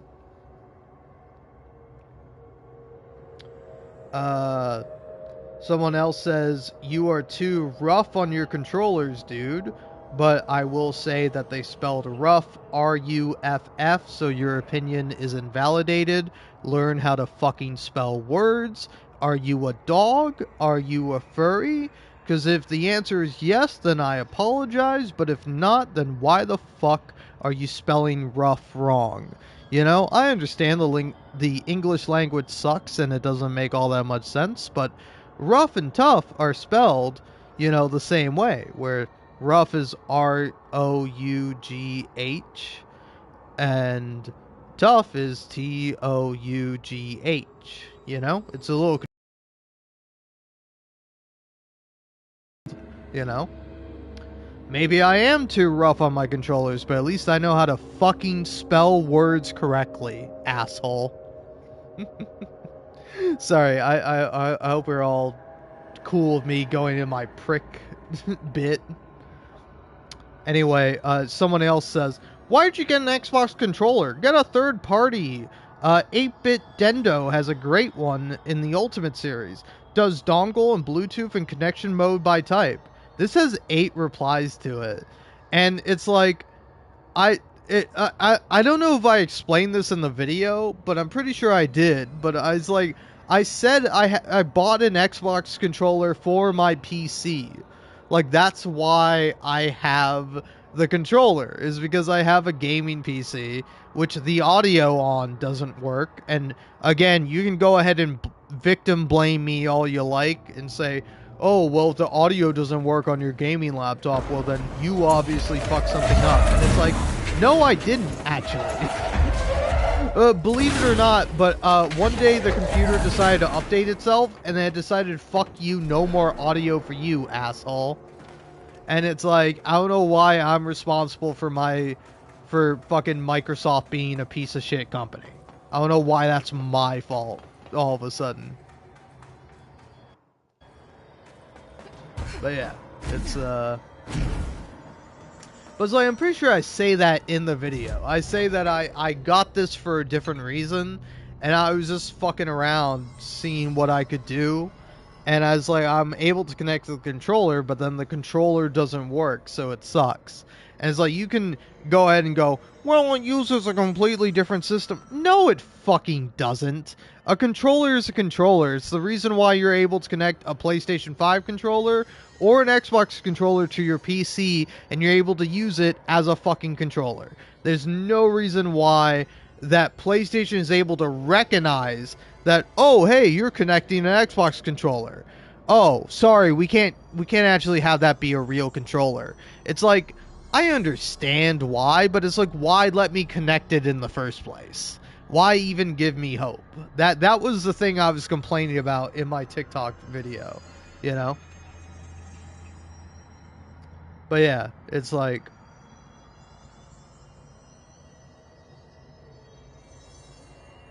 I don't know.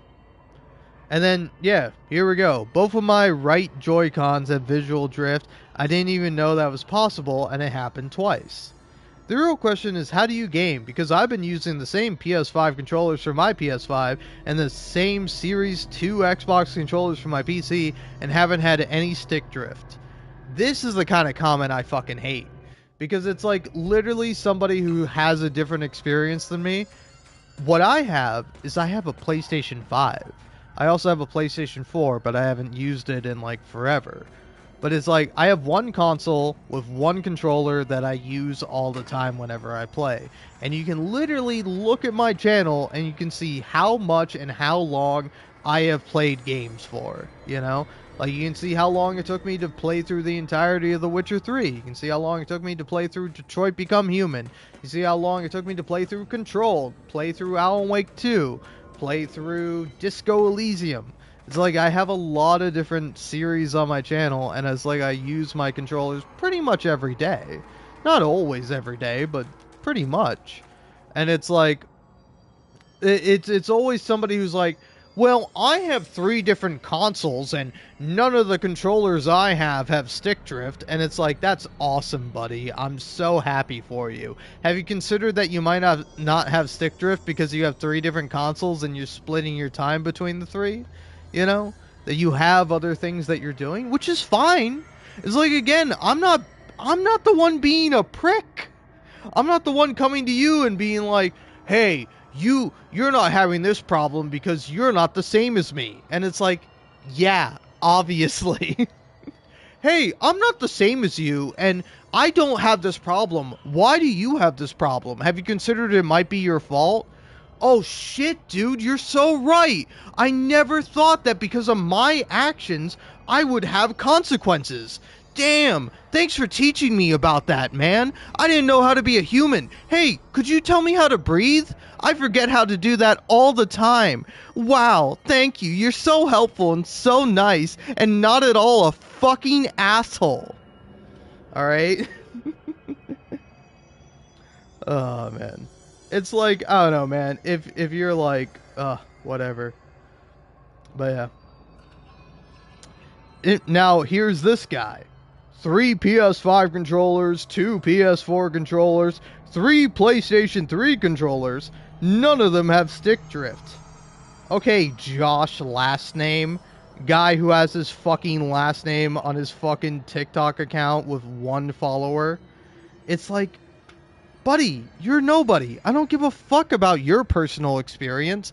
I was sharing my personal experience with you, and rather than you sharing your personal experience with me, and we can bond over that fact, or we can, you know, come to some sort of collective conclusion of like, oh yeah, maybe I have these controller problems because, you know, I use my controllers too much, or because I did this, or because, you know, I don't always have canned air on me, and I don't spray my controllers down with canned air once a week. You know, it's like, there's all sorts of a myriad of things that we could have come to, but instead you decided to come into my comment section, be a prick, and say nothing of value at all. You know?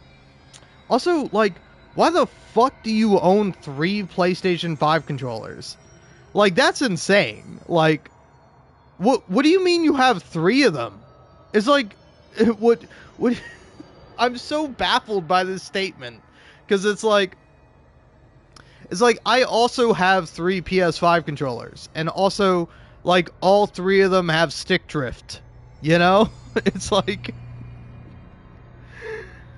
it's like, what is your point, man? That you're lucky? That you're better than me? That God has ordained you and decided to bless you? Like, what is your point? Say what you mean, and mean what you fucking say, motherfucker. Don't come at me and be like, well, I have a bunch of controllers and none of them have stick drift. And it's like, yeah, you have a bunch of controllers, man. Fun fact, I only buy a new controller when I can't use my old controller anymore. So it's like, why do you have 3 on hand? Do you have children or something? It's like, what's the deal? You've told me nothing, and you have and you've done nothing. You know, you've accomplished nothing other than, I don't know, stroking your own ego, which is fine, but, you know, you can just masturbate in the privacy of your own home. You don't need to let me know that you're like an egomaniac, narcissistic fuck. You know, it's like, you can just do whatever you like in the privacy of your own home. You don't need to share with me that you're a fuck. I don't care. I mean, I care a little bit because you're leaving a comment on my silly TikTok. But yeah, anyway, another person saying 8BITDO has Hall effects, literally a good third-party alternative. Like, that's fine. I will take that over anything else. At least somebody suggesting a solution to the problem is infinitely better than just someone being like, well, the problem is your fault, and you're a fucking idiot, and you're a dumbass, and everything that's ever happened to you that's been bad is entirely your fault. And it's like, sure, man, sure it has. Why not? Fuck me, I guess. Then someone else says, it worked fine for me, but their controllers are built broken. Which is like, It's like, that's all I ask. All I ask is for the acknowledgement of me as a person and my experience, you know? It's like, you can disagree with me, but if you're like, oh, I've never had any problem with stick drift on any of my controllers, I'm sorry that you're having that problem. Here are maybe some solutions or something. Or even, you don't even need to have that. If you're just like, oh, I've never had this problem, but I'm sorry that you do. It's like, that is, I infinitely appreciate that more, because you are acknowledging me as a person, as a human being that has problems and issues. It's like, I don't know, what if you did the same thing for like mental health? If somebody's like, man, I have depression, I just don't know how to deal with it, I don't know how to cope with it, and your response is, well, I've never had depression, so that sounds like a you problem, pussy. You're a fucking asshole, and you should go to hell when you die. Full offense, prick. I'm sorry, if there's a just God, you can't go around acting like an entitled know-it-all fuckface and then expect good things to happen to you. I hope you fucking go to hell before you die, and then when you go and die, you go to literal fucking hell. Seriously, I don't give a fuck. You're a fucking asshole, and you should be punished as such, but there is no God. There is no meaning to the universe, so you get to just exist as a fucking asshole and think you are fucking entitled and indicted by God to be a fucking prick. You're nothing. You're nobody. Alright? You're talentless. You're no hack. Alright? I walked fucking Bob Dylan up on stage. What? Who the fuck are you? Alright? Shout out to that classic video. But yeah, anyway, someone else says, for the stick drift problem, what happens with Xbox controller, it happens with Xbox controllers just as much. Had about 3 broken Xbox controllers in the span of a year. Made the move to PlayStation, only 1 broken controller in 2 years. You know? And it's like, I don't know. It's like it's been a while since I've last done it, but it's like I've had the PlayStation 5 for a fucking while. You know, it's like I've had it for a long. Like here, if I scroll down far enough in my history here, it's like, yeah, I've had it probably since July of 2022. That's probably about when I've had it. So it's been, you know, not quite 3 years, but more than 2 years since I've had this thing, you know? And it's like, I get it. I am a freak. I use my PlayStation more than other people do. But it's like, I don't know. It's like, these people come in and they make assumptions about my life and they make assumptions about their life. And it's like, you don't know shit, motherfucker. You know? It's like, I don't mind people giving their own personal experience or sharing their thoughts or their feelings or whatever, but it's when you can't even consider the possibility that my life is different than yours, that's when you fucking lose me, you know? Because it's like, I know your life is different than mine. You've told me as such. And rather than listen to me and my experience, you just assume. And you know what they say about assuming? It makes an ass out of you. And me, who gives a fuck about me? Obviously, you don't. You don't care about me. You care about you, which is fine, but if you want to care about you, you make your own fucking TikTok video, asshole. You fucking film yourself jerking off on camera, huh? And see how many people like and enjoy that. Oh, guess what? Nobody does, because nobody likes a fucking ugly prick-ass motherfucker self-fucking congratulating themselves on being a fucking loser. Nobody likes that, man. Alright? Some people liked my video because I was being funny and fucking cute and silly. And some people didn't like it because they hate to see a silly guy be silly. Alright? God gives his toughest battles to his silliest of soldiers, and I am the silliest one of them all. Fuck you. Oh, man. But yeah, I don't know. It's just like, I don't know. I would rather have fun and be a silly little bitch like I am than live a lie of pretending I'm a perfect person that has never made a mistake ever in his entire life. You know? Anyway, speaking of mistakes, I'm gonna finish this drink.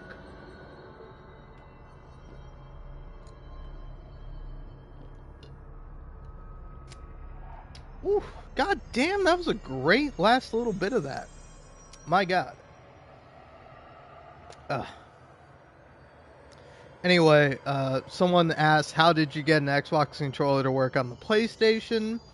And it's like, I'm pretty sure that's explained in the video. Someone else says Bluetooth, which, yep, makes sense. And then someone else says, somebody named Fart Boner says, well, I mean, the right stick is used for movement, so it's used a lot. Whoa, really? Damn, dude. That's fucking crazy. Did you know your lungs are used for breathing, so they get used a lot? Oh, man. It's like, I don't know.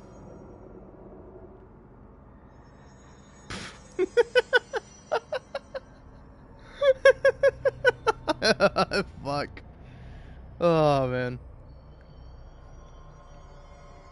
Dude, people are weird, man. I always find it baffling, like, particularly on Reddit. Like, TikTok less so. It's like, I get it. TikTok is all about you and you being a person and shit and all that. But, like, it's crazy to me when, like, there's some motherfucker on Reddit. Because it's like, no offense, but you have to be a motherfucker in order for me to, like, look at your profile. It's like, if I'm like, okay, what else does this fucker do? You have to have done something that's, like, not cool. You know? It's like, I'm never like, oh, wow, what a cool person. Let me look at their profile. It's always like, who's this asshole? What's your deal? And it's like, it is, like, always fascinating when you can click on somebody's profile and you can get, like, a sort of sense of them, you know? It's like, there was this one post I made that was, like, got 0 likes, nothing going on with it. I just made it as, like, a little rant/vent post. And then some guy responded, and he was like, well, obviously you don't know how copyright works. And it's like, first of all, dumbass, obviously you don't understand how copyright works. And second of all, I can click on your profile, and I can see that you work for fucking Target. You know?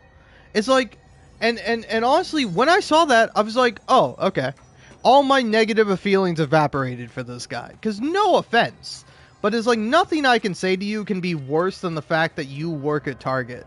That you live your life as a Target employee and that's what you do with your life, you know? It's like, I'm sorry that that's the case for you. I don't think anyone should have to work a fucking bullshit, stupid minimum retail wage job. But it's like, just because you work that doesn't give you a fucking entitlement to be an asshole online. Free of consequence. But yeah. I never get stick drift. Been using it for 3 years. Thanks, Connor. You fucking piece of shit. Let's see, what's this guy's deal? Has 1 repost, and it is garbage. Oh, I mean, it's not garbage. It is, like, typical slop, but, you know, cute video of a dog going up to a person.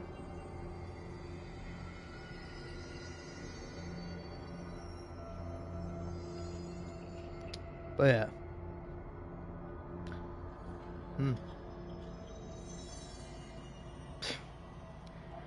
This is an interesting comment. I've never had stick drift with my PS4 or PS5 controllers. Many of them I've had for years, and I play competitively almost every night. Nobody knows what you are doing. And it's like, nobody knows what you're doing either. What do you mean competitively? You mean you play multiplayer games? Congrats, you're just like every other fool that plays a fucking multiplayer game. Like, you're not special. Which is fine. There's nothing wrong with not being special, but the fact that you think you are is insanity. But yeah, it's just like, I don't know, it's fucking comment after comment, man. So in turn, you want them to be like Nintendo, include Bluetooth but lock it down. And it's like, I don't know, that was my point, man, but sure, why not? Paint me in the most negative light that you can, and paint me as an asshole so you can feel better about insulting me. I don't fucking care. Been using the same controller I got with my system, no stick drift at all. Cool, man. What does that fucking tell me? Like, what do you get out of leaving that comment? Like, do you get a rush in being better than me, ostensibly? Is that, like, your goal? Because it's like, buddy, live a real life. You can, like, help people. You can, like, join a charity organization. You can, like, actually be a fucking real benefit to society, and then I will not have any leg to stand on, you know? But instead, all you can do to compare yourself to me is saying that you have no stick drift at all. That's great, but it's meaningless. Just like your life.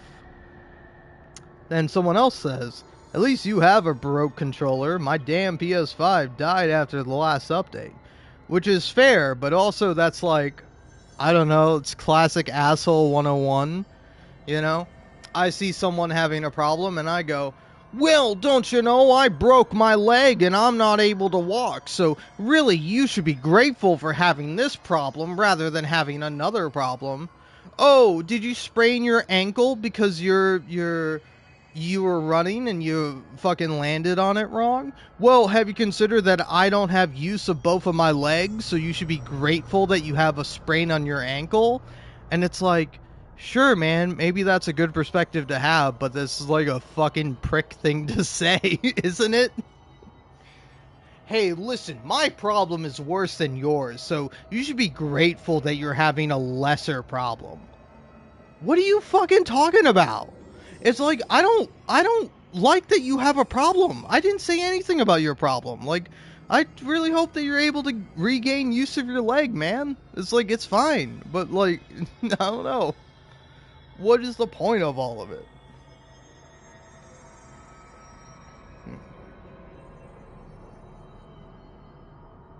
See, I like this comment. I've only had stick drift issues once, and that's when I got my second PS5 controller, and I use it for everything. PC, PS5, and PS4. Maybe it comes down to luck. I don't know. Fucking infinitely appreciate this comment, man. Because it's like, hey, maybe it's just luck. Maybe it's because, you know, I don't know. I've used it better, or I've just gotten lucky. It's like, fuck me, man. This guy actually knows how to be a human being. Fucking awesome. Oh, man.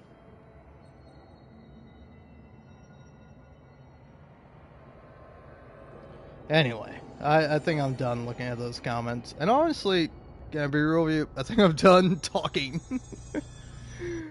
I think I've talked enough, gone for 5 hours and 25 minutes. I've said a lot, or mayhaps I've said nothing at all. But I hope you had fun. Because if you didn't, I don't know why you watched this long. But yeah, I think I'm gonna maybe hit the hay, maybe take a shower, maybe drink some water. Definitely gonna drink some water. Always good to drink some water. So it's never a bad idea to drink some water. But yeah, I'm going to do so because honestly I feel a little lightheaded. Maybe it's from all the yelling, maybe it's for all the complaining, maybe it's because I deserve it and God hates me. Who knows?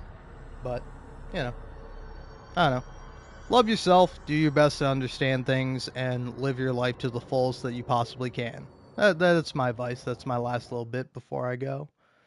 And shout out to Severance. Great TV show. Really loved it. Excellent final season.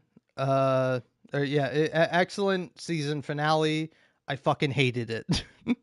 It made me miserable. 10 out of 10. Would watch it again. And will. Anyway. Have yourself a wonderful night or a beautiful day. Hopefully both.